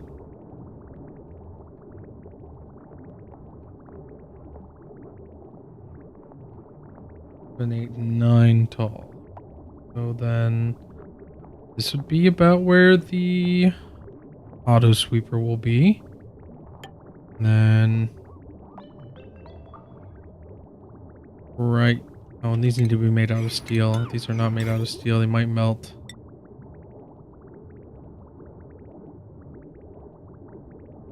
Where the auto sweeper will be. And this is where the conveyor loader will be.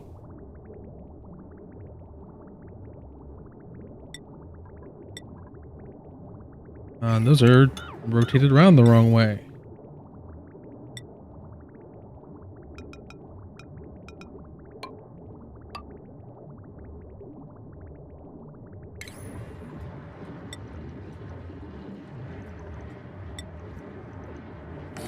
Steel on a conveyor loader right here, right next to it.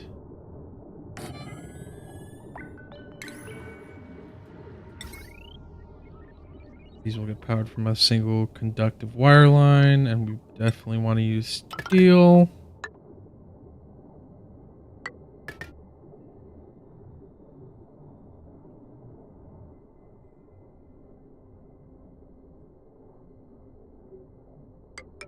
Here we'll need another wire coming out.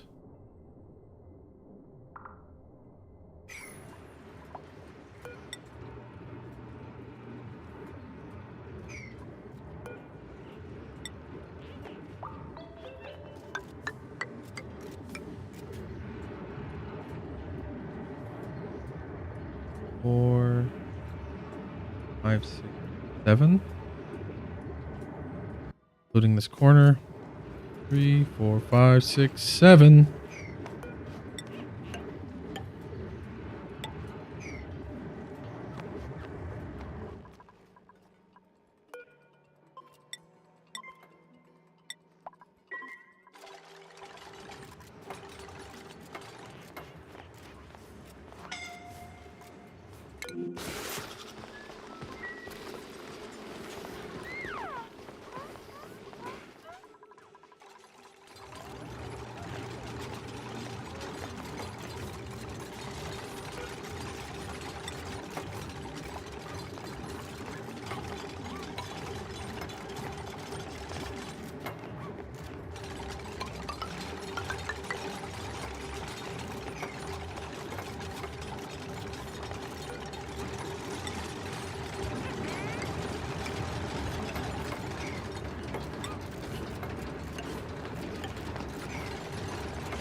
Oh, we're only gonna get a couple of tries at this. Probably.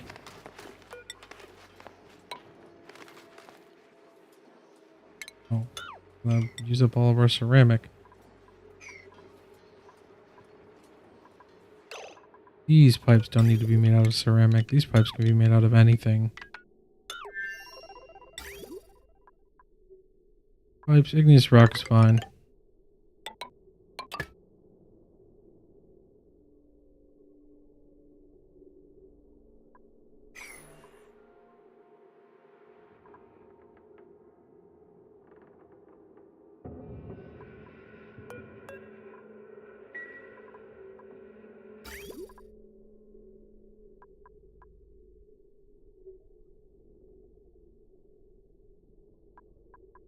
Yeah, this is why we need...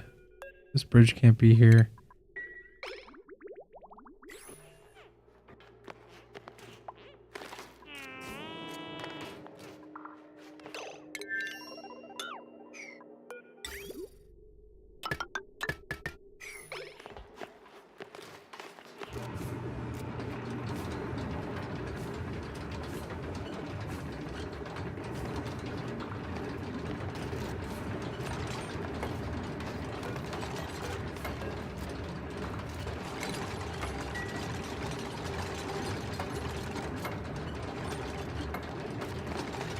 Yeah, we totally messed up the placement on this, actually.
I guess we could always use something else. I figured we'd use uranium because it's fairly low temperature.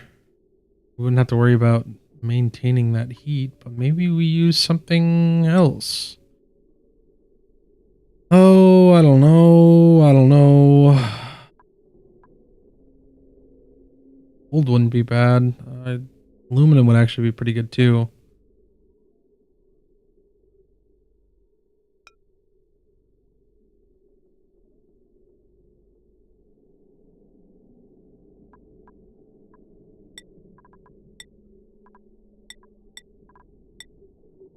Steel would be massive overkill and would be way too hot. Actually, aluminum would be fine.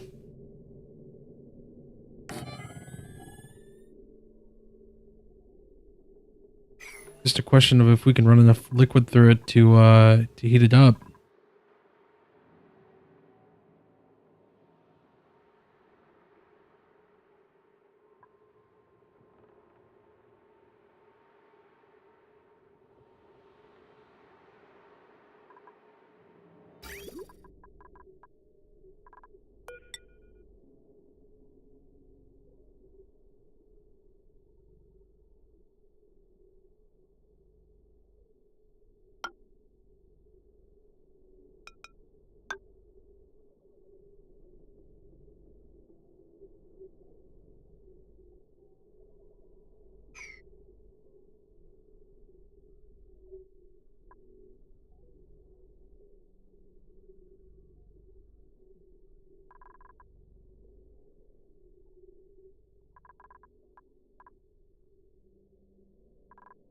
I'll have to do some further prep. But I think if we can melt some aluminum, that'd be great actually. But that's just for planning. Steel wire to there. So now we've got the wire for our pump, we've got the wire for the aqua tuner, which all this will come out once we're done with it. But we're just trying to get some molten aluminum to put into this refinery so that we can loop it around to melt some rust so we can make more steel. Because we've got 200 tons of rust. And I'd like more steel, please.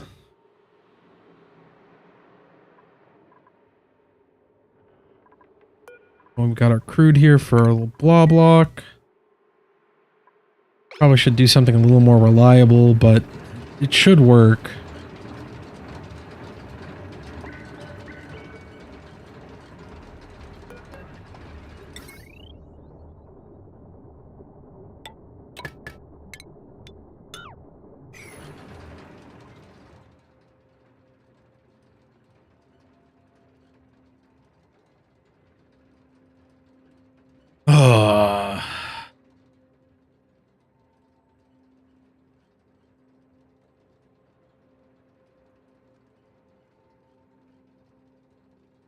Okay, BRB, I'm gonna go use the bathroom real quick. They should get this most of the way set up. And when we get back, we can pump everything out and get it set up further.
Okay.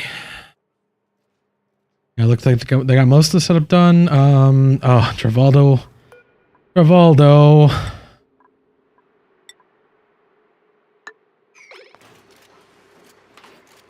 You trapped yourself, buddy.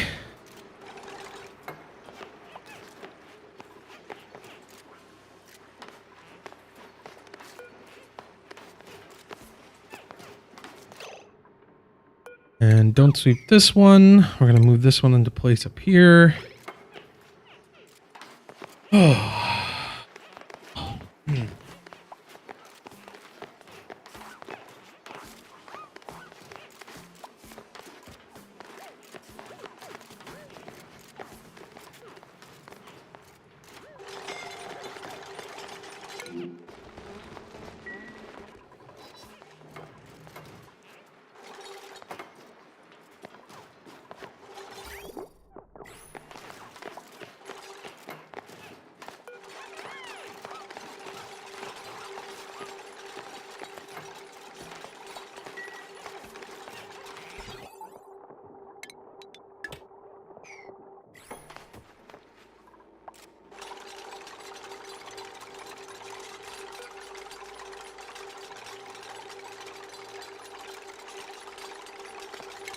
Oh, I kind of jumped the gun on this steel tile.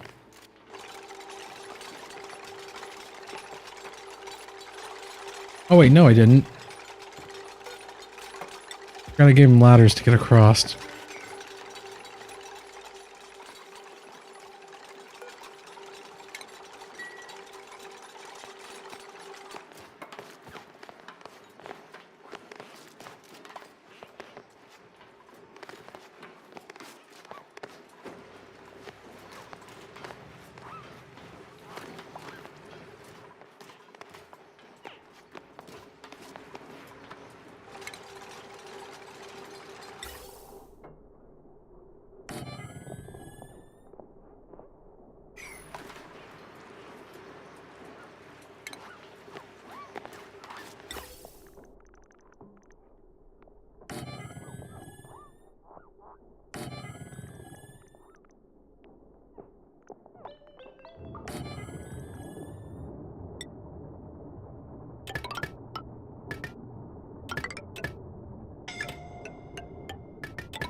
Really ought to move that suit dock to down here.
Oh.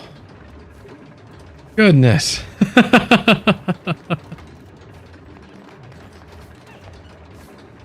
Oh. Scared the crap out of myself just now.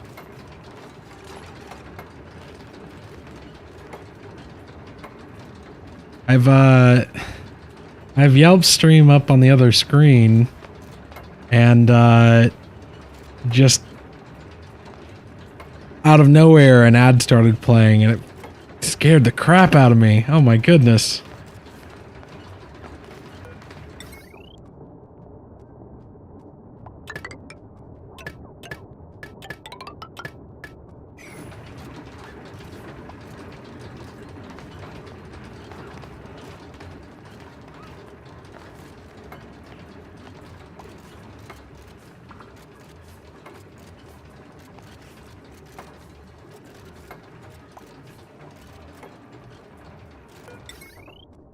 Oh.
Hmm.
I don't remember how I set this up before and if that's gonna work.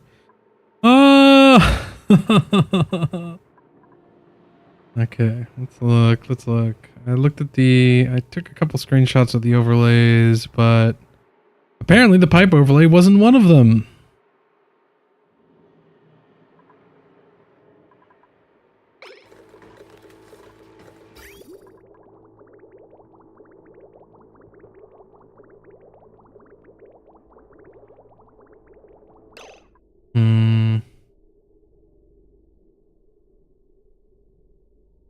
If there's a generally agreed upon amount for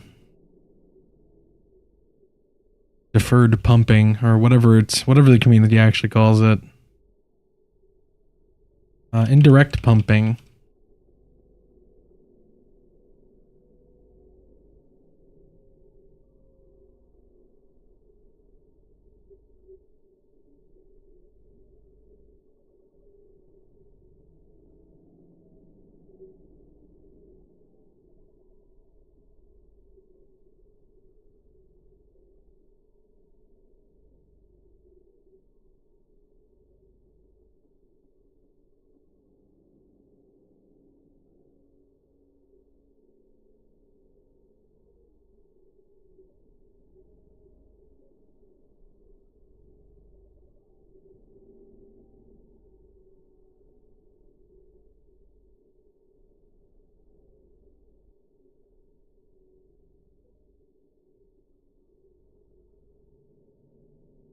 Okay.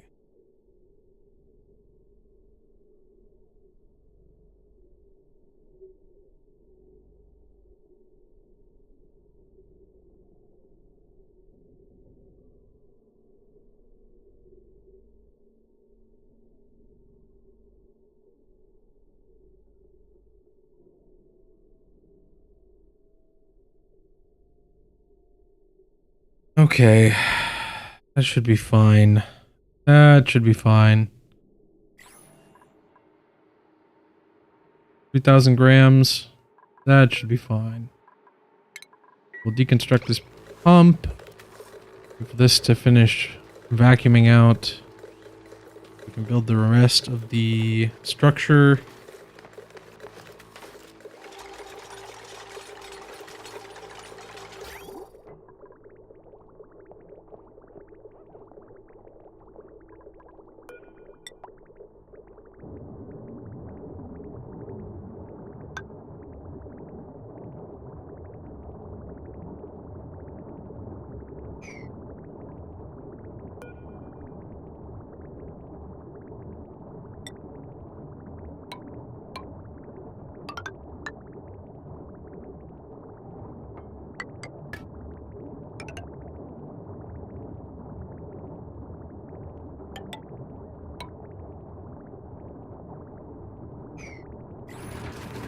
Okay, we pumped down to a vacuum, and now we can start actually building the structure.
Oh, what? No, no, no, no, no, no, no, no. No, not gold amalgam, steel. We need steel.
Oh.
Oh, we didn't sweep back there.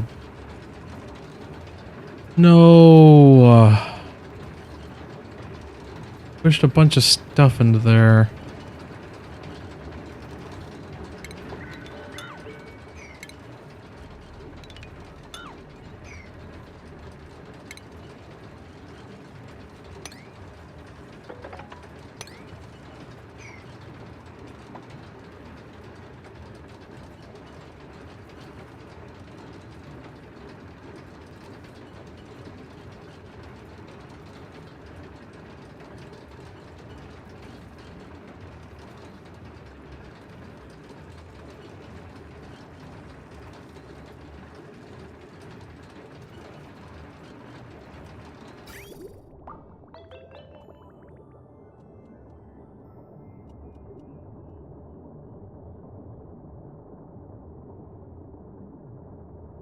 Nope, we gotta go in there. We gotta clean it up.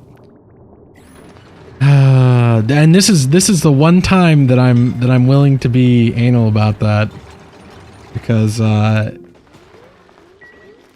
really don't want any. It's just not ideal.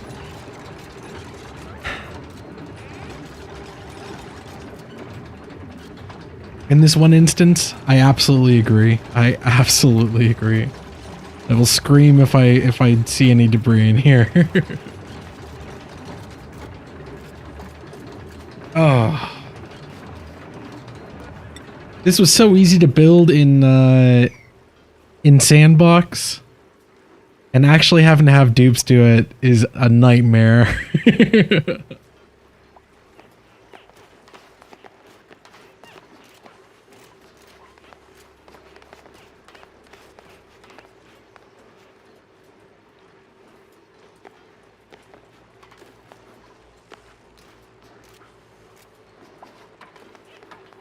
There we go.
such a painstaking process.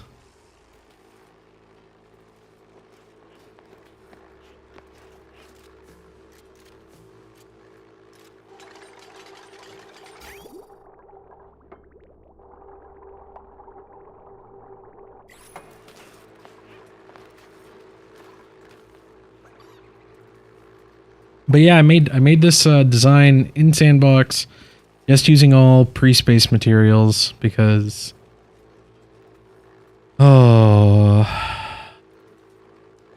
because I figured it didn't actually need any like super advanced anything.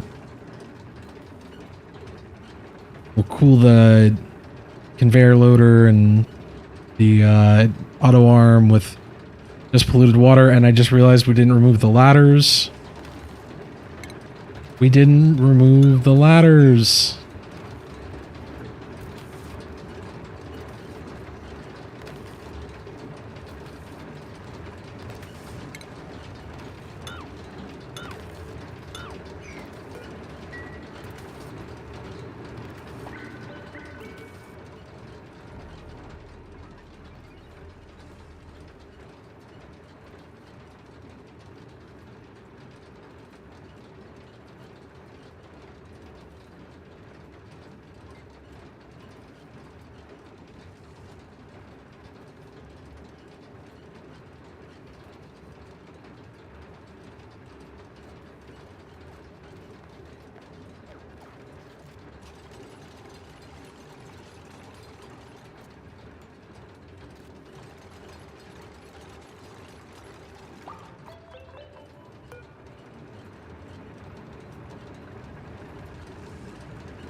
The save chug.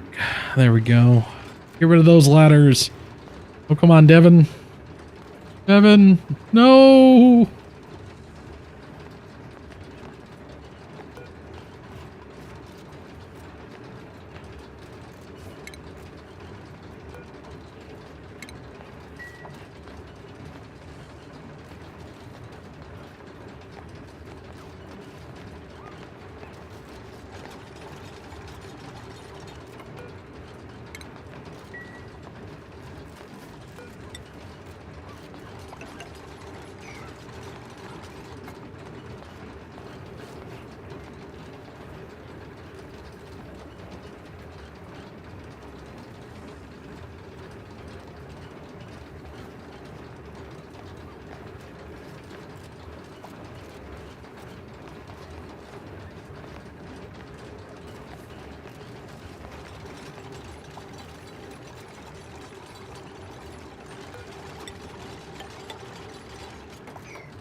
Oh, we left the pipes in there. Oh.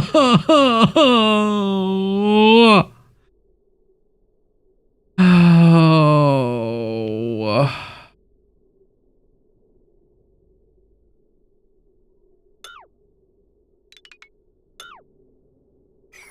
We left the pipes in there. There are gas pipes that, I mean, they won't melt. They're not gonna melt. Well, they might melt. They could melt. Ah, God. Oh my God. This is giving me PTSD flashbacks of the freaking petroleum boiler.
You know, I'm gonna look at this. I'm gonna look at this guy's errand list. Let's see what his errands look like. It's honestly not that many. It's not as many as I was expecting to see. With how like hard it's chugging between the errands. There'd just be like a dozen here.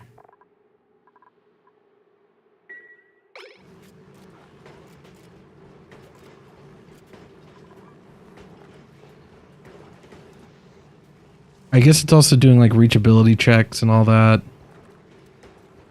Oh.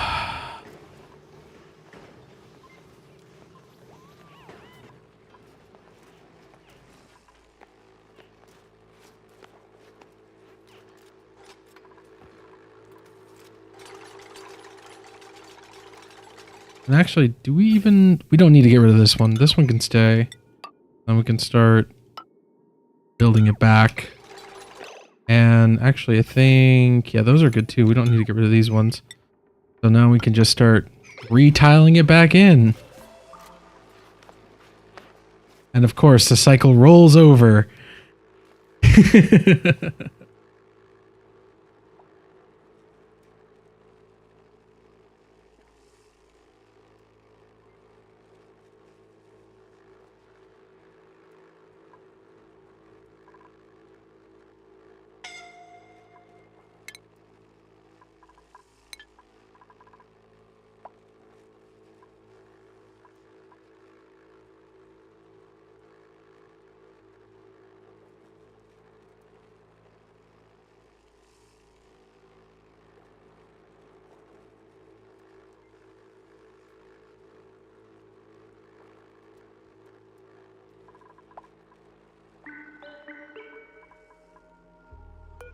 Why did it give me a larva egg here? Oh, because this slickster laid an egg.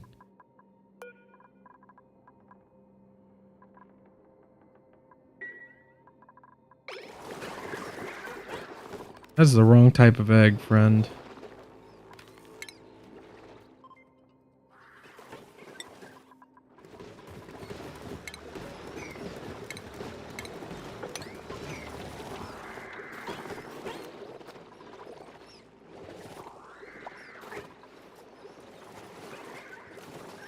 Of course, that slickster has to choose to lay its egg right here.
And now that I'm really thinking about it, I probably should have put airflow tiles all the way around here as well. Like up to here. So that it wasn't sharing thermals with the insulated tile. I mean, the transfer rate is so slow that it probably won't matter. And if I remember right, it shouldn't even be hot enough to really be at risk of melting. But the hot aluminum in the pipes probably could.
gonna have to wait for the cycle to tick over before we can get anything more done.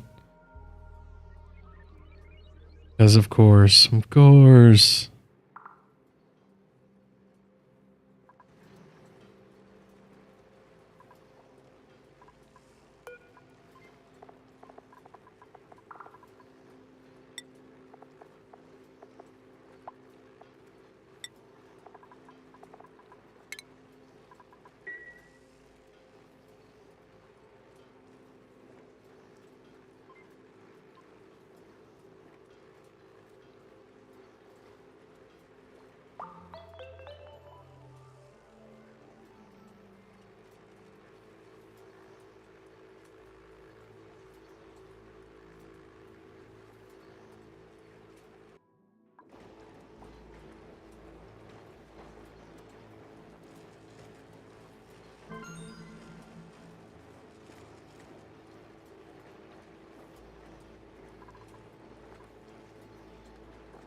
Actually, we probably ought to do these one at a time, just so that it doesn't surround it and then, say, push out the debris out the wall or something, you know.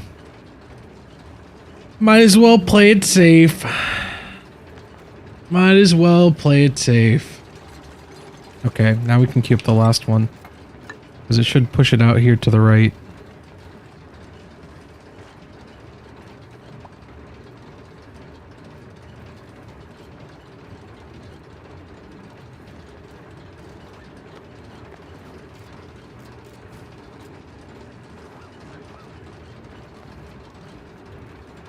And that's this is the hard part pretty much done.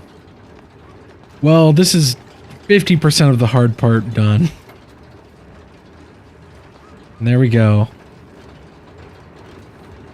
Got this all in a nice little vacuum. You don't have to worry about that. Now we need to get the steam room. And that should be that.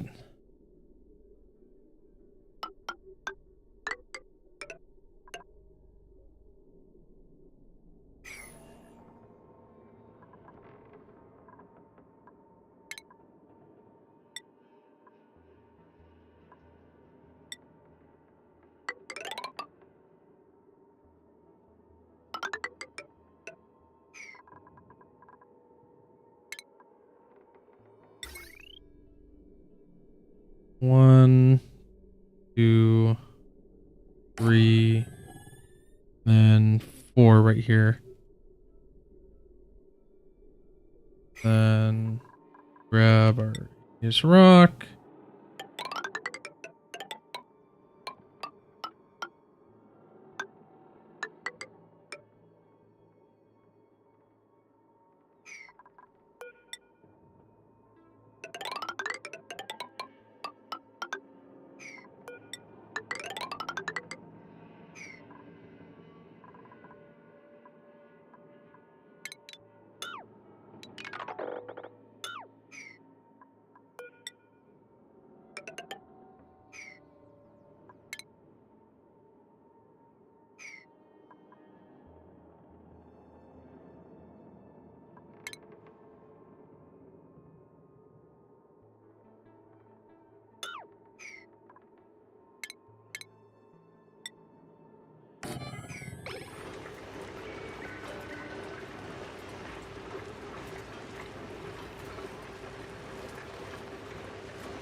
Oh. Okay, this will take a little while, but once this is done, then we just need to set up a little receiving area so that we can start loading up all of the rust into a single spot so that we can set it and forget it.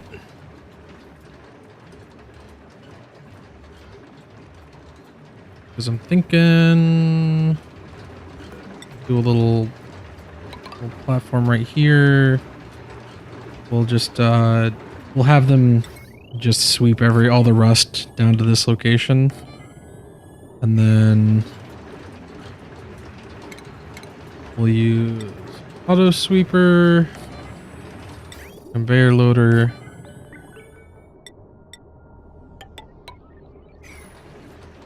And like that. And that should do it. Because then the power draw for this section will be the 1.2 kilowatts for the metal refinery, 240 from these conveyor loaders, another 240 from these two, and that should be it. That should be it. So this one conductive wire will be able to run this whole section of it. We'll need another transformer for the aqua tuner, for the cooling system, for the with the steam turbines. And once that's all done, then we're done. We're done. We can fill up the steam room and start refining out some rust. Of course, after we melt an aluminum aqua tuner.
You know, trapped right here.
There we go.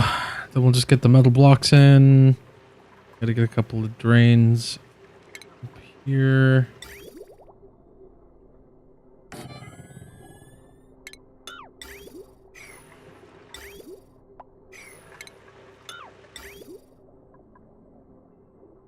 No, we won't make those out of steel.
So this is where we'll cool down the iron that comes out of our rust melter.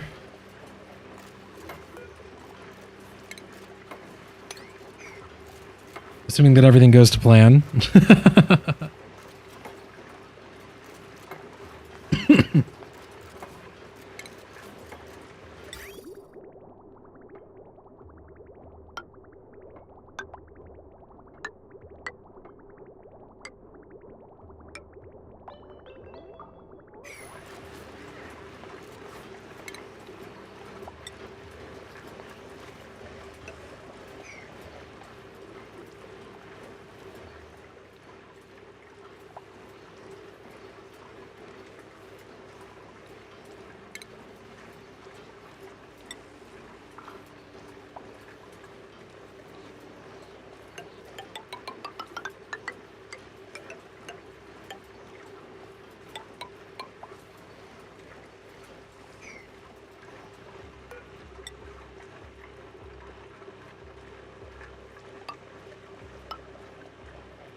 Oh, they should be able to reach all of that actually.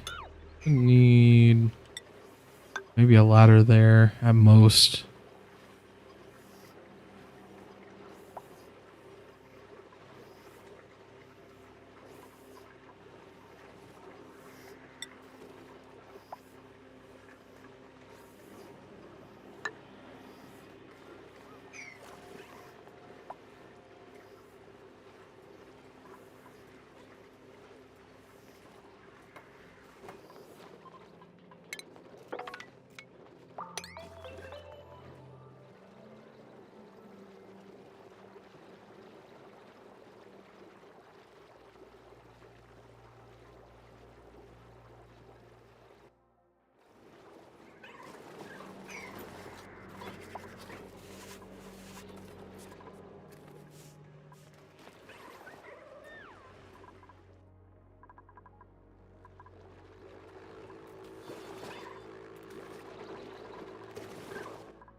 Oh, I just realized this is too high.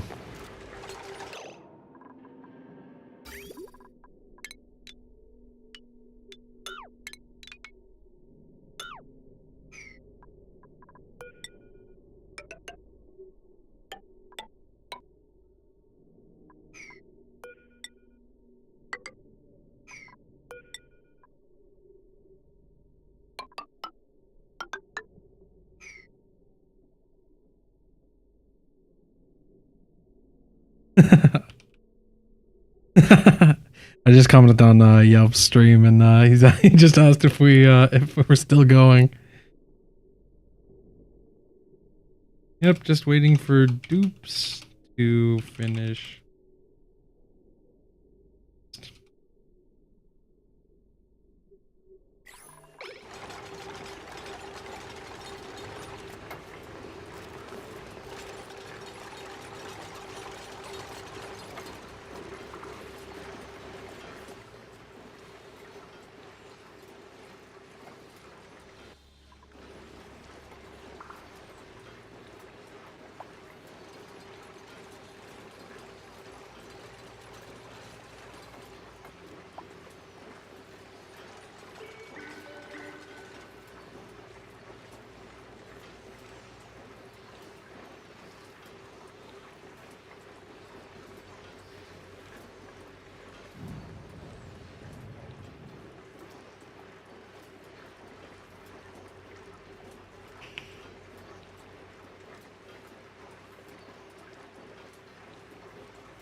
I just realized we need to put this pitcher pump in a different spot.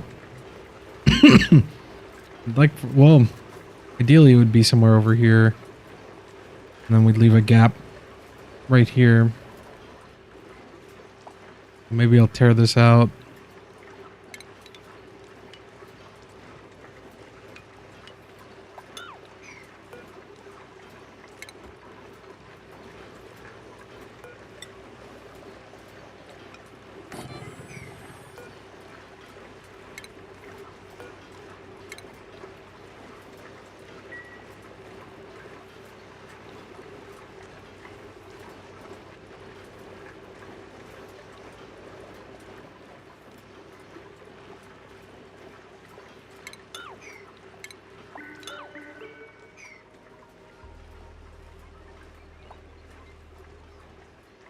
Just a matter of time. Just a matter of time.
Oh, why are these Pacu crowded?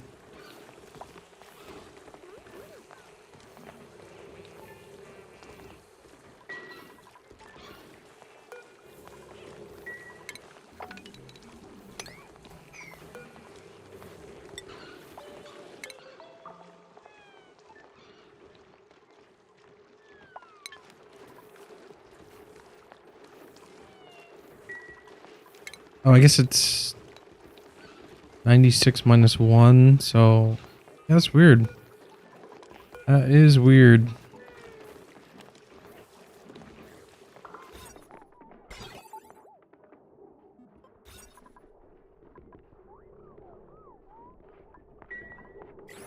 Like 14 critters. Are there... Oh, wait, are there eggs on the line? No. How are there 14 critters in here? 1, 2, 3, 4, 6, 7, 8, 9, 10, 11, 12.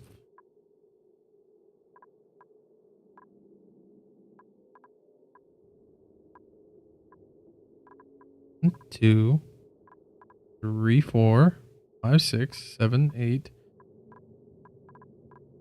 14.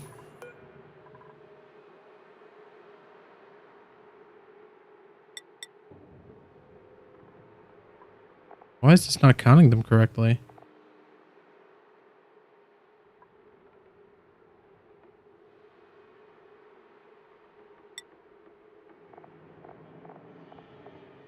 Oh, maybe because it can only reach down to there. So it's only checking above that point.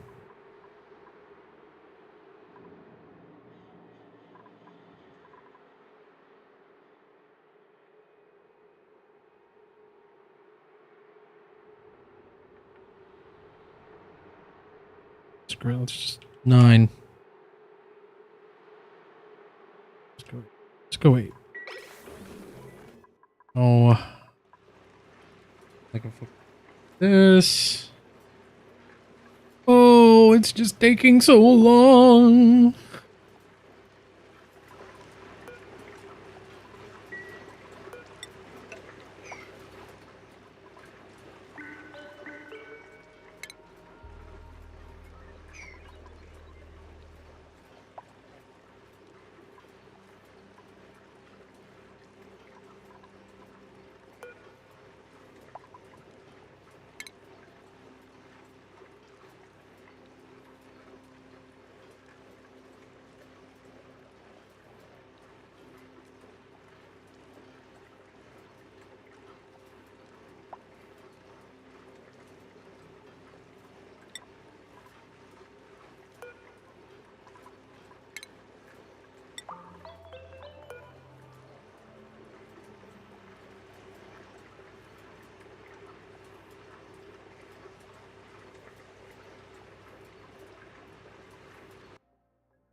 Oh, I forgot the other automation stuff.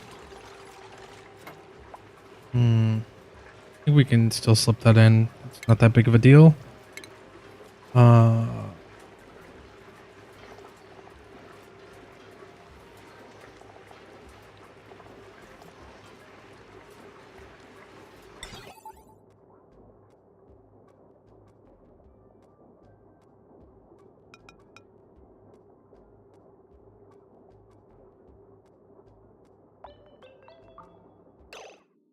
How did I do this? How did I do this before?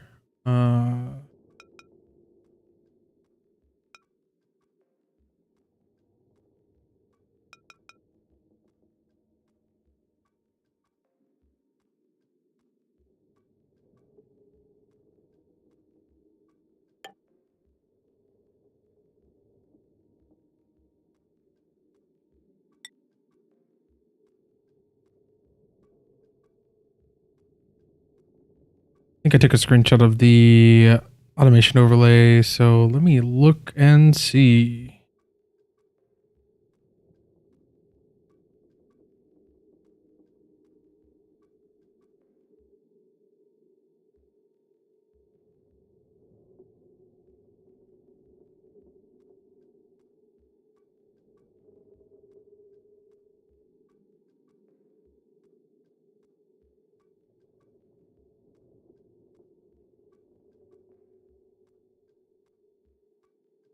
Okay. Yeah, so that's Zorgate and then a filter. And then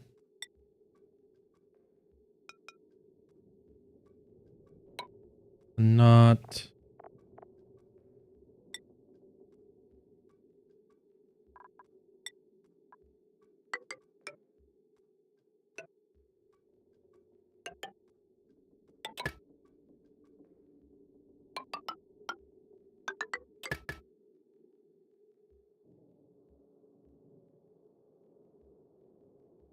About to tear out that corner block, but we shouldn't have to break into it again.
I didn't copy the numbers down though, so I'm gonna have to tweak with it. Because I forgot.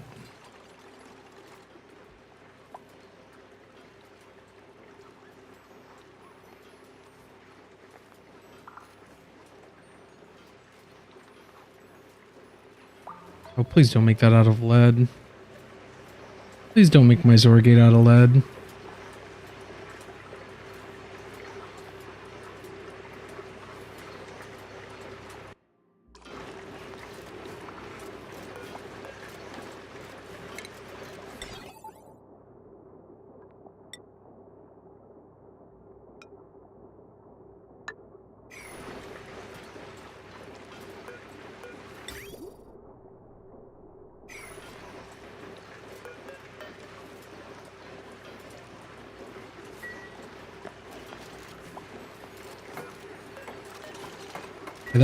That not gate can be lead though. That's fine.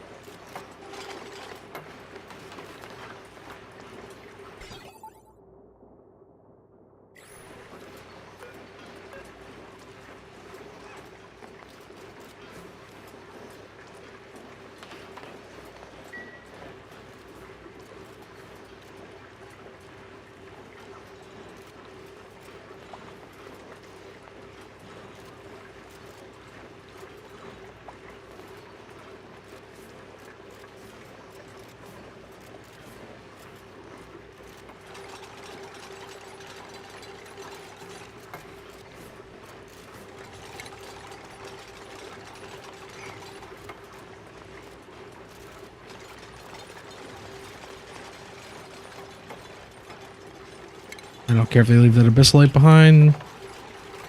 It does not matter.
Why are they not eating?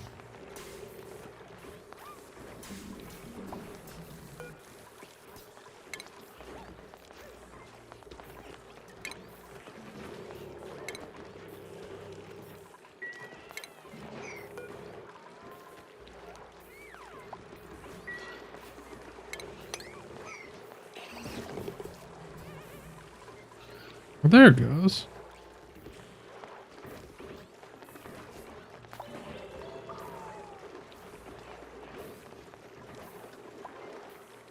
Yeah, that was in a weird state, I guess. The hysteresis mod is working. It's just not visually working for some reason.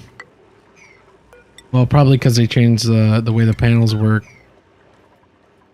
Oh, I love the new update. I'm a little upset that it broke so many mods. But though every update always does. It's just kind of inevitable. You know, I haven't even checked any of my other colonies in a while. Let's see how things are going over here. Ooh, this team's getting kind of cold.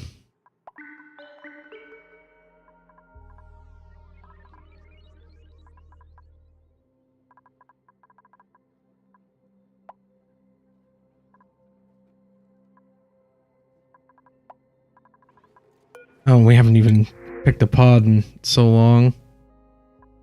No thanks. I really don't want any of those.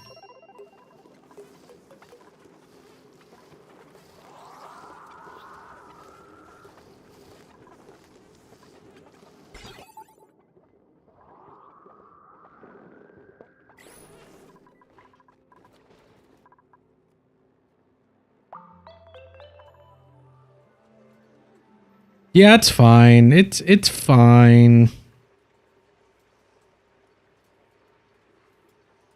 But just because it's fine doesn't mean it won't make me sad.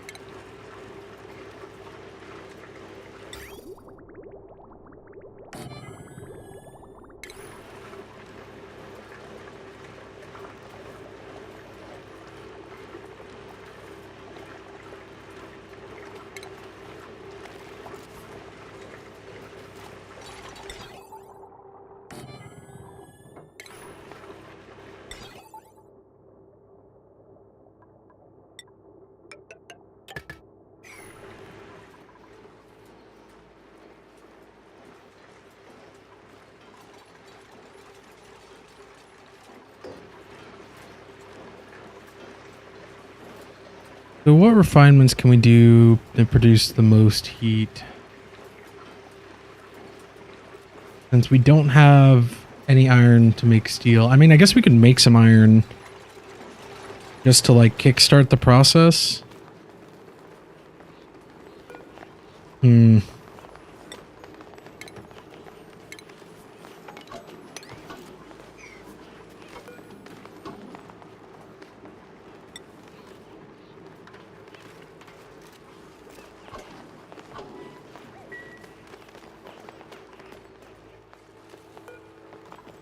Here we can do 5 orders of iron on all 4 of them.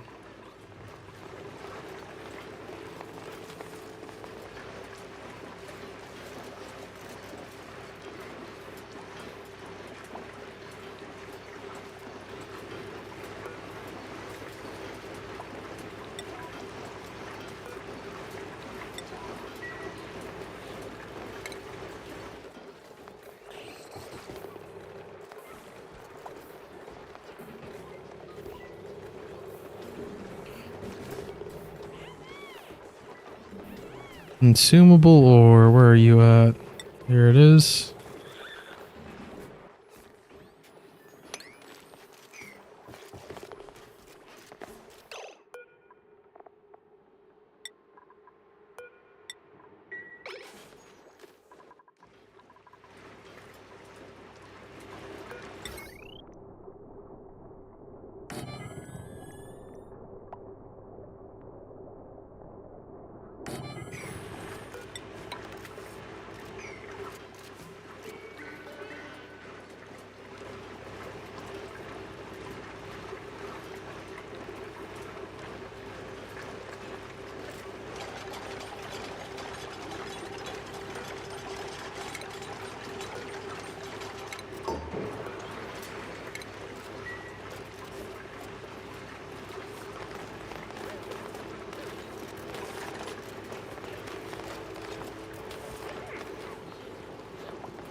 We probably had to have more than one incubator if we have more than one ranch.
Why can't they reach here?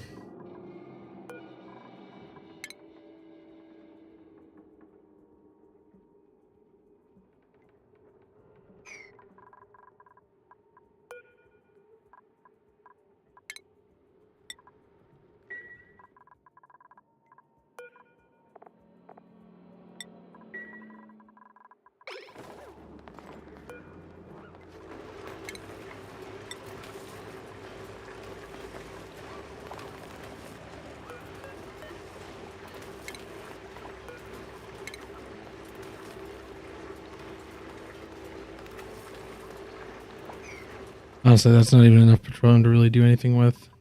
Yeah, go ahead and dump that.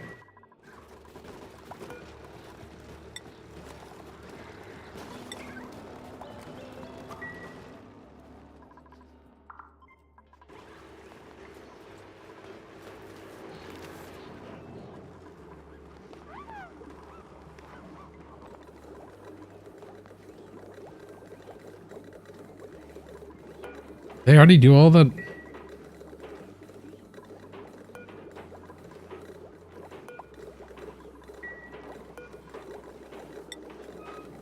That doesn't seem like enough iron. Do 10 more.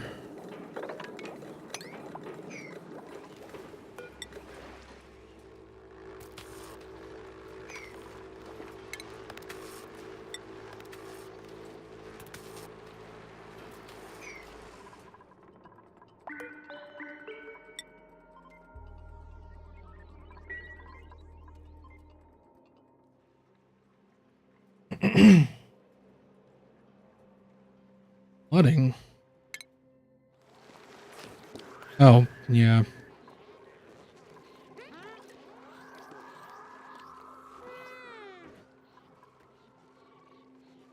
Kinda lame, the deck and flood. Critter feeder under the water? It's flooded. So, you can't feed poke shells with the fish feeder, I don't think. So it's kind of silly that that works that way.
Go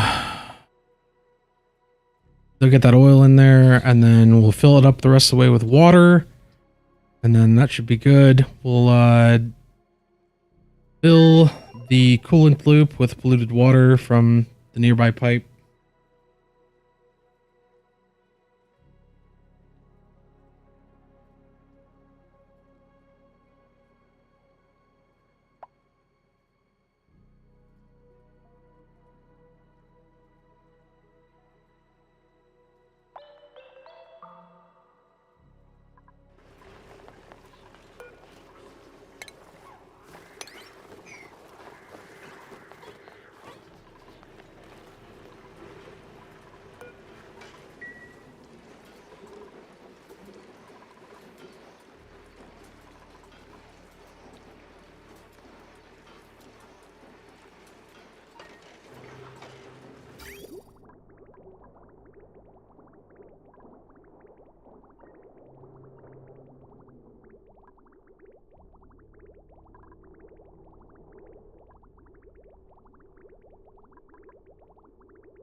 One more, and then that should be done. And we can start filling with water, which will probably take just about as long, if not even longer.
Oh, that's the bridge. I thought for a second they were getting rid of the bottle empty. I'm like, we don't have enough water yet. Please don't. Or actually, we might. We might have enough water. Oh no, no, no, no. Definitely not. We want one more bottle of water.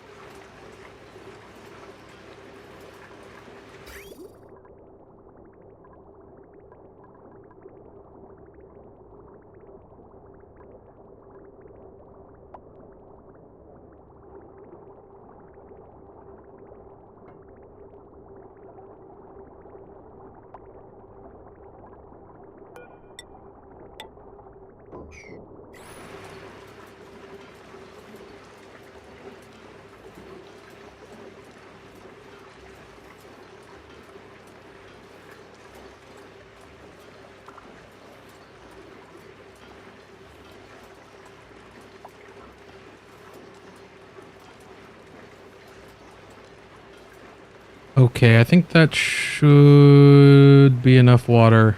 I don't want to put too much in there.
Okay, now for the annoying part.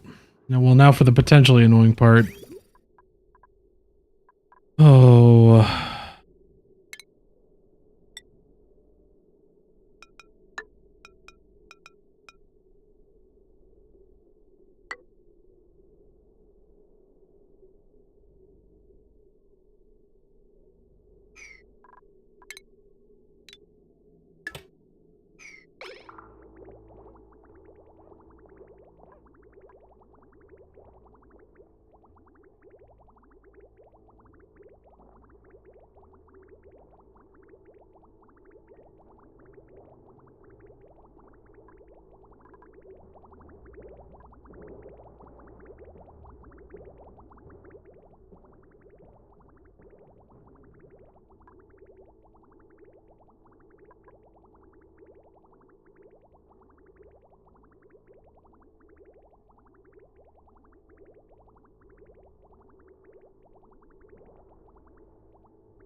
Oh god, that's like, what the heck was it? Oh wait, no, wait.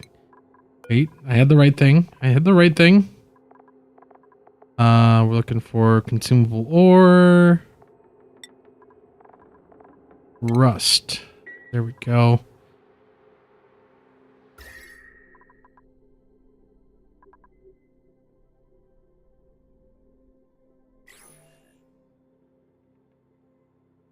Okay, so that'll make it easier to get rust down into the lower portion of the base and then get it swept up into its final location.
There we go. Quickly and efficiently moving rust down out of the base.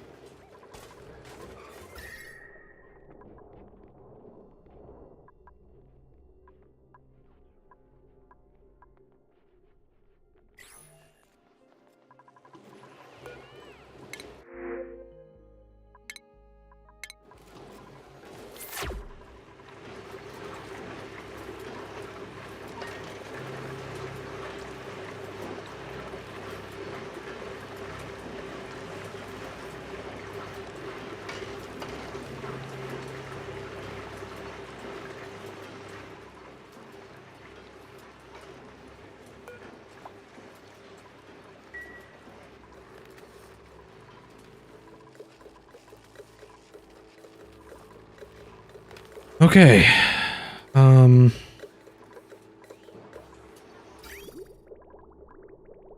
Now we just got to put down a aluminum thermo aqua tuner.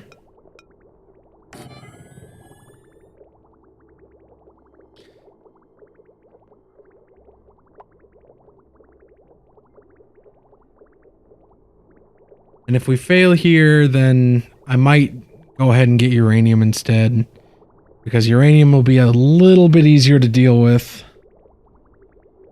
Since, you know, it's a difference of melting temperature of several hundred degrees. Or like nearly 800 degrees.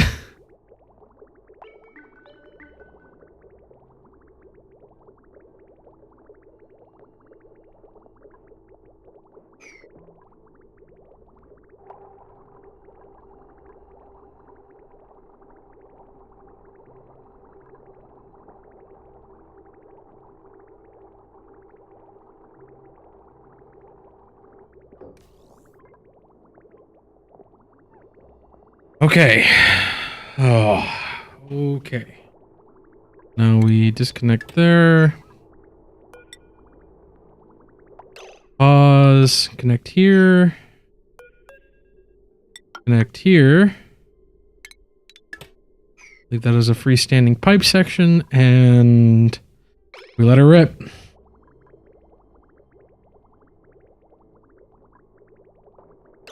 Oh yeah, and we need to connect here, here, and disconnect that.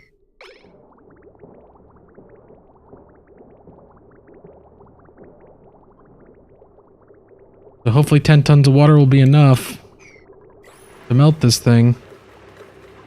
Might not be, but we'll see.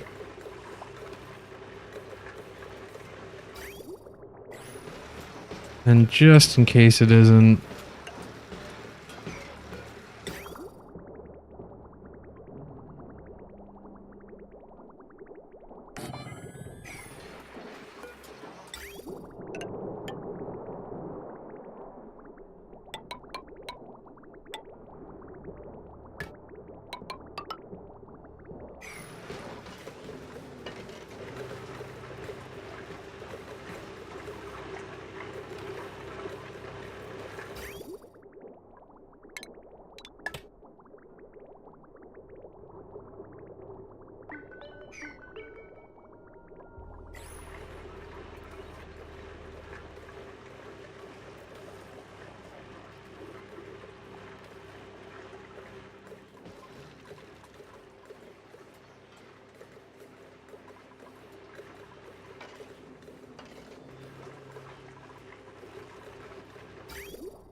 come on, it's getting close.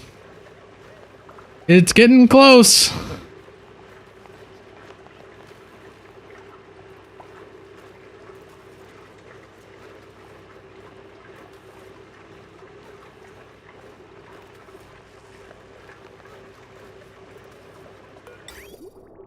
And a little bit of further prep because we're going to need to get it up to temperature.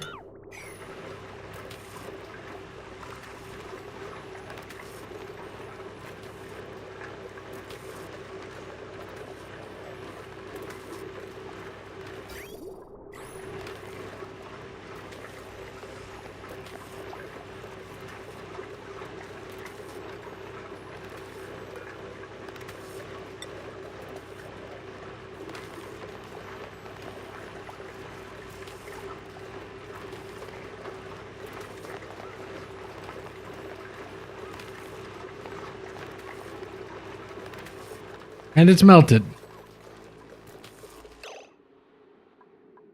Now, to see if it immediately solidifies. Because if it solidifies, then it's over.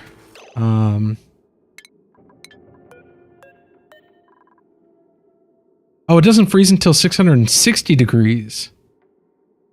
Okay. Okay, that we can work with that. We can work with that.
Oh.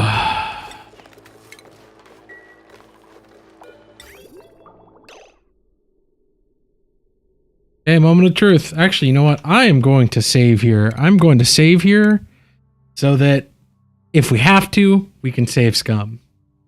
Because I don't want to have to do this again. But I would also like to learn from my mistakes.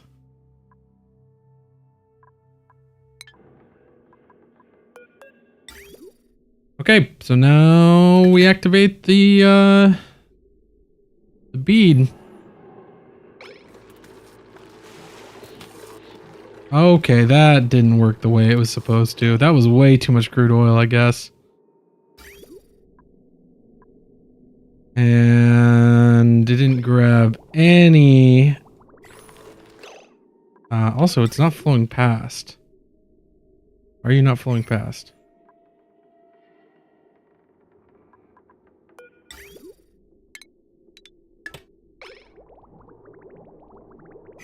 Just do as much pumping as you can, please.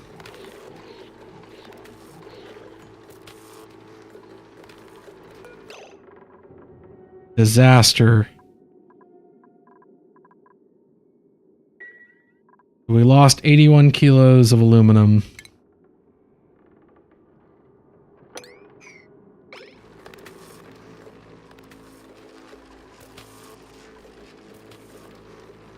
Oh, and we got sour gas transferring temperatures. Because it was way too much crude oil.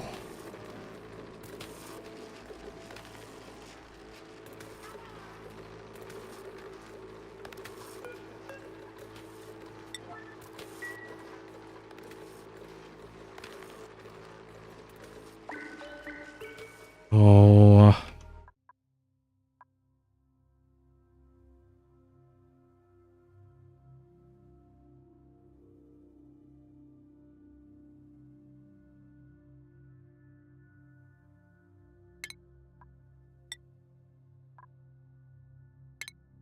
Let's go back. Let's go back. Because I think we can work around the amount of crude oil that was in there and figure out how to get exactly the right amount to flow out.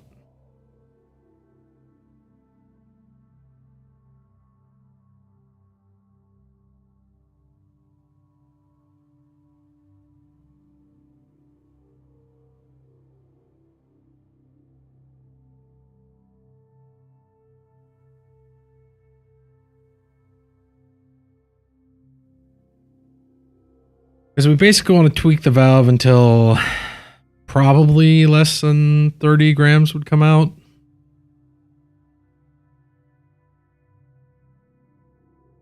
Because obviously 3 kilos was too much.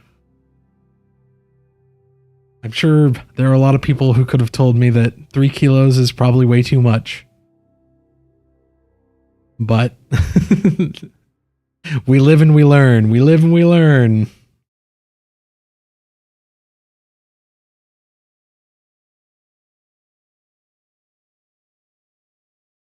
But if I can absolutely help it, I'd rather not lose any of that aluminum.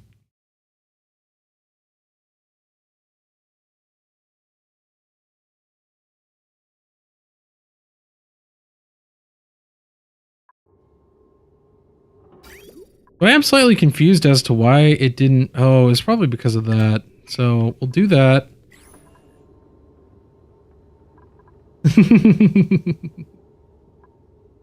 I feel that. I definitely feel that. I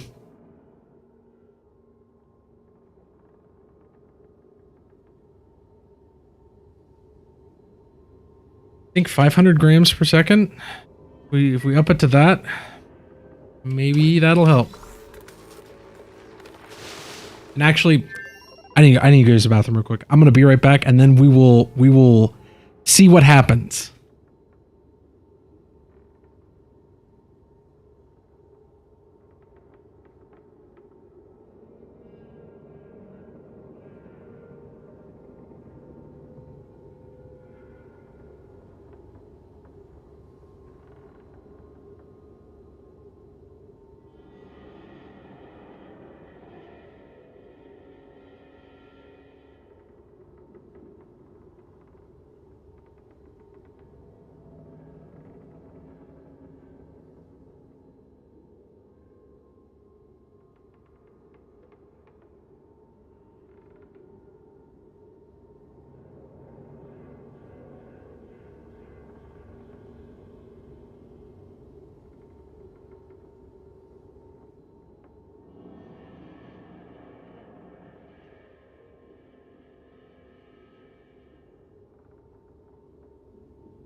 Okay.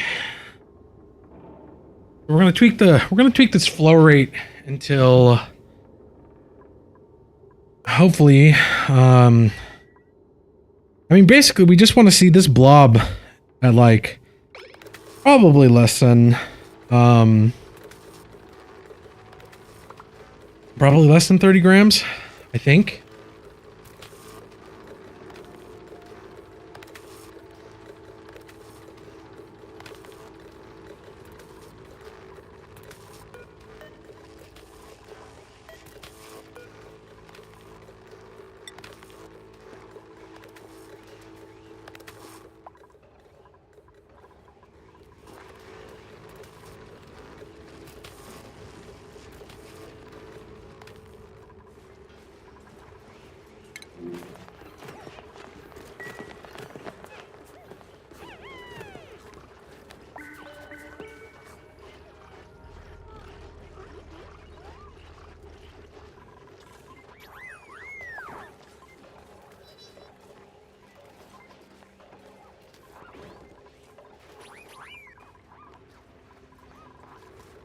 Thank you.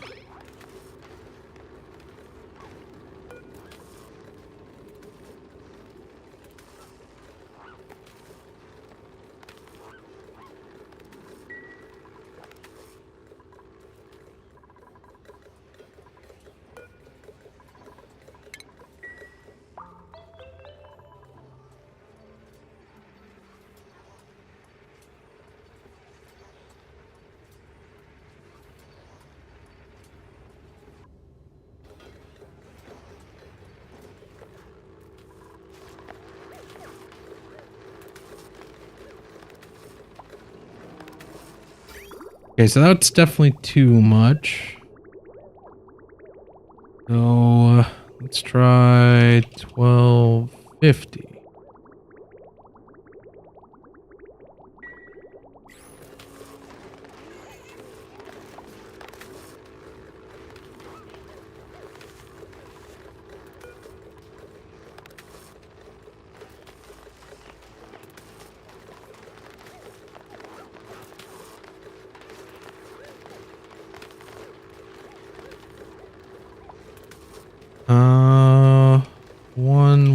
150.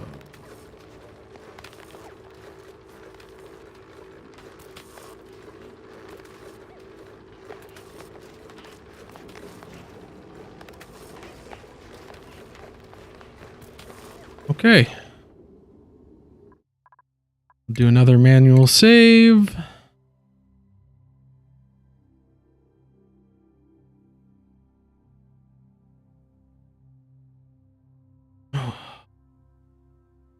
The 100 grams shouldn't fall off.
Oh, no, it was going so good.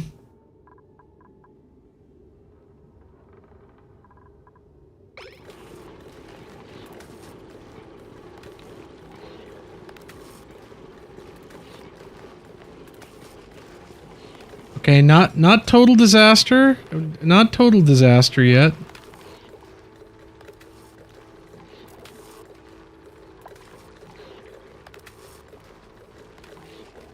We didn't lose any aluminum. And this is just like 100 grams worth of oil of sour gas. So it's not going to transfer temperatures very quickly at all.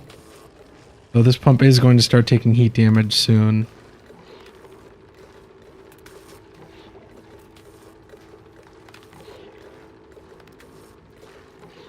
Actually, maybe not. That blob of oil may be whisking away just enough heat to prevent it from eviscerating our pump. Or at least forestalling the inevitable.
There we go. That's all the aluminum. Oh, okay. So now we just need to start pumping heat into it.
Okay, so now a quick double check because we'll want to overshoot the melting temperature of the rust by probably like 2,000 degrees or we want to get up to like 2,000 degrees.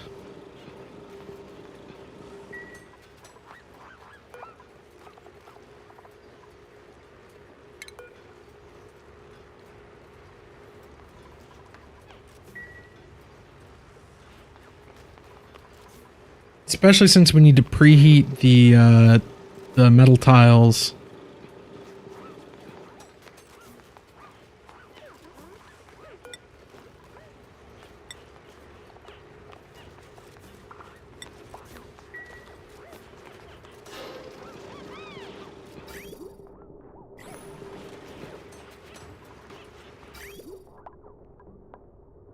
This bridge is backwards.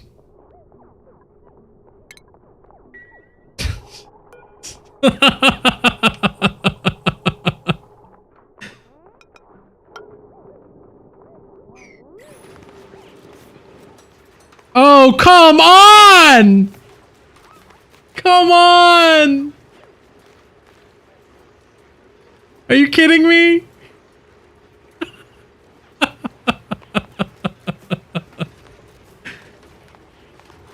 Out of all the positions to push it out into, it had to be right there.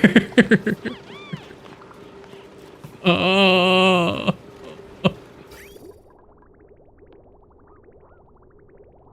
God, why have you forsaken me?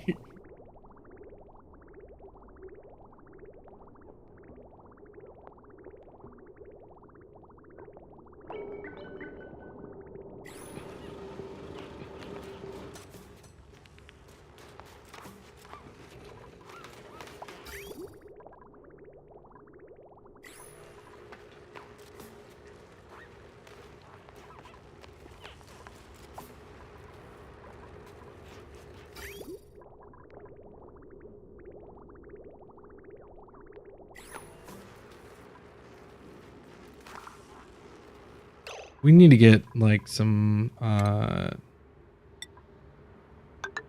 two of those. Give me two of these, please. I'm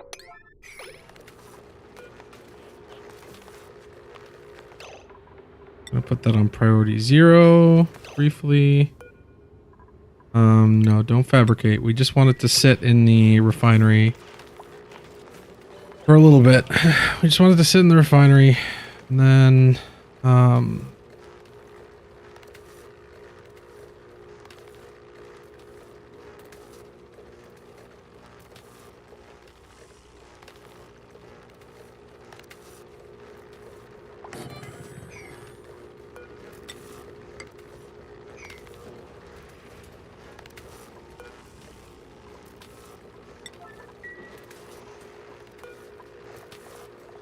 because the heat transfer should be pretty minimal while it's sitting inside the furnace.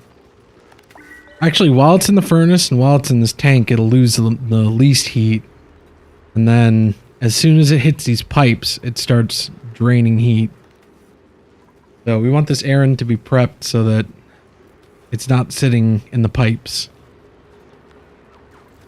Oh.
Did I really not see any of these?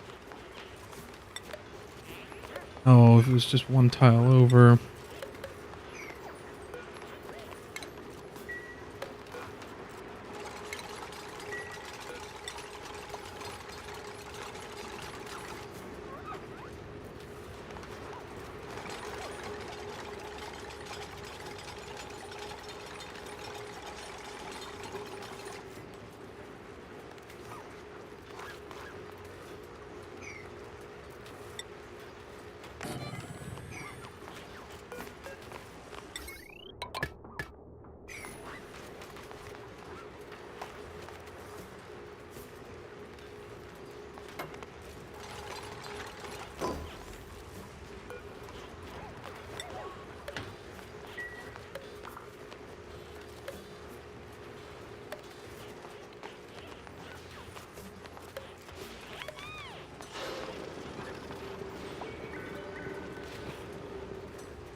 All right, I think we're ready to start splitting it and having it partially flow through the exchanger.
I think I goofed up this bridge placement, actually. Now I'm thinking about it.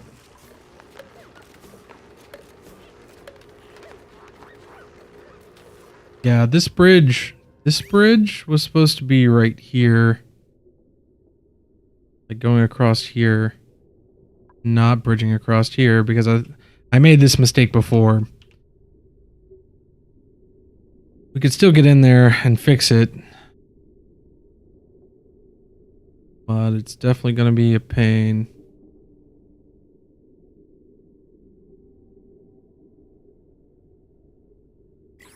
If we repump this area out...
This was on... This was on purpose. Don't worry. This was on purpose. I meant to do that. We're just preheating the heat exchanger. It was all... I did it all on purpose. Obviously. I definitely didn't do it right in my test build and then do it wrong live. That would just be silly.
Well, I guess maybe while we're at it, we can replace some of these insulated tiles with airflow tiles.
Okay, so now we break in right here.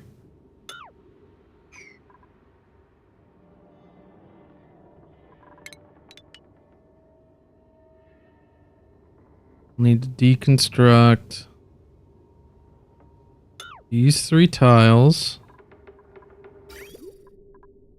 and the bridge. Rebuild the bridge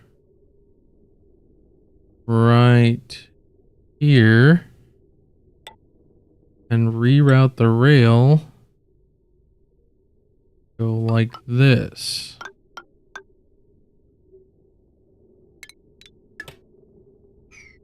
While we're at it, we'll also replace these with steel airflow tiles. And if I can, I'd like to replace these with... These will be insulated. These will be these will be airflow. I'll have to wait for them to get the ceramic done first, but then that'll thermally isolate all of the hot stuff. We shouldn't have to worry about it eventually melting.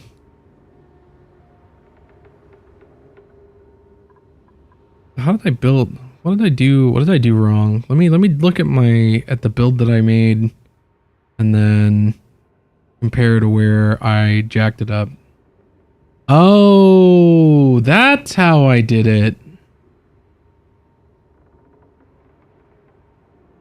In my test build, what I did was I had this bridge like this. But to avoid changing too much, I think this is how we're going to do it.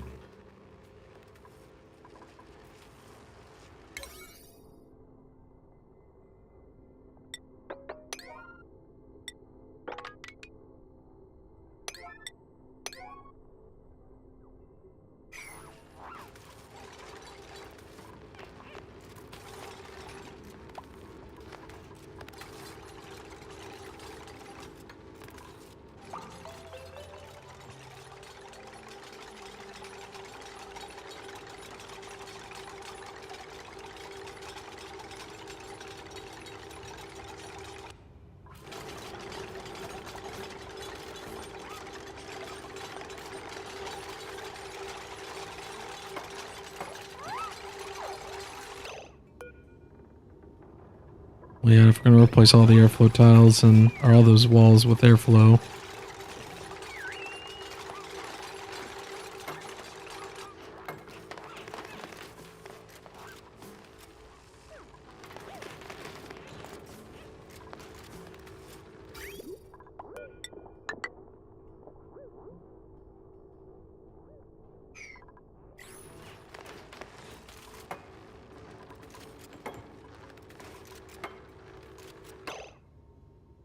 No, no, no, no, no, no, no.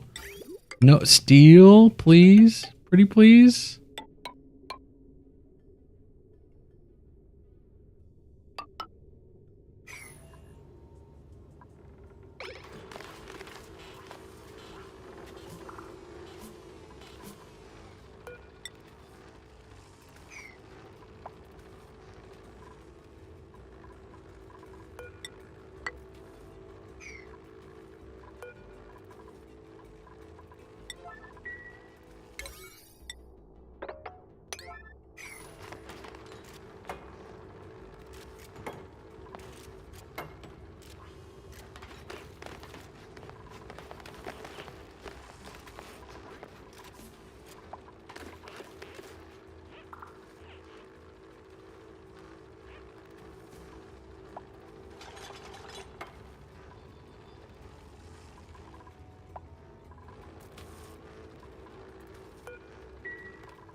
Oh.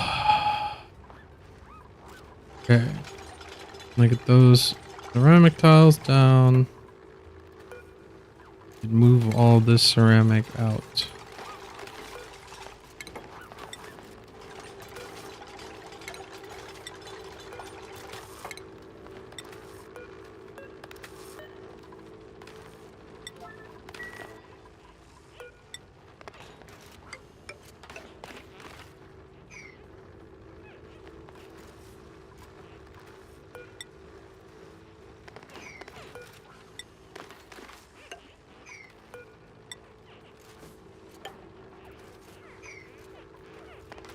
Okay, let's take a quick look at the material overlay and make sure that it's all one color. It's all one color. Okay, good. Good.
No, please just finish it.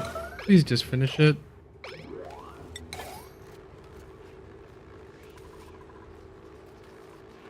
Or not. Or not. It's okay. It's okay. We can wait. We can wait another cycle.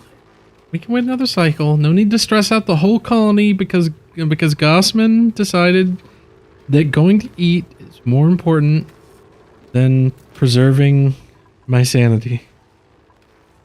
And frankly, I can't blame him.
Okay.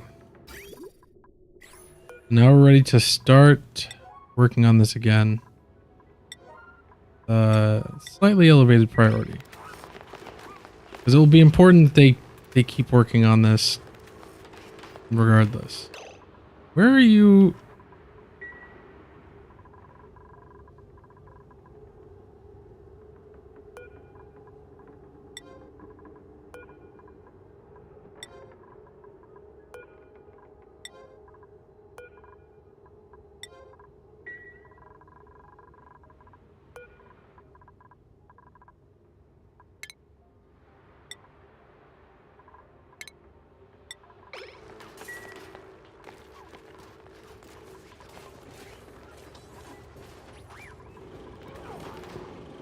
I wonder how many of my duplicates were busy running Rust from this point back up to the storage.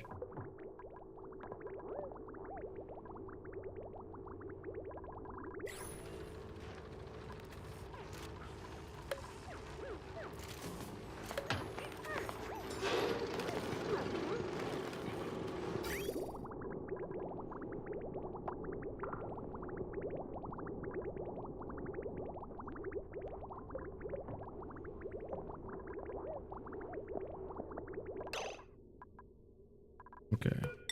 No, we're going to go ahead and have it splitting. Start preheating. Because it shouldn't take nearly as long now.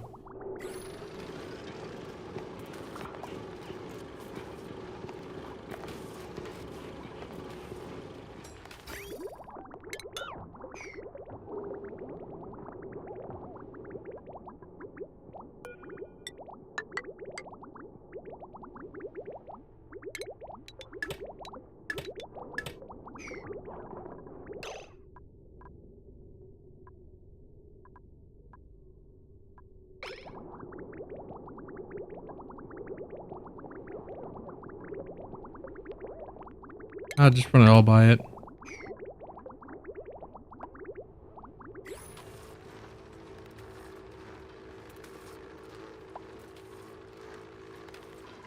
Rust melts at 1534.9.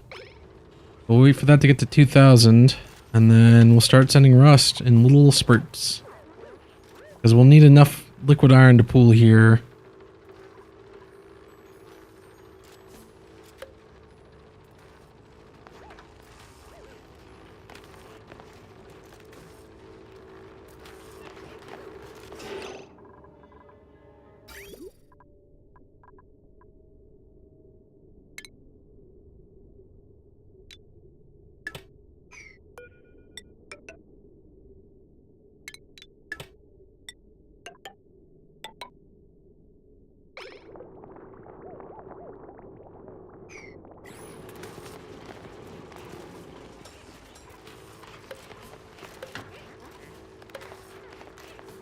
All right, let's send the first batch of rust through.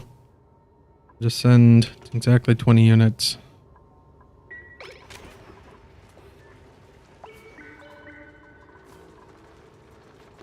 Here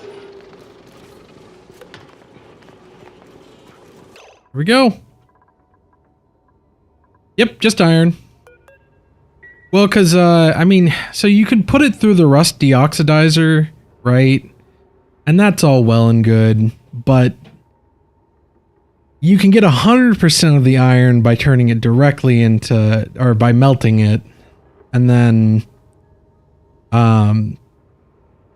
basically get the like, and it also will generate a ton of energy. This is, I think this is net positive energy. At least from what I saw in the test that I did, this should run net positive energy, but we'll have it just send 20 kilo packets through.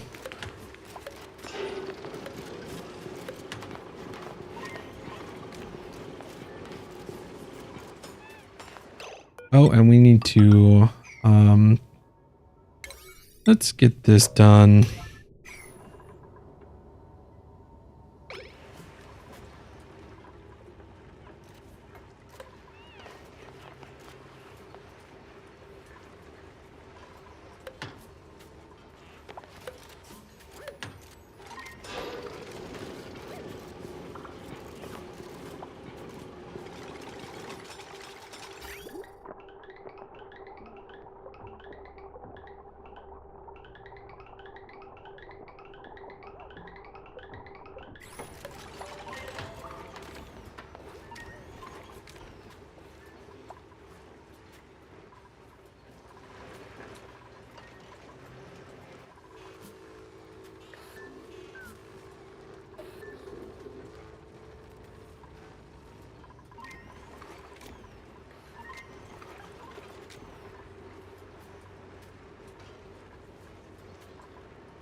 Yep, and the nice thing is that so obviously we funnel all of that iron directly into steel, and then it lets us make more iron, which lets us make more steel, which lets us make more iron. You know, it loops back into itself, which is just wonderful.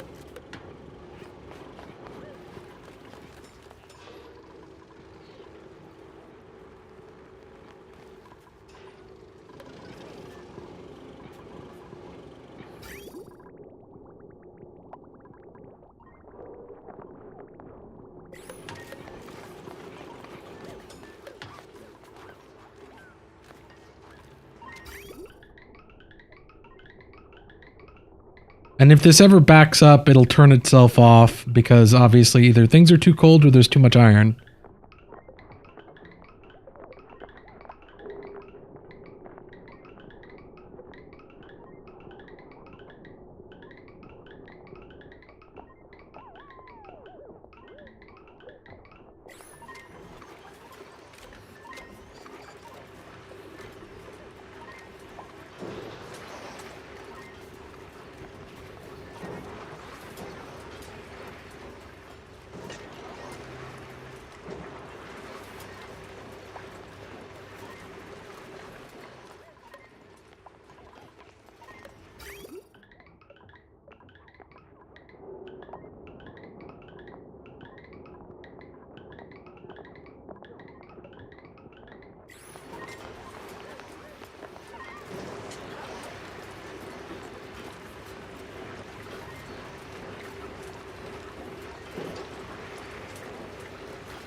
Now that there's molten iron sitting on it, we can up this amount to like 40 units.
Now, how did that igneous rock debris get in there?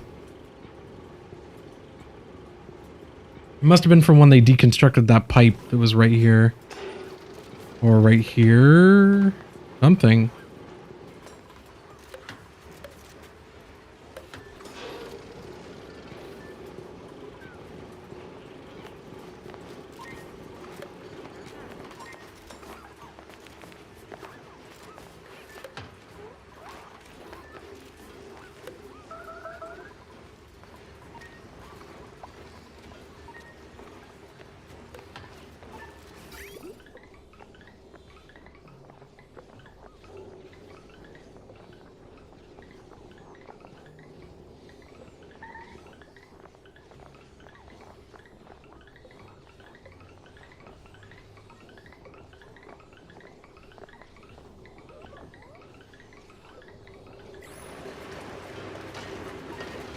Oh! You've got to be kidding me! You've got to be kidding me!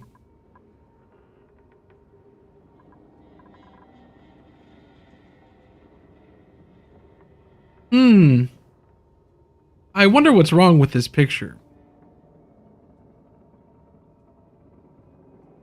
You have got to be kidding me. We didn't make the aqua tuner out of steel.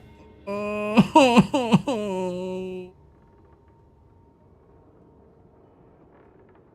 Oh.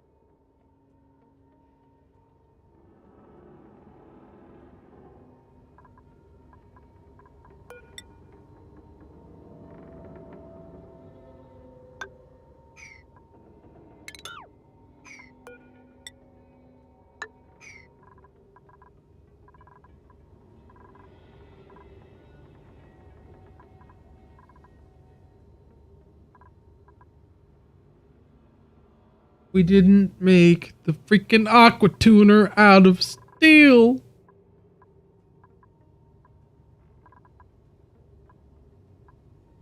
Okay, we gotta find some, gotta find a blob. Oh, you know what? This will make a blob. We make a blob out of this one. Yeah, this is our blob. This is our blob, so we can break in. Because, of course.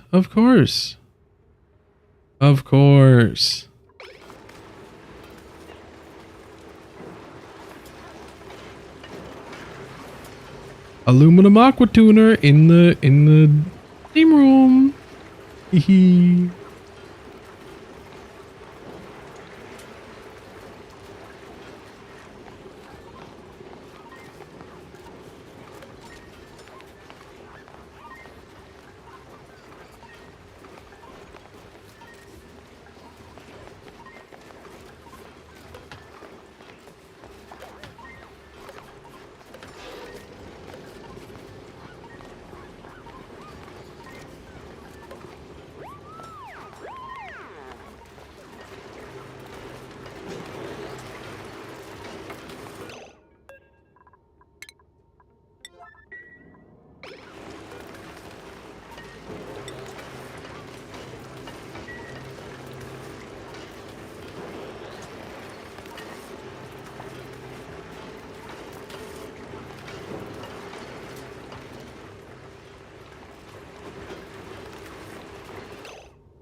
Hey, but you know what?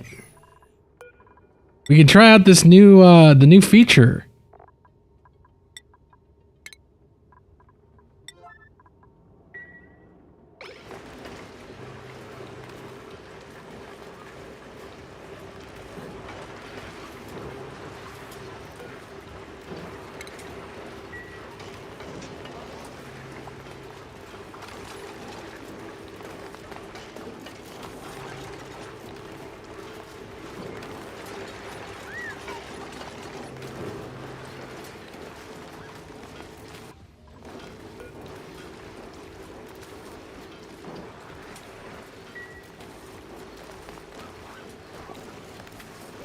That's a pretty nifty little feature.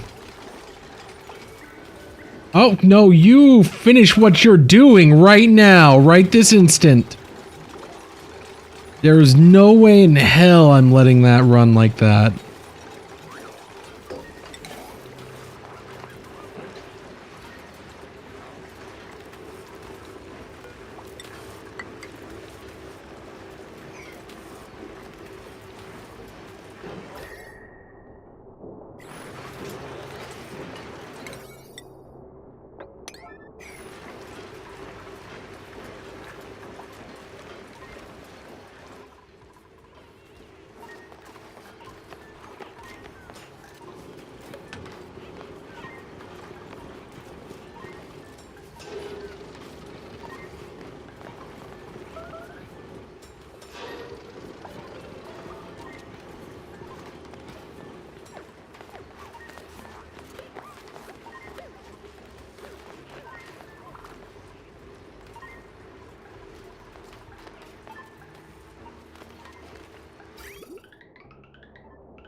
Hey, oh, there, I honestly have no idea where that, where did that come from? Weird.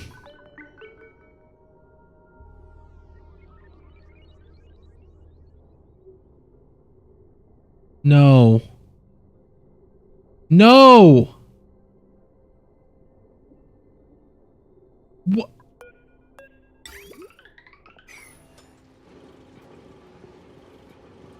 Well, at least that conveyor rail isn't interacting with the system thermally. At least that conveyor rail is not interacting with the system thermally, because if it was, it would have already melted. Thank goodness we went in there and we swapped out those insulated tiles with airflow tiles, because that rail right there is made of iron ore. Which, you didn't know. It has the same melting point as the rust that we're trying to melt. Because of course it does. Because they're the same thing.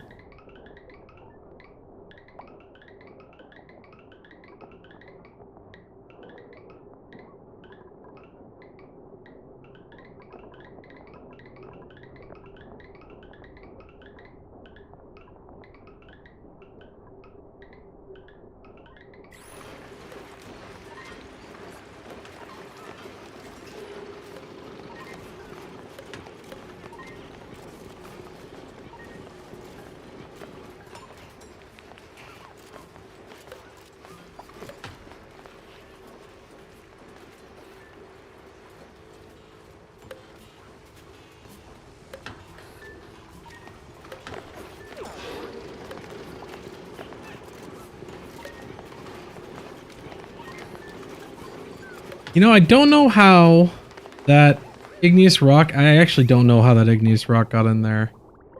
Oh, that's going to be disaster. That's going to be disaster.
There we go. There's a little bit of magma in there. That's all right. That's okay.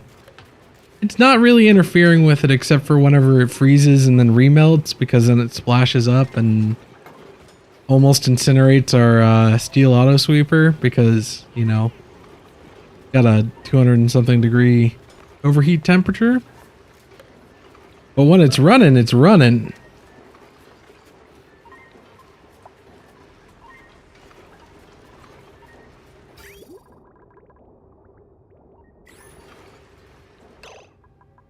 Now we need to mess with our schedules because we've got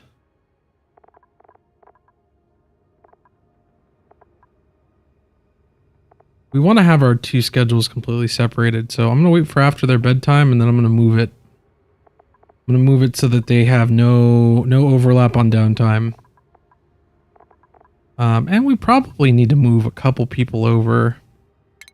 As well as, you know what? Actually, we're gonna take a second to distribute some skills.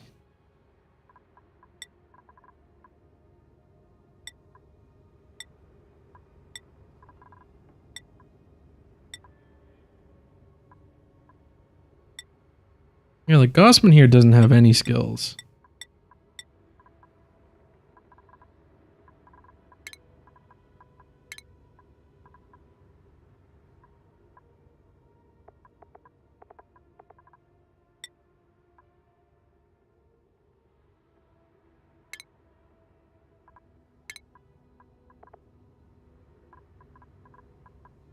Let's see.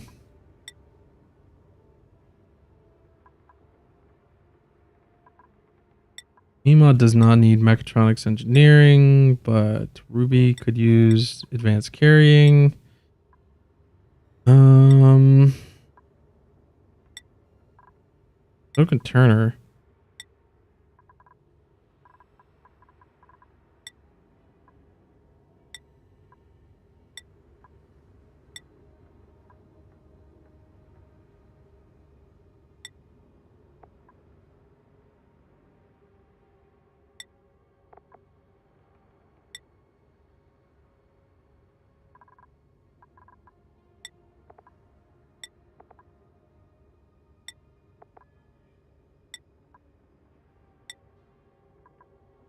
Okay.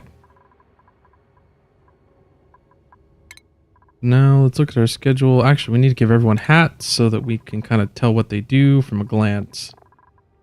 Hat. What's your hat? You get the grilling 2 hat.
Okay, there we go.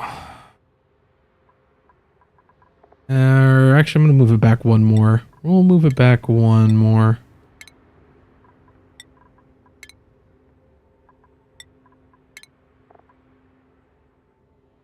So there'll be a little bit of overlap where half the colony will be heading to sleep and half the colony will be getting ready to go back to work.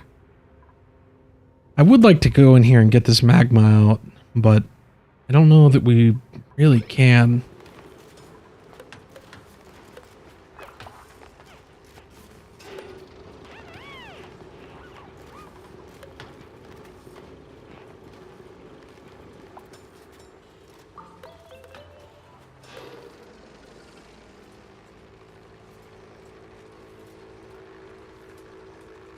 Wait, how did that crude oil flash to petroleum in a vacuum?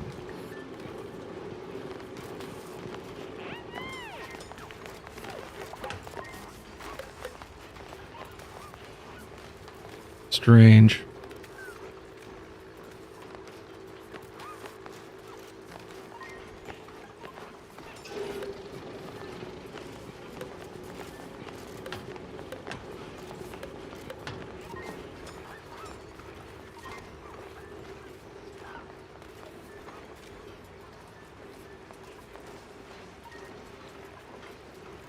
But there we go. That's our rust melter. We're melting rust.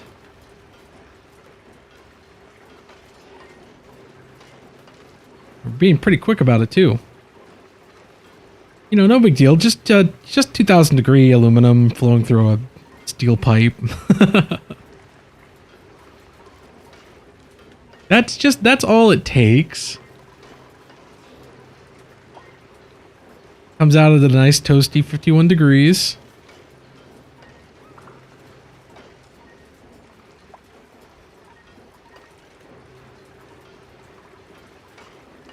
Which is not too bad considering it leaves this heat exchanger at above 150 degrees.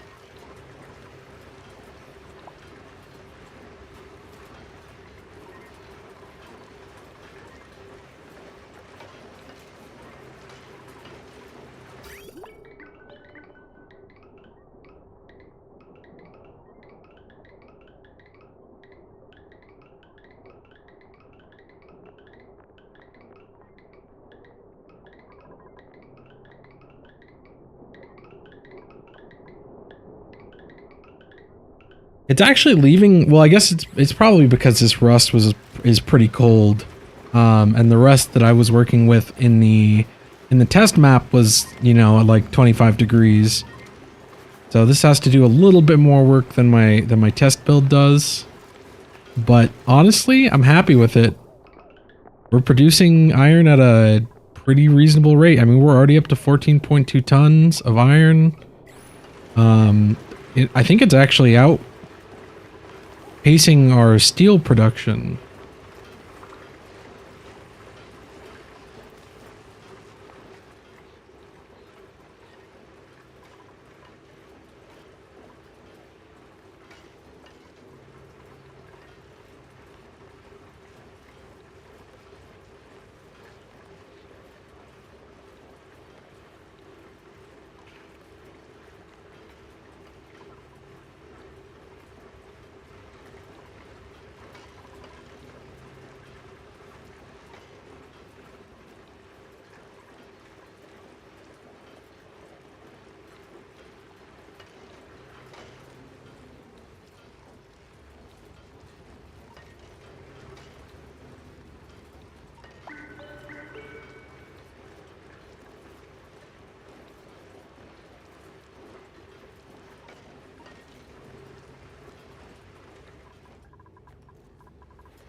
Yeah, we can turn this back on. I want this to be at below 1,000.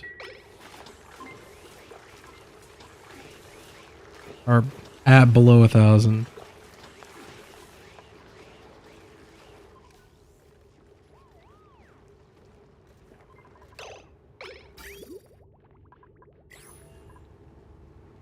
There we go.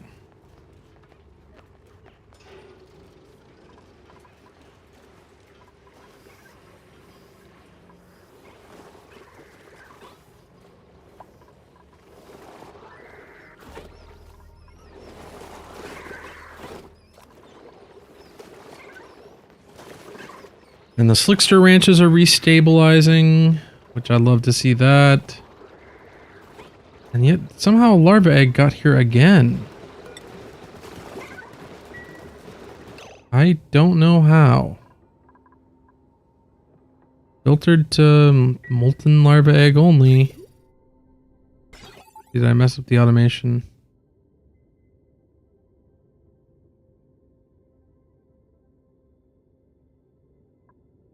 Yeah, what is going on here?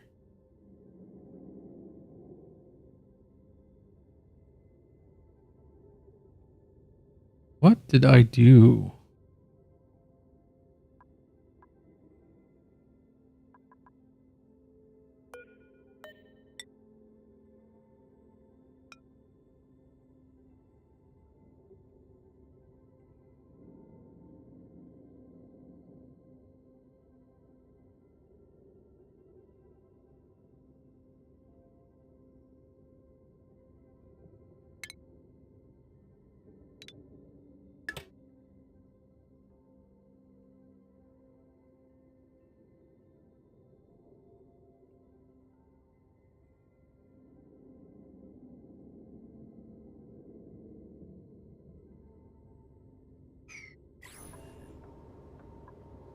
Why would that have been causing issues though?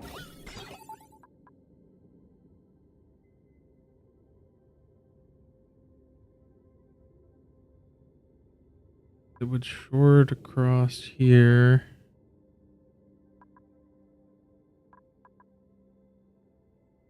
So this is just checking to see how many critters are in here. And then this makes sure that the egg is the correct type. And that feeds into this AND gate, which checks to see how many eggs are here. And then activates the vent based on everything together. Why did I have this wire connected across? I think I probably intended to cut it at some point and then forgot. But we'll just move this egg over here. Because these should just be molten Slickster eggs.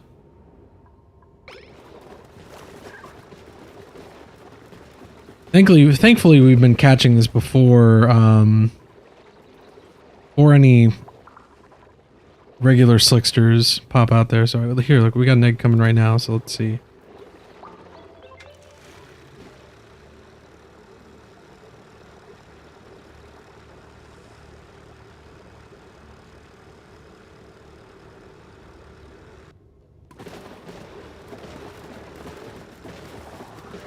Passes through harmlessly. Okay.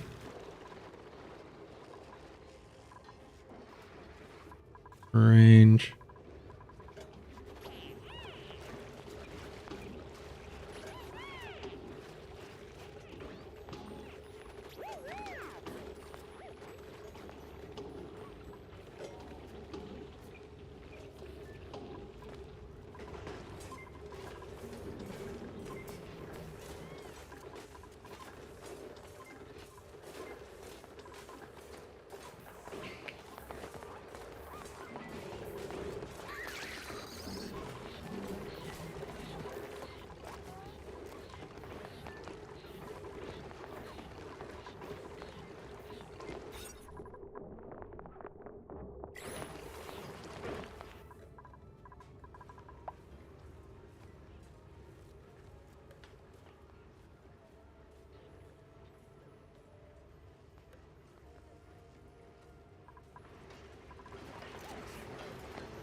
Ooh, wait, the pipe just burst? No, it melted it.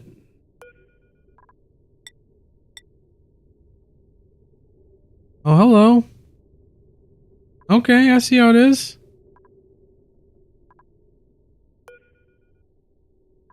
Weird. I guess it must have been because it was sitting inside the liquid.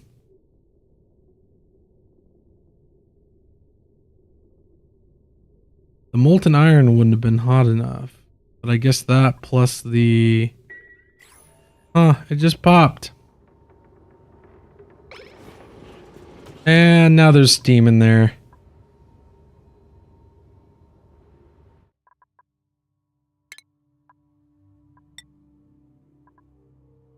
Let's go back a cycle.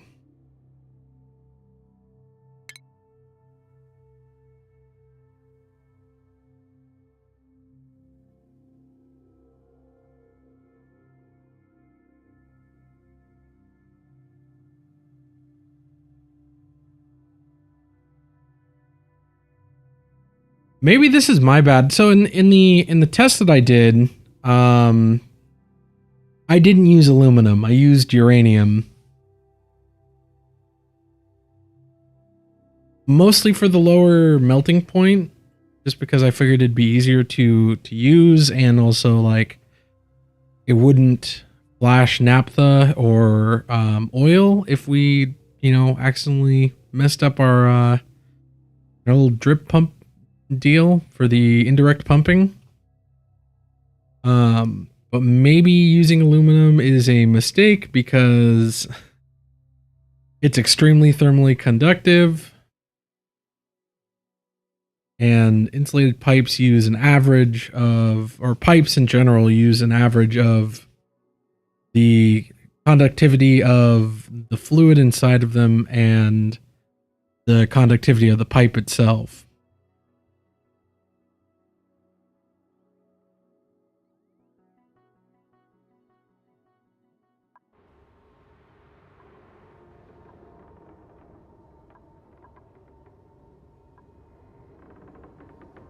Yeah, so that pipe is already 1500 degrees. So let's see if it's just steadily climbing.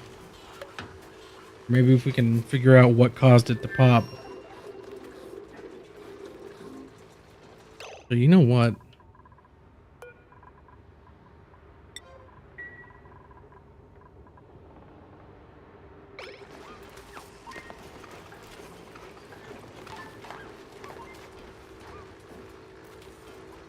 We're gonna get in there and remove this this igneous rock if we can.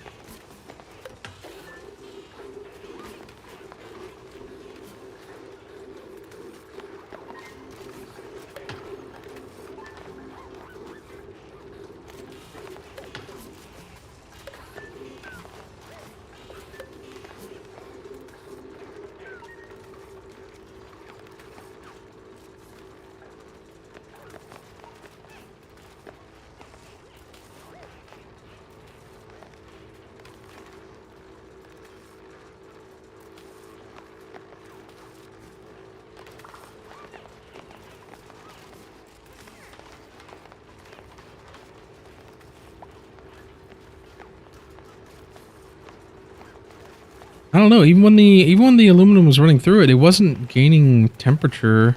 It's kind of like locked down to the temperature of the magma or the temperature of the iron.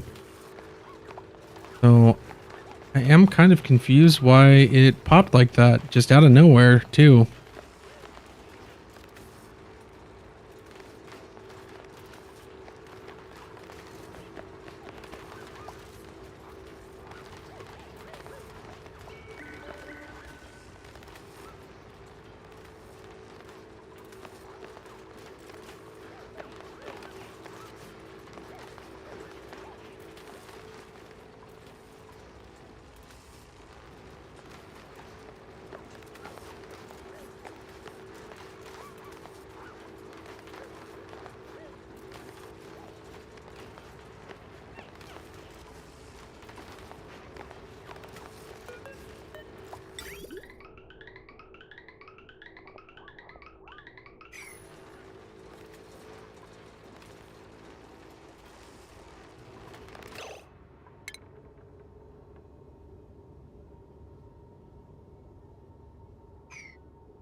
That's weird.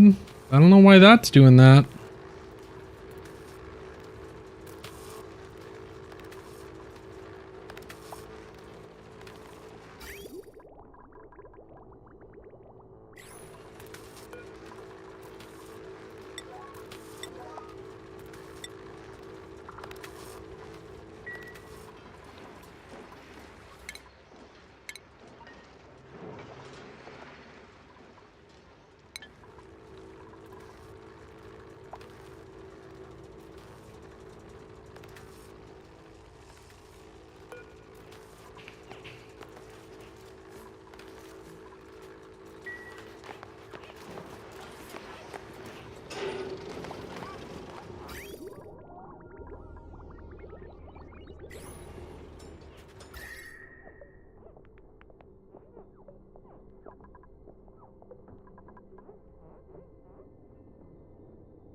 Okay, yeah, it must have been the magma. It had to have been the magma.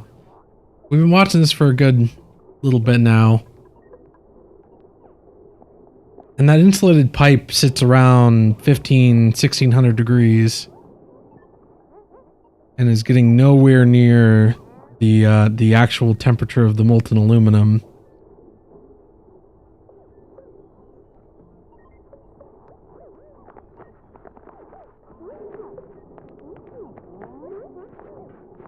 In fact, it seems almost completely thermally tied to the temperature of the molten iron.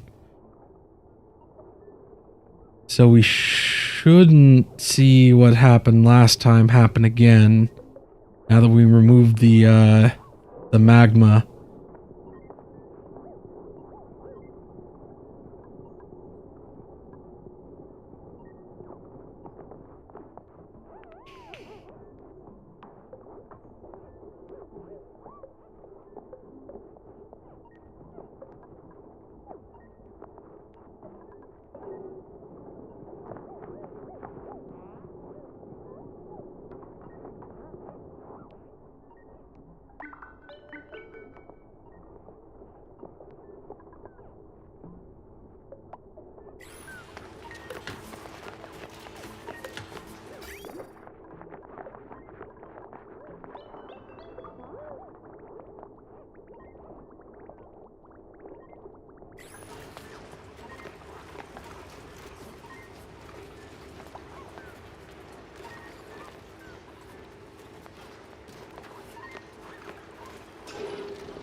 Okay.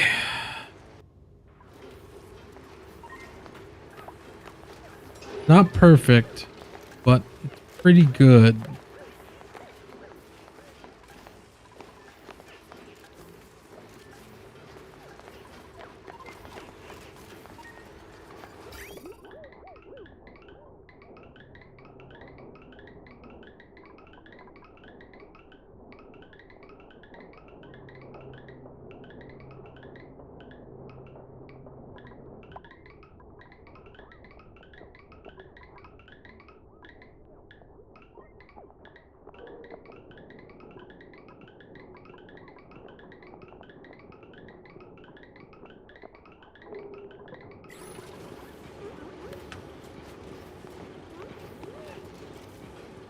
But then again, if it broke because the aluminum, I mean, there's no way.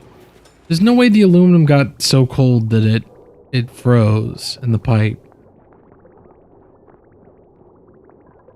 I mean, it's coming out at 2,000 degrees, heading back in at 1,800.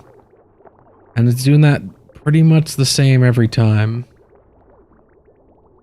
If it weren't for the fact that it's so hot, we would have probably made these pipes out of something a little more thermally conductive. And maybe if we end up going and getting thermium, we replace it with that. Or if we get like some refined tungsten. Actually, we could have done that. We could have done that. We could have refined a little bit of tungsten.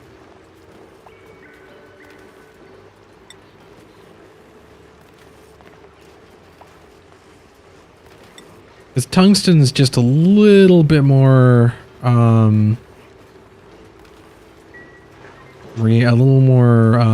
conductive. But honestly, I think that's fine. All steel construction. We're building up on iron. And eventually we'll run out of rust. I mean, it's inevitable. We do have 200 tons of the stuff, but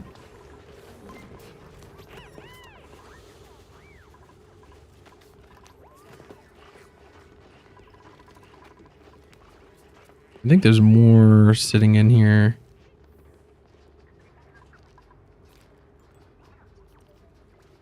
Let's see.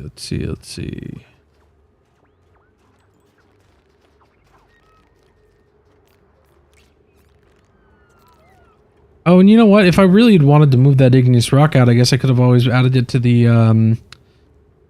filter on the freaking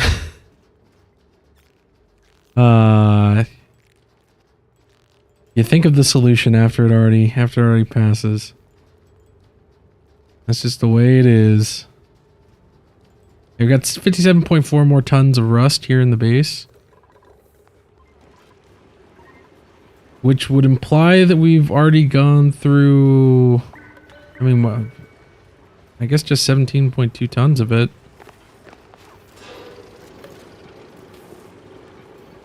Okay, I'm happy with that. That's working good. And it's not leaking out too much heat, and it's honestly everything I ever wanted out of this system, I guess, at least.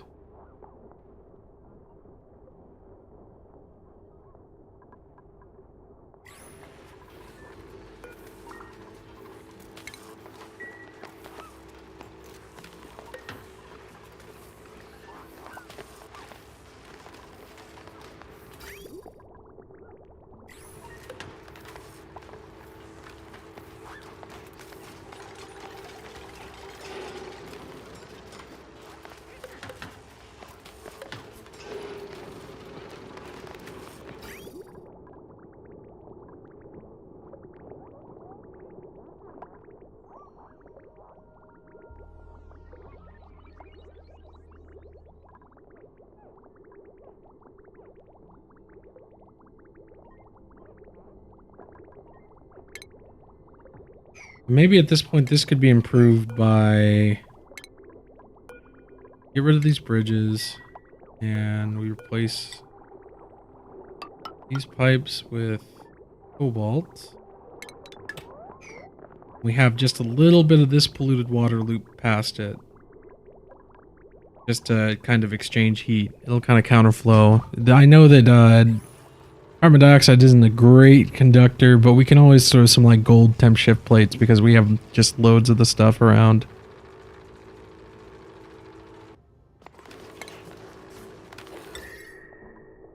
Or even copper. We have tons of copper.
There we go.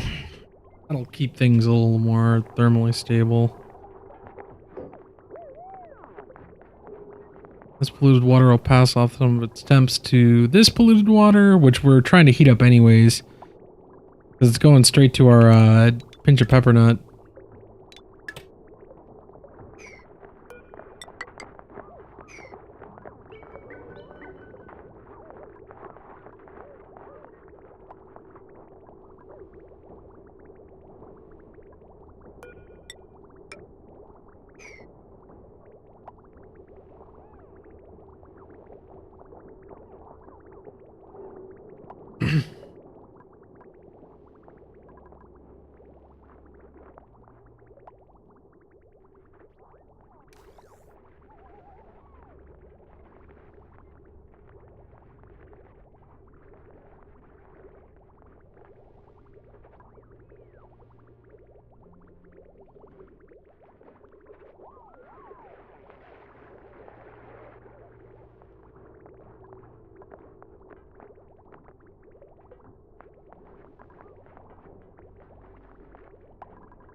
Sitting pretty. Okay, why did that not send any more rust back through?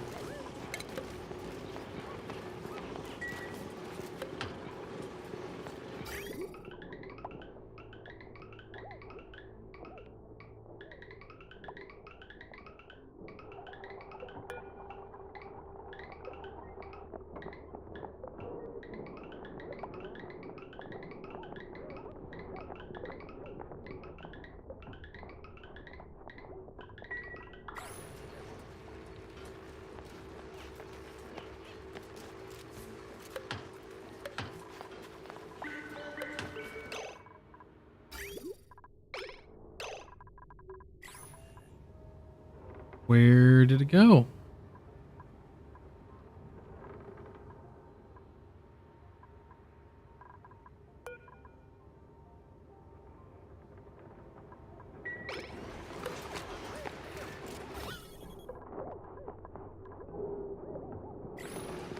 Oh, I guess it's sitting right there on that airflow.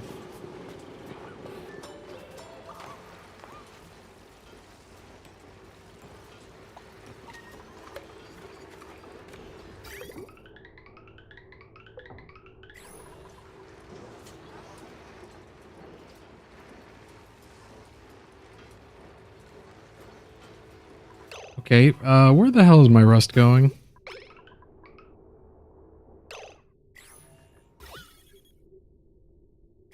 There's no liquid metal up there.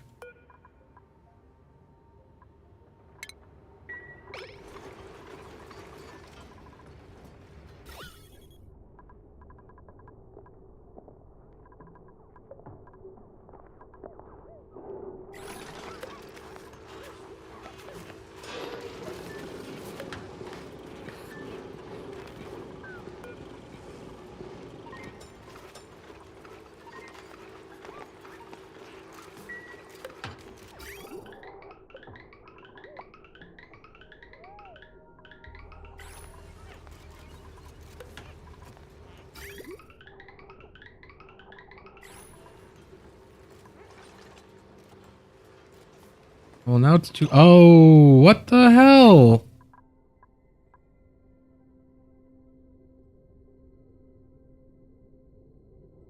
How?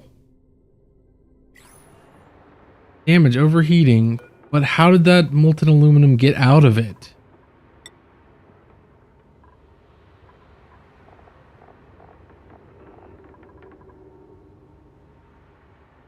It's not like it froze.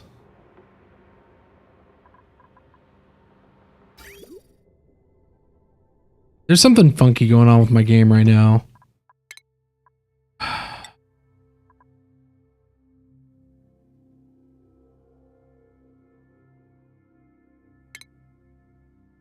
There is something funny going on with the game.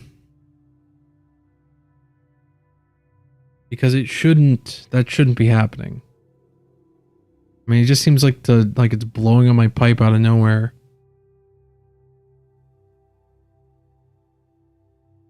Unless maybe I am.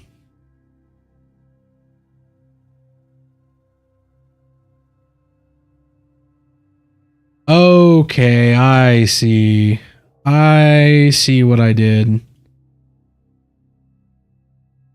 We're riding right on the line of aluminum turning into a gas. And that's exactly what it did. It burst out of the pipes as aluminum gas.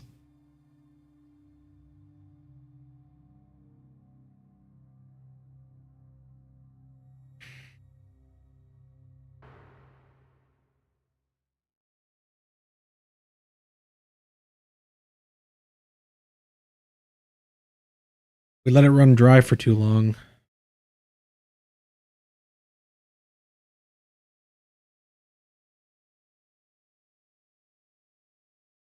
Because we weren't sending enough rust through. Okay, I get it. I get it.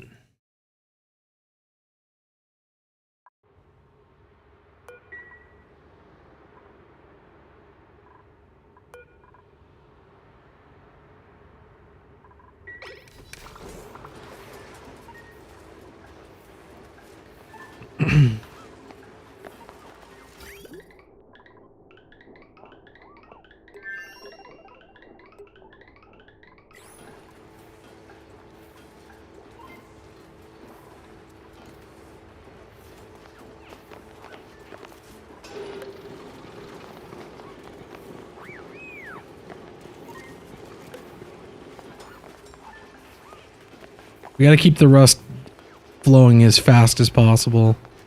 Because otherwise that aluminum's gonna overheat.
Yeah, so even just one cycle without any fresh rust coming in will probably send that aluminum over temp.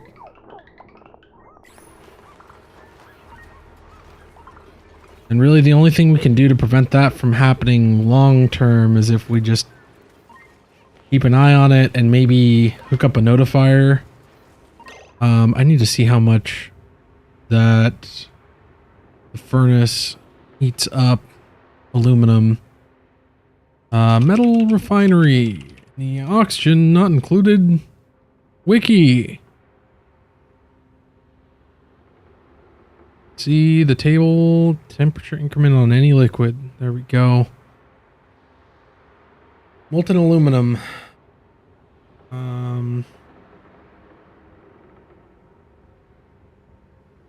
Using it to make steel. Pushes it up by 257.05 degrees.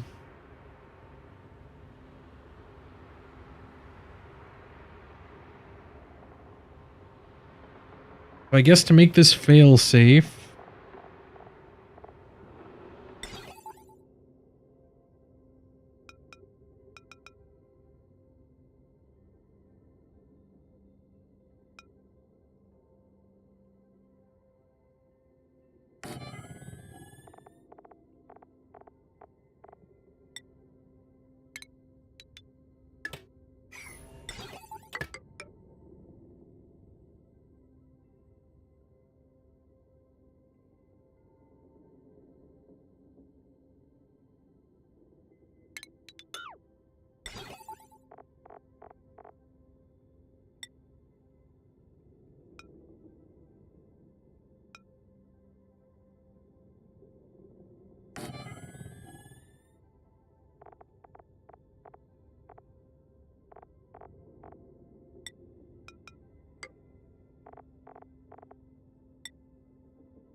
so molten aluminum turns into a gas at 2,470 degrees.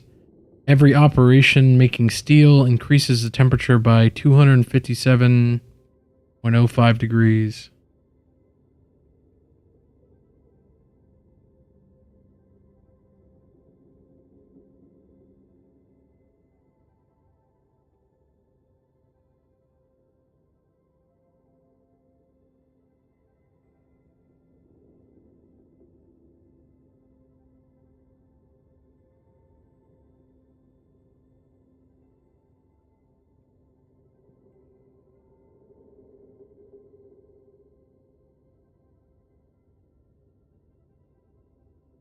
So if it's above 212 degrees, we need to know.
Okay.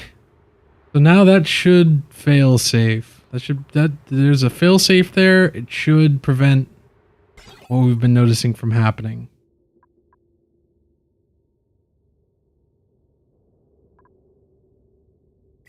I'll have to come in here and manually turn it back on, which will give us a chance to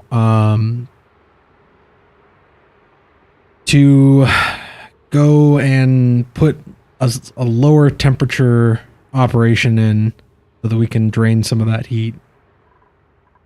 Probably gold or cobalt or something along those lines.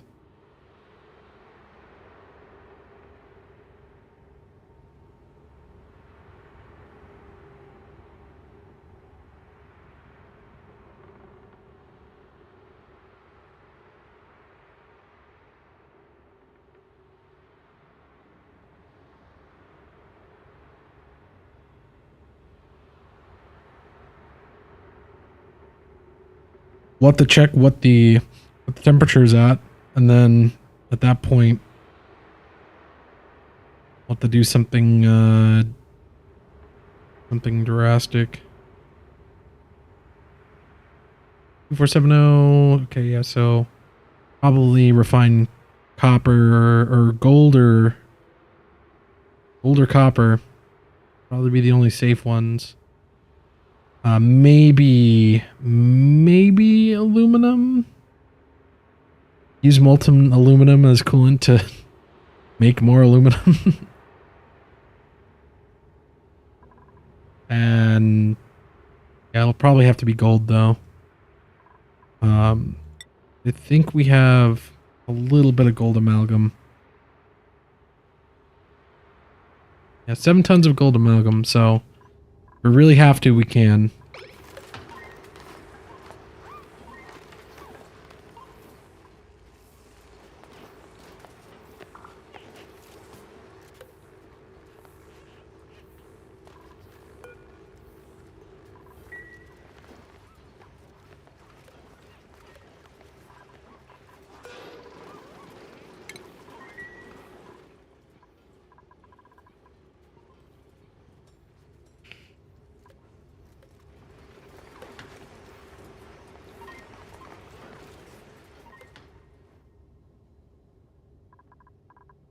Okay.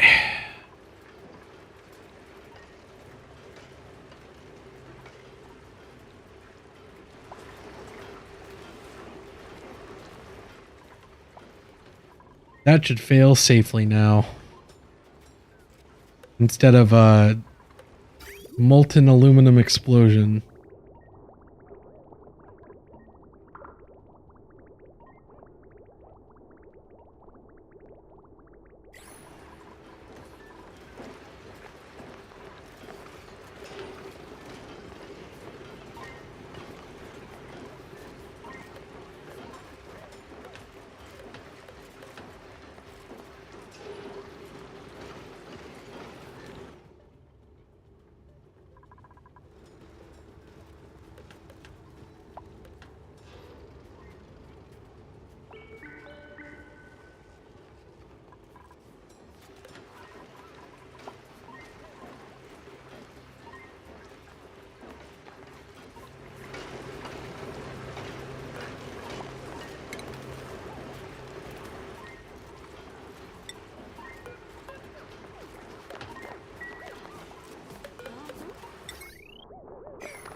Yeah, the temperature is slowly climbing on that.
I think the only thing we can do to prevent this from happening is if we vent just a little bit more heat into this preheating stage. You know, like maybe going with like some... The only problem is that if you use anything but steel, it's probably going to melt.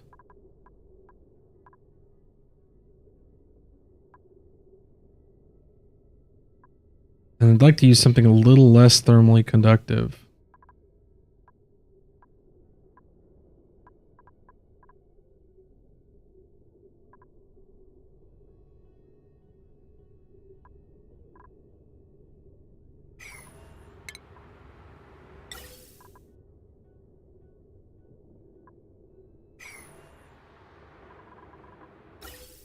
Oh, I guess that's where that igneous rock came from this gas pipe.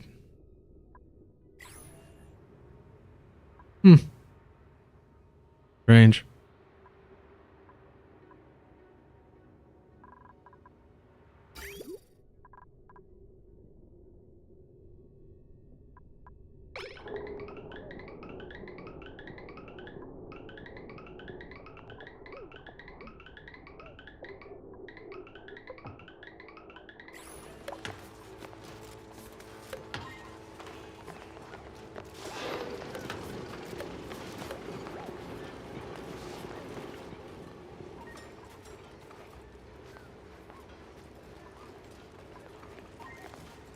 Yeah, it's getting ready to reach fail-safe temperatures.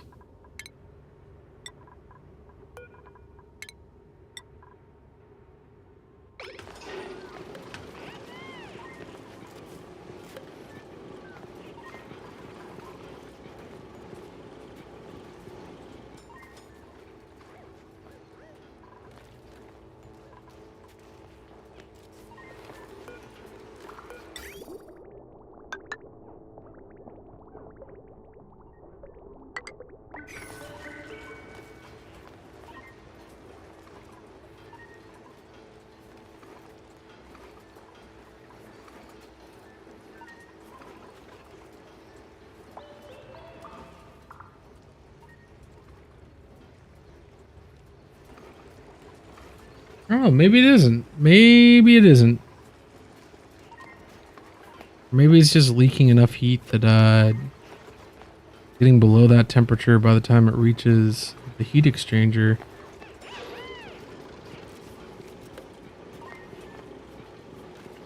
But there has to be like a critical point that it hits where... Oh, yep, there it goes. Okay.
Yeah, we're gonna replace one of those pipes with another steel radiant pipe because I think we kind of have to. Otherwise, we won't be draining enough heat. But this might overdo it.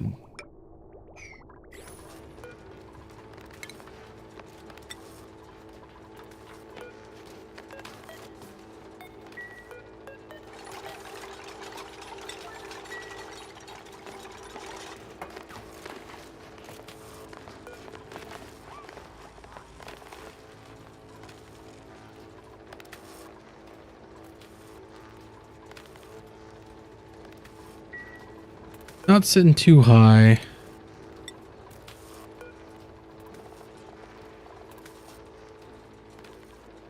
Oh.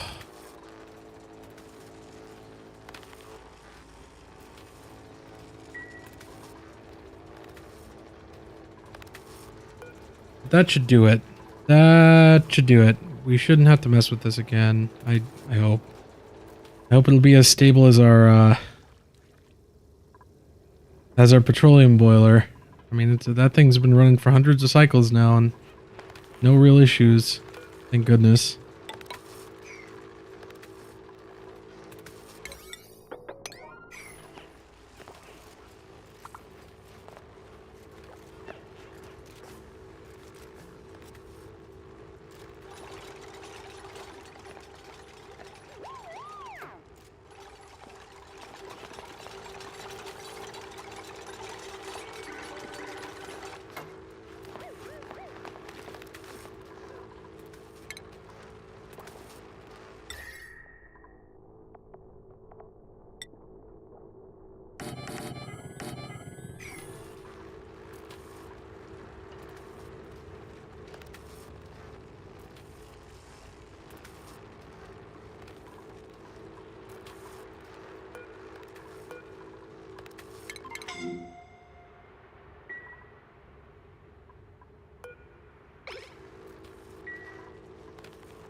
Okay, we'll run it one more time and make sure that it isn't gonna explode.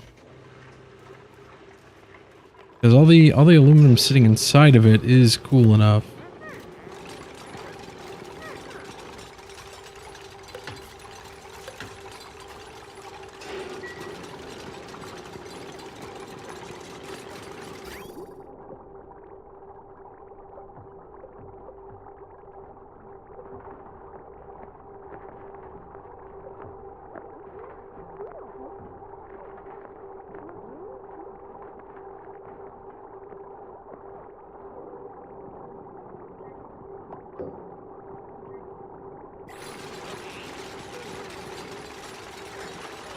Fortunately, that's still above the melting point of rust.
Well, that might be too much. I knew it was going to be too much.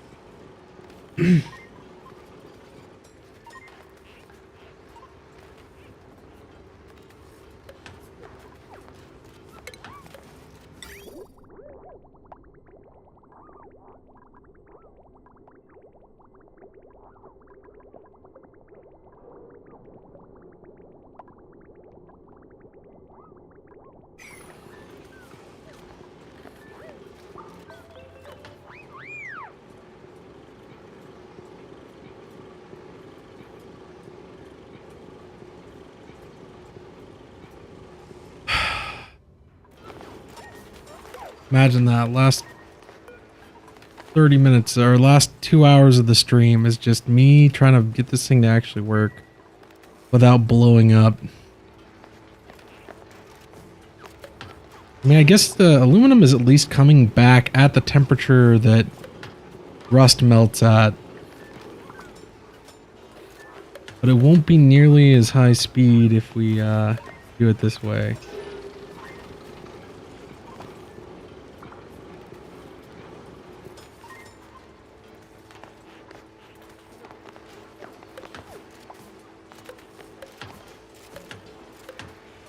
Well, maybe I was wrong. Maybe that's exactly what it needed.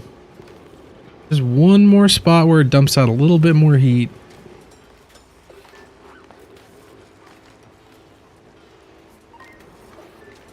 No, now it's coming in way below.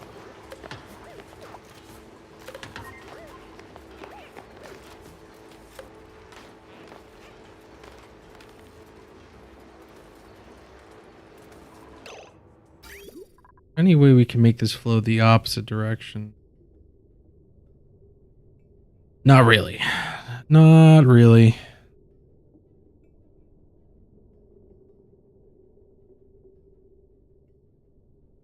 Yeah, not really. We want this flowing the opposite direction though.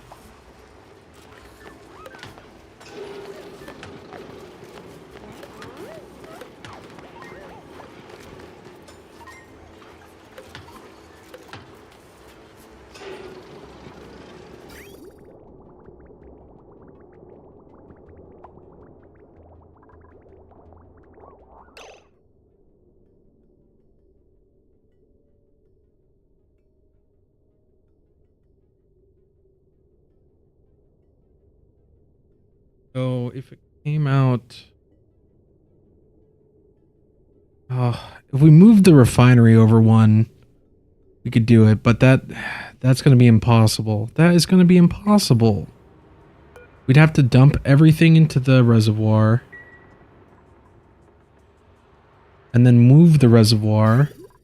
Oh, maybe it's possible. Maybe it's possible. Maybe we can get that moved over. If we cut this off and move the reservoir over, we could get it to flow in the opposite direction, and then it'll be dumping the majority of its heat into these two tiles as opposed to in this tile.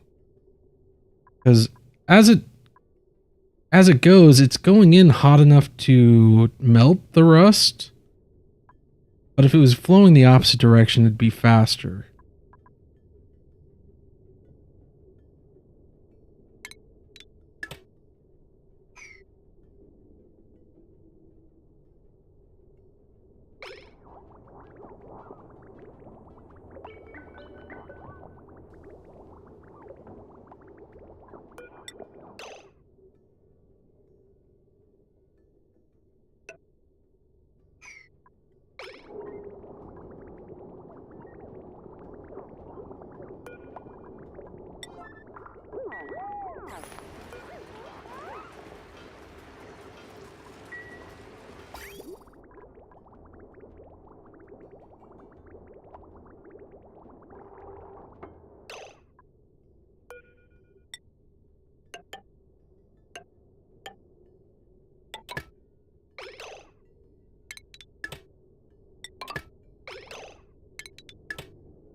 Now we'll just have to let that drain out all the way.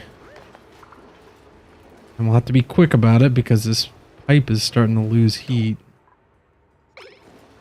Come on, come on, come on. Dump, dump, dump, dump.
Okay, there we go. One operation. It'll fill up the tank. And then we can move the refinery over one.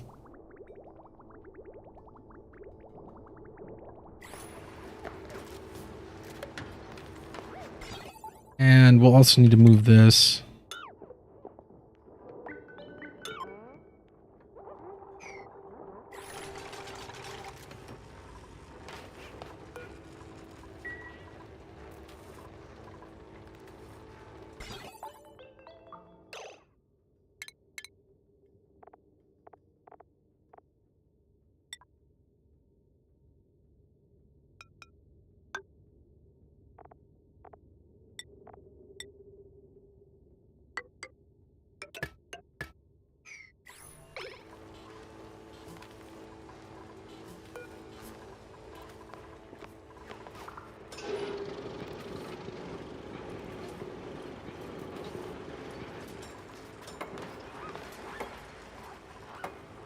Okay, so now there'll be no more molten aluminum going into it.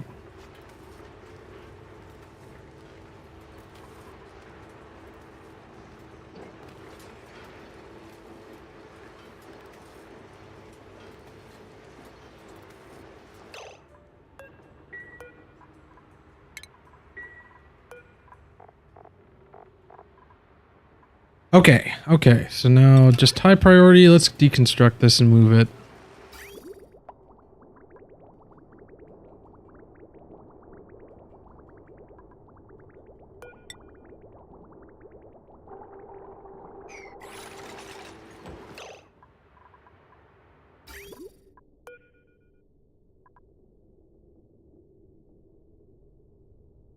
Okay, so now to get it to flow the other way, I think we have to put the tank going in the opposite way.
Okay, so we moved everything over to the other pipe, or to the other tank.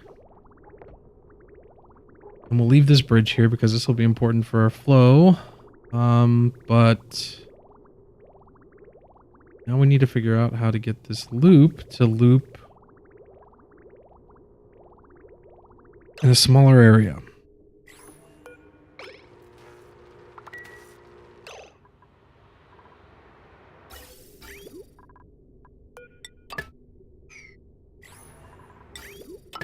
These tanks don't flow unless they gotta have a pipe connected to either end or else they don't work. Or no they do, no they do, no they do, no they do. Or was it just because the pipe plan was there? Yeah, okay, okay. Okay, good. Good. No.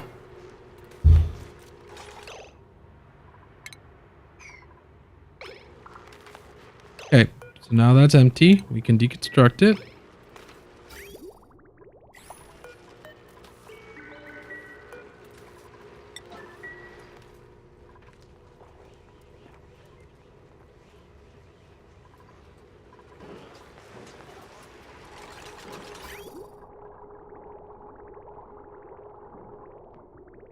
Yeah, and the only problem now is that this, we don't need these bridges doing flow control. We could just have a single bridge doing this flow control, actually.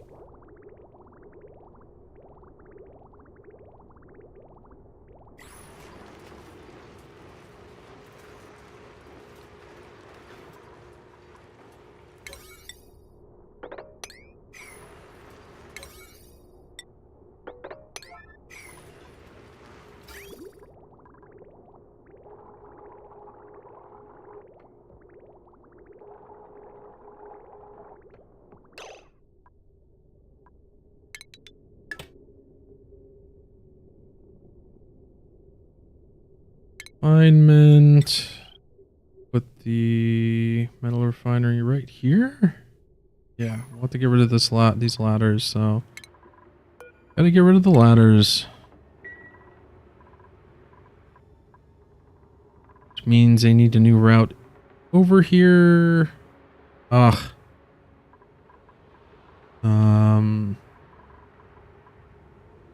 Shit.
Any day now, folks.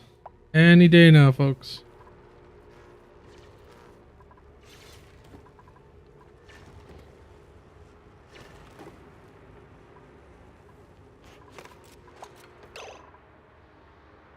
Okay. And then we go to refinement. We grab... Oh, there's still stuff in the way. There's still stuff in the way. Move that notifier to there. That. Get rid of the switch.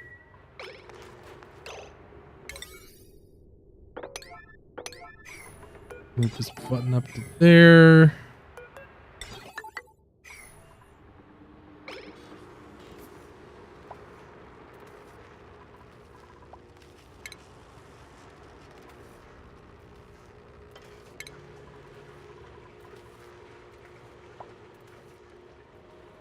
We still have about 1,000 degrees of wiggle room. But I'd like to not lose as much heat as we can.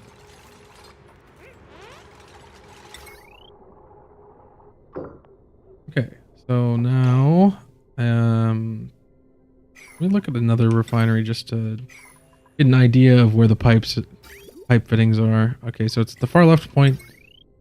So put it. Oh wait, it was.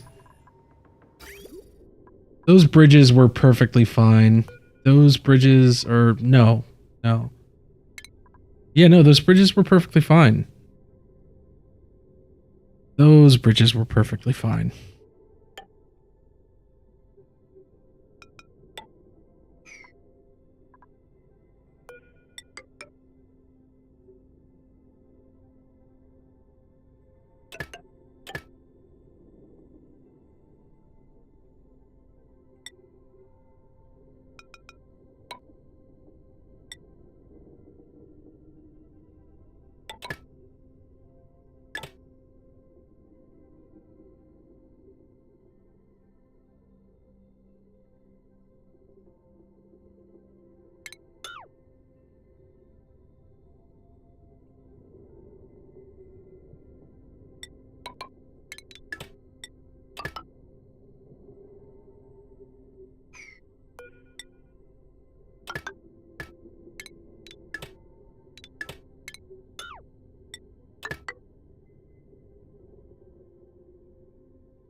Okay, so that is that.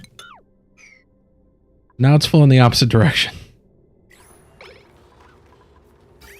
Ideally. No. No, don't replace that ceramic pipe. We want that ceramic pipe. Sure, all of these are ceramic. Yep, okay, perfect.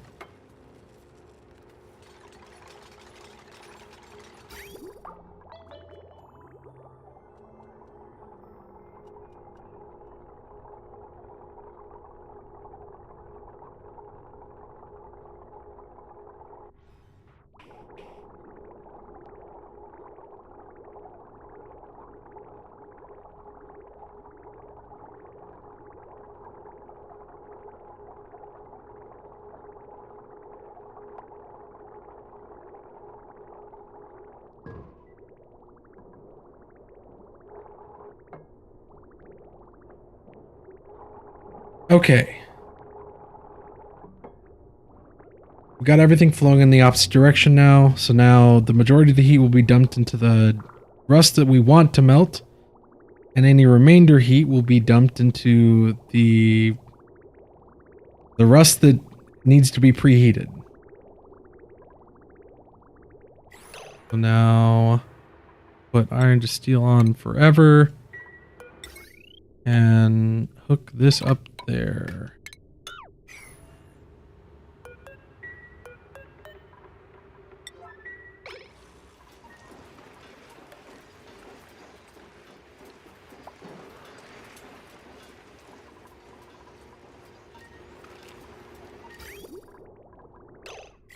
What is being deconstructed? Oh yeah, the conductive wire. Okay, that's fine. That's fine. That's fine. It's fine.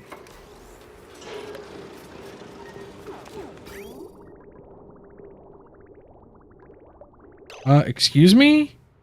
Wait, no. Excuse me? Heat damage. Are you kidding me? Steam. What's steam? Did a drop of water got into our tank? Okay. No, that's fine. That's fine. Steam. For sure it's steam. It's not gasified aluminum. Okay, yeah, that's fine.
Okay, so the temperature is now fluctuating, so it shouldn't...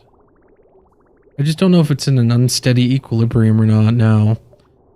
Because it does seem like the temperature is steadily dropping, and it has come in below melting temperature now. Coming out at 1760, heading back in. Let's see, because you can see when the new rust comes in. Suddenly its temperature tanks.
But it does look like every time we refine some steel, we make enough iron, at least enough iron, to make another batch of steel.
I guess as long as it's going in hotter than the melting point of rust, then we don't really care.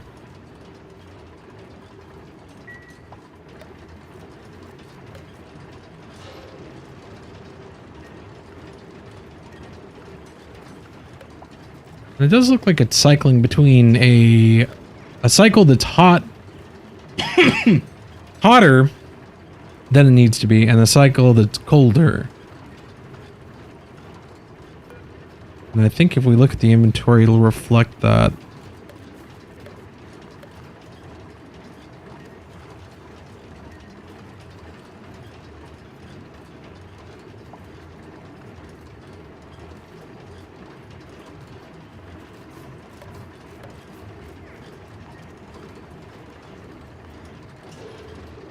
But with it increasing by 257 degrees...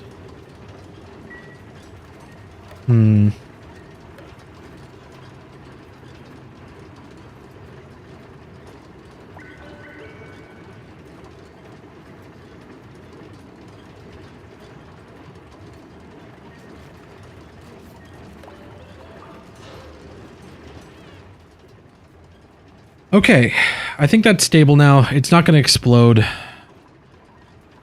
And honestly, I'm getting a little tired. So it'll probably be just about time for me to head out. I'm glad that we got this up, regardless. And maybe we bust in there and replace that pipe. Now that we've got it kind of like counterflowing instead of flowing, like the heat flowing in and flowing in the same direction as the hot metal.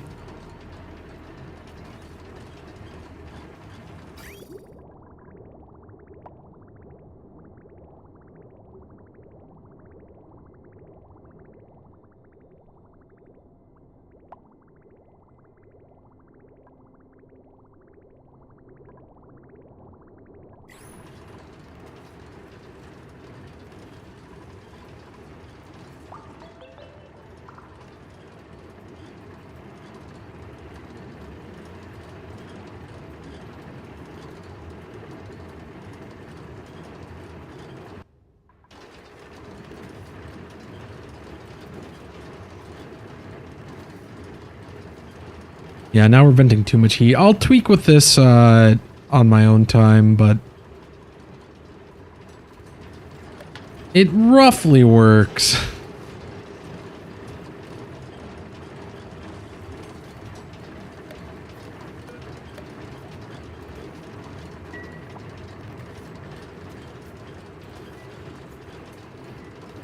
And maybe it has to do with us preheating the molten aluminum too high.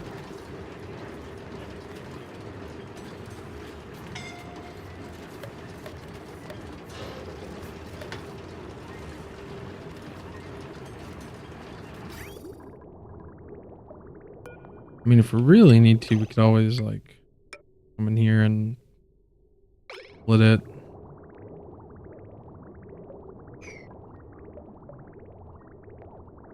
That might make it average even cooler.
Yeah, it's losing too much heat now.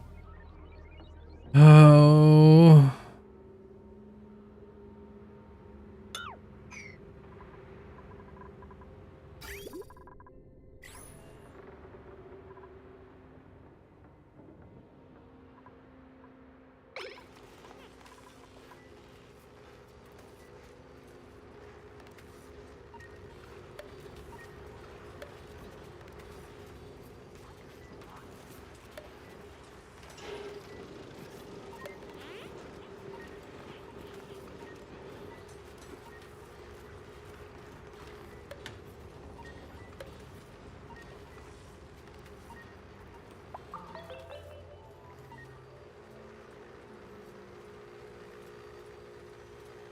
Let's see here. So if we're ending the stream soon. Oh, we're just not gonna bother. We're just not gonna bother.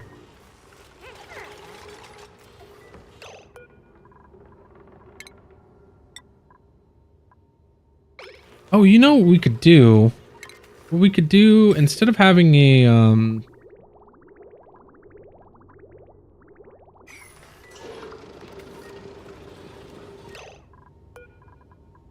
priority 0. Instead of having a conductive pipe, why don't we just put a regular pipe there? The conductivity won't be super high, it won't be super low, it'll leak out just enough heat. So let's pick something that doesn't have a crazy low melting point, but is also fairly conductive.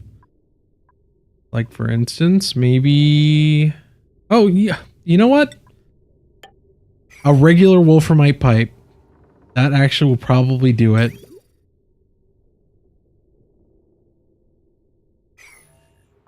That will probably be exactly what this needs. Because I think, now that I'm thinking about it, I think in the test world, we used tungsten. We used tungsten conductive pipes. For this build. But I think if we replace this liquid pipe with just a regular wolframite liquid pipe, that it should just dump just barely enough heat for it to not explode, while not dumping so much heat that that it makes us want to die.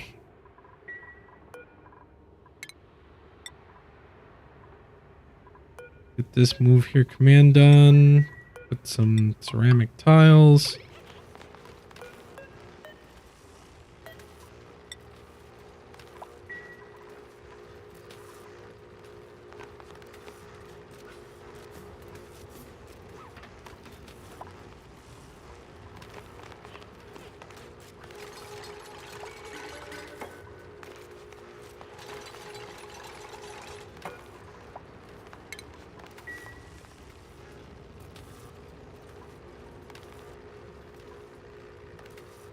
Okay. And then let's give that a test shot.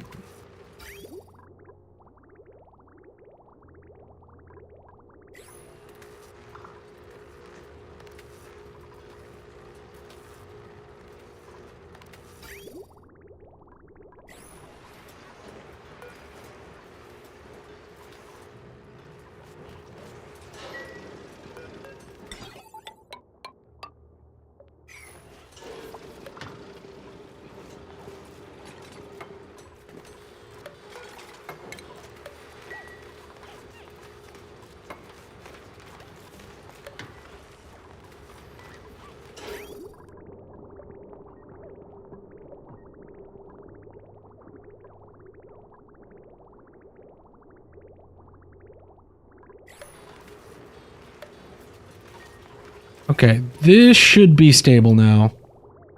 I'm thinking that should be good. Got half the thermal, it's got well less than half the thermal conductivity of the steel pipe. So the aluminum comes in 17,840.4, and it should hover around there. We'll see. We'll be able to tell on the next next refinement.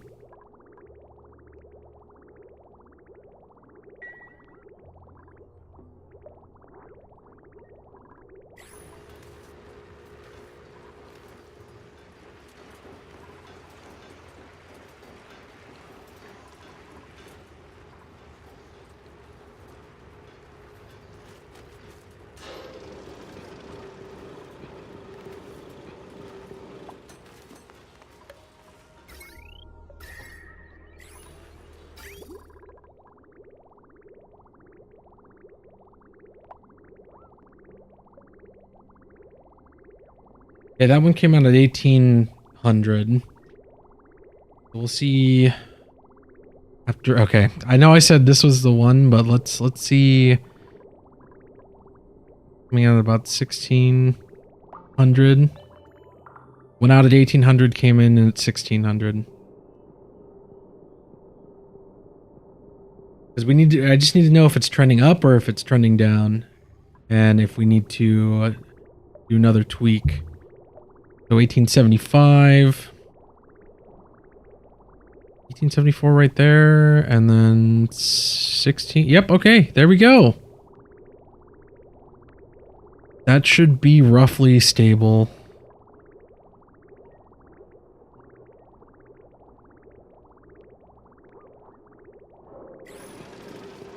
And that should increase our iron throughput.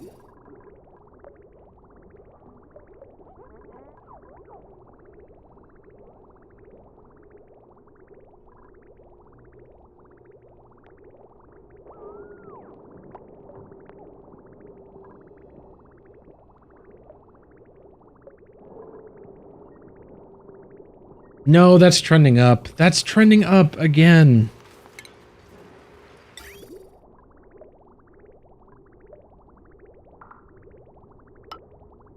The only thing we can really do here now is if we... Oh, we're going to open it one last time, replace this pipe with a regular wolframite pipe, and I pray that does it. Because this is trending up again.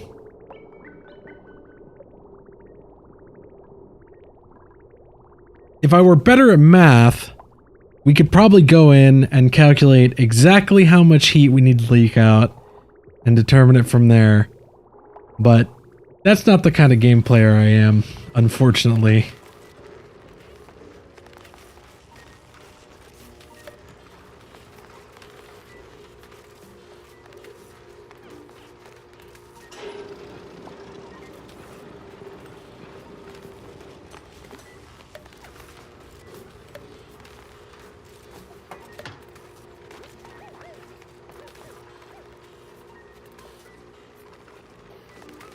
Okay, second wolframite pipe is in.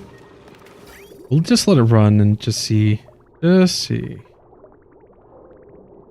1949. That one was 1947.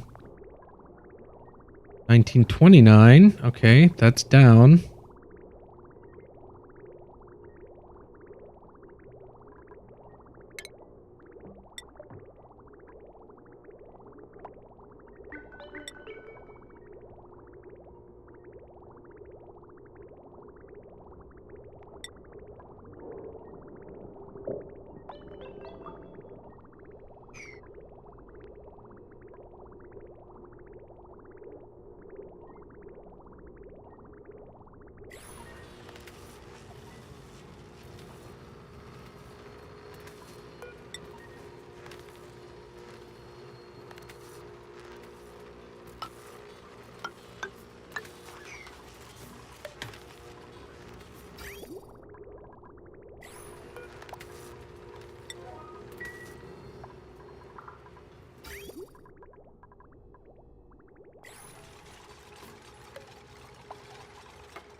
Now to 1910, coming in at 1570, 1580.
Okay, yeah. So it looks like it's going down by like roughly 5 degrees every rotation.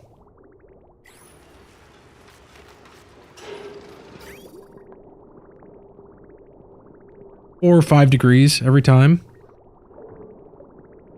Yeah, okay, so let's replace this pipe with some obsidian.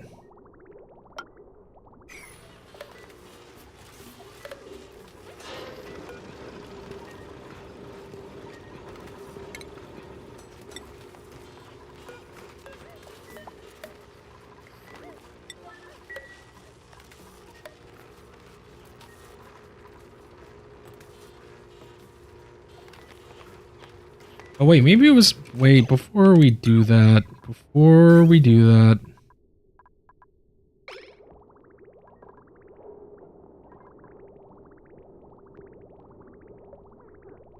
1873, 1853.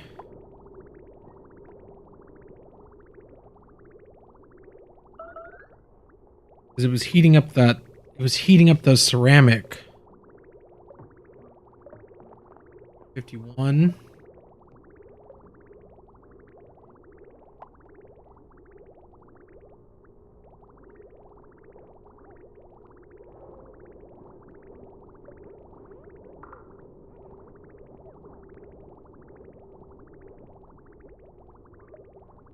$18.47. Okay, yeah, so it's going down by less. But not less enough.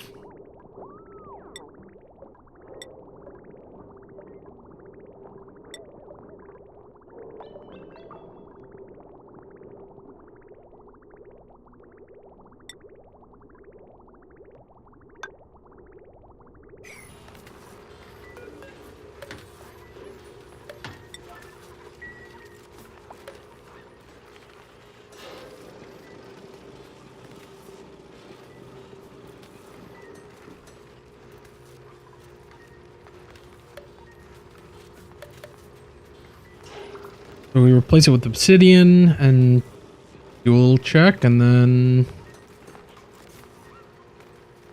if that doesn't do it, then maybe it's a lost cause. Who knows?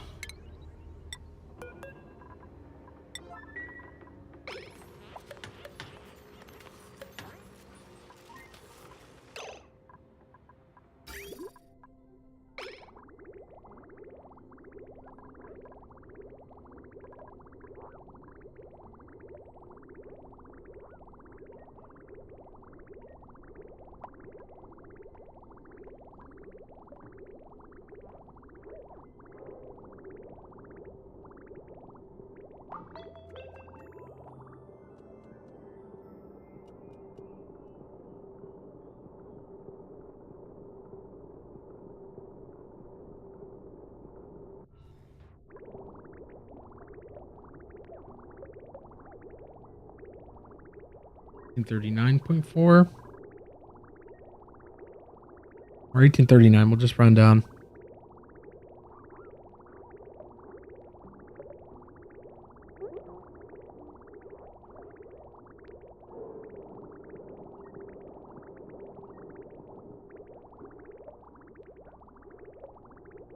$18.62.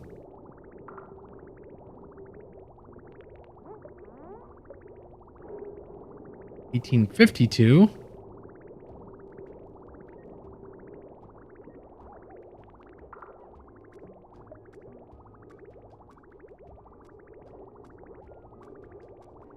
Okay, and then on the next one, we'll be able to tell if it's trending up or down.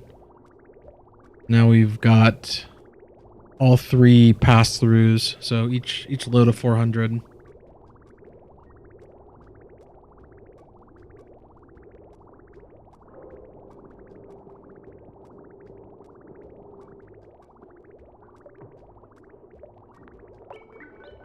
That looks almost stable to me.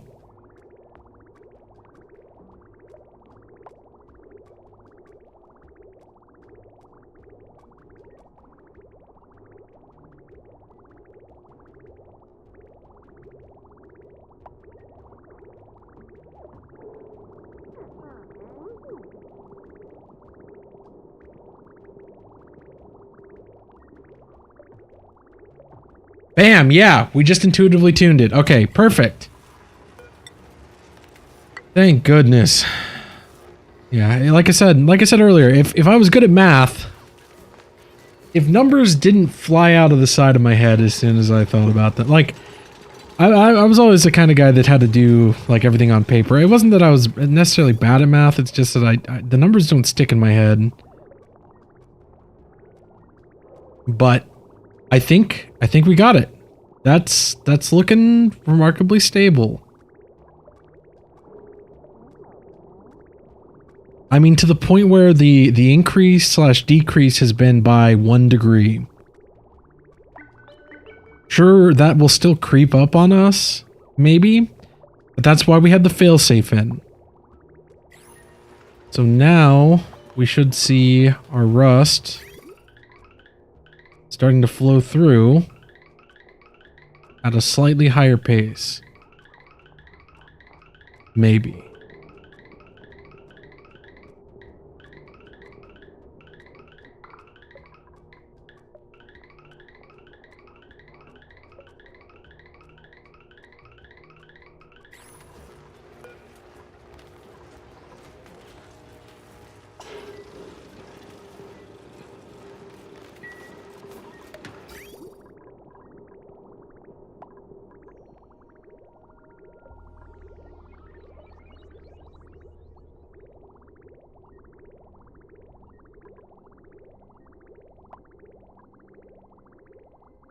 Yeah, within a degree. Within a degree.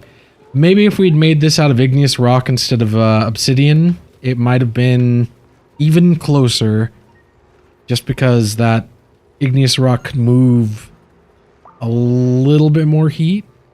Since it seems to be climbing by about a degree every rotation.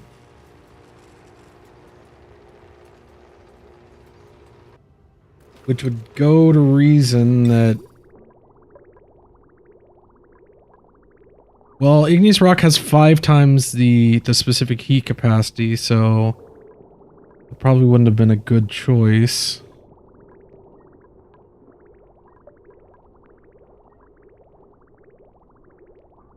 I don't know, I guess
there we go. There we go.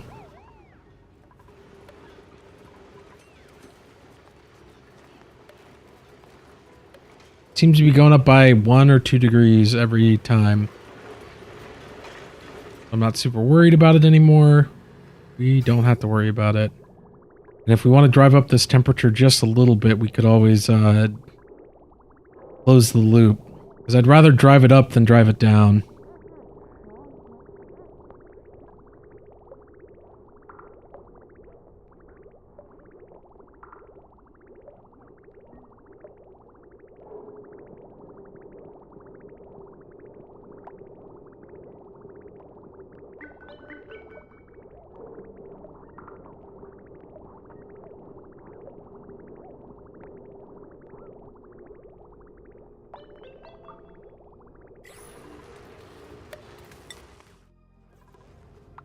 Okay, we'll do a quick check on our other colonies. Pressure's going up here. Volcanoes are dormant. This one's about to explode. Battery charge is low and slow.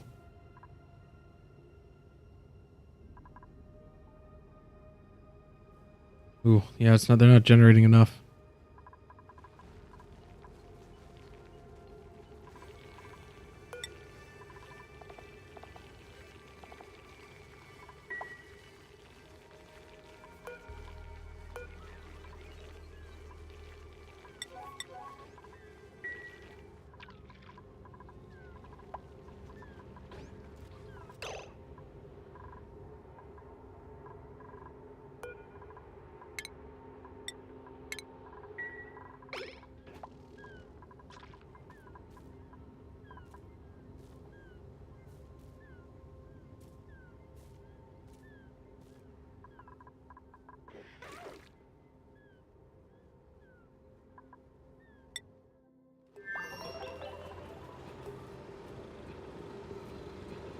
Yep, I'm happy with it. I'm happy with it. I'm done fiddling with it. I am done touching it.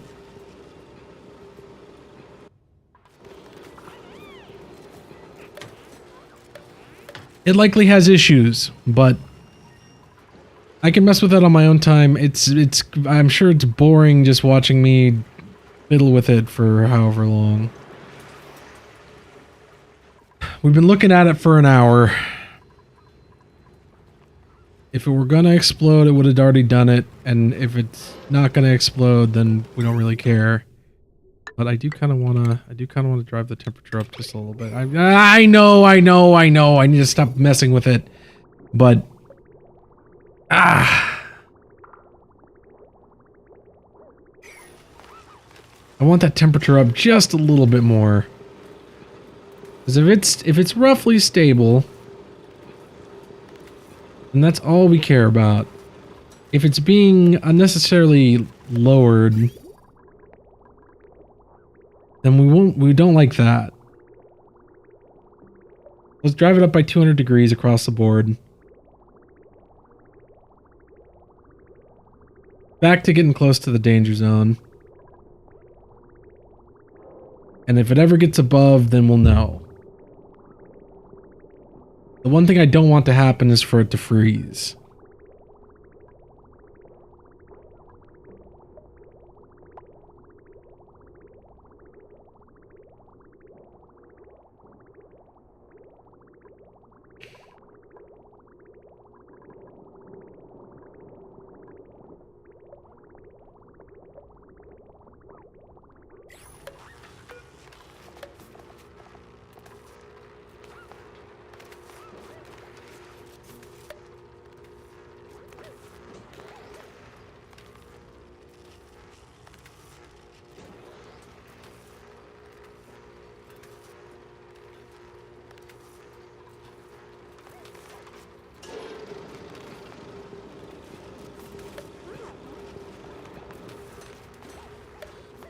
Okay, that's at a temperature we can respect.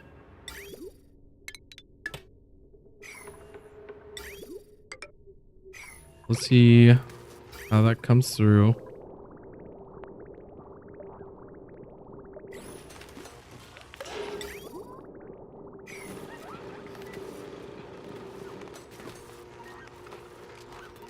Is it 21? Comes back at 17 and a half.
Yeah, it looks like it settles around like 1800.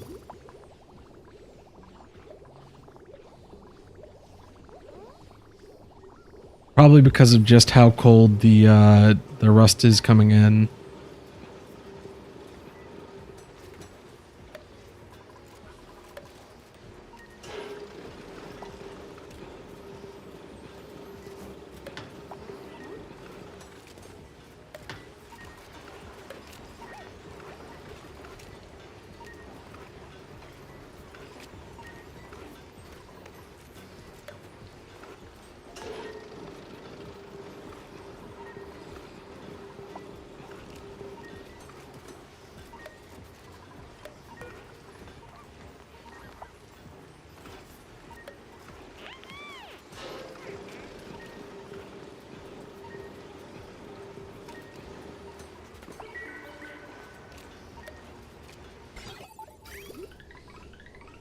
There's also another direction that we can tweak this in.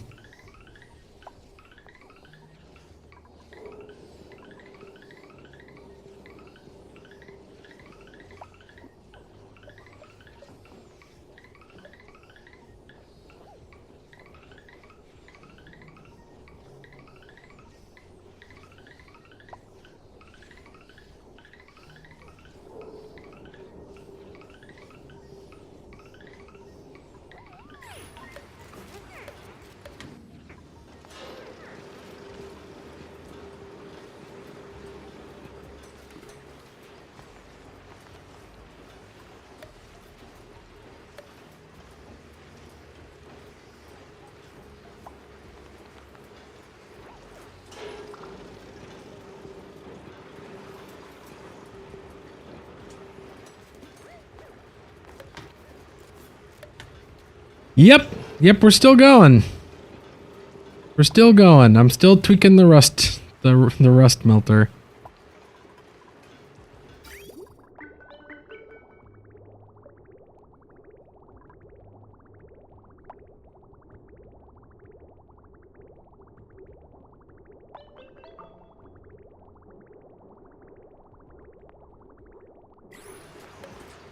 Honestly, I'm surprised that you're the either you're the first one to suss out the username, or everyone else has been too scared to say it. Or do I know you? Are you someone I know? Now I'm suspicious.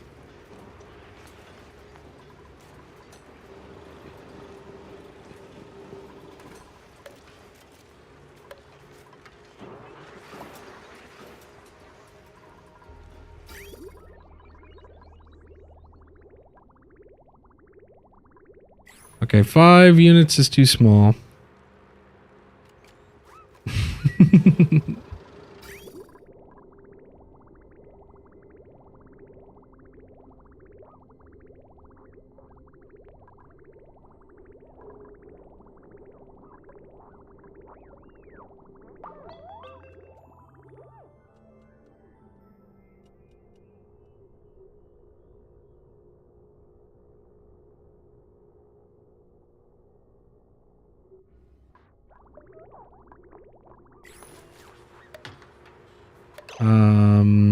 Hello?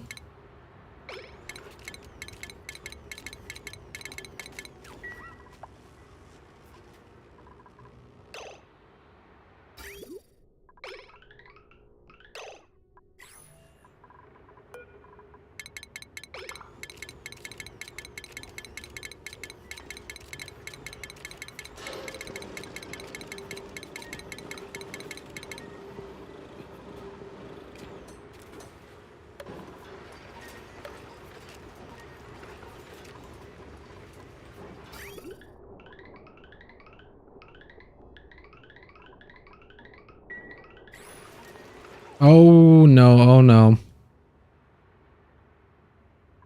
This happened last time. This happened last time.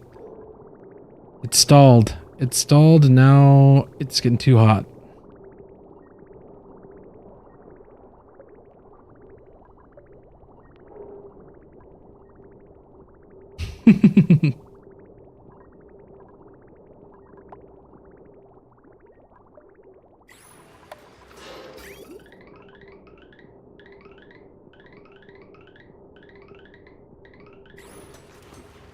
Yeah, what the hell's going on here? Rust. Okay, now there it goes.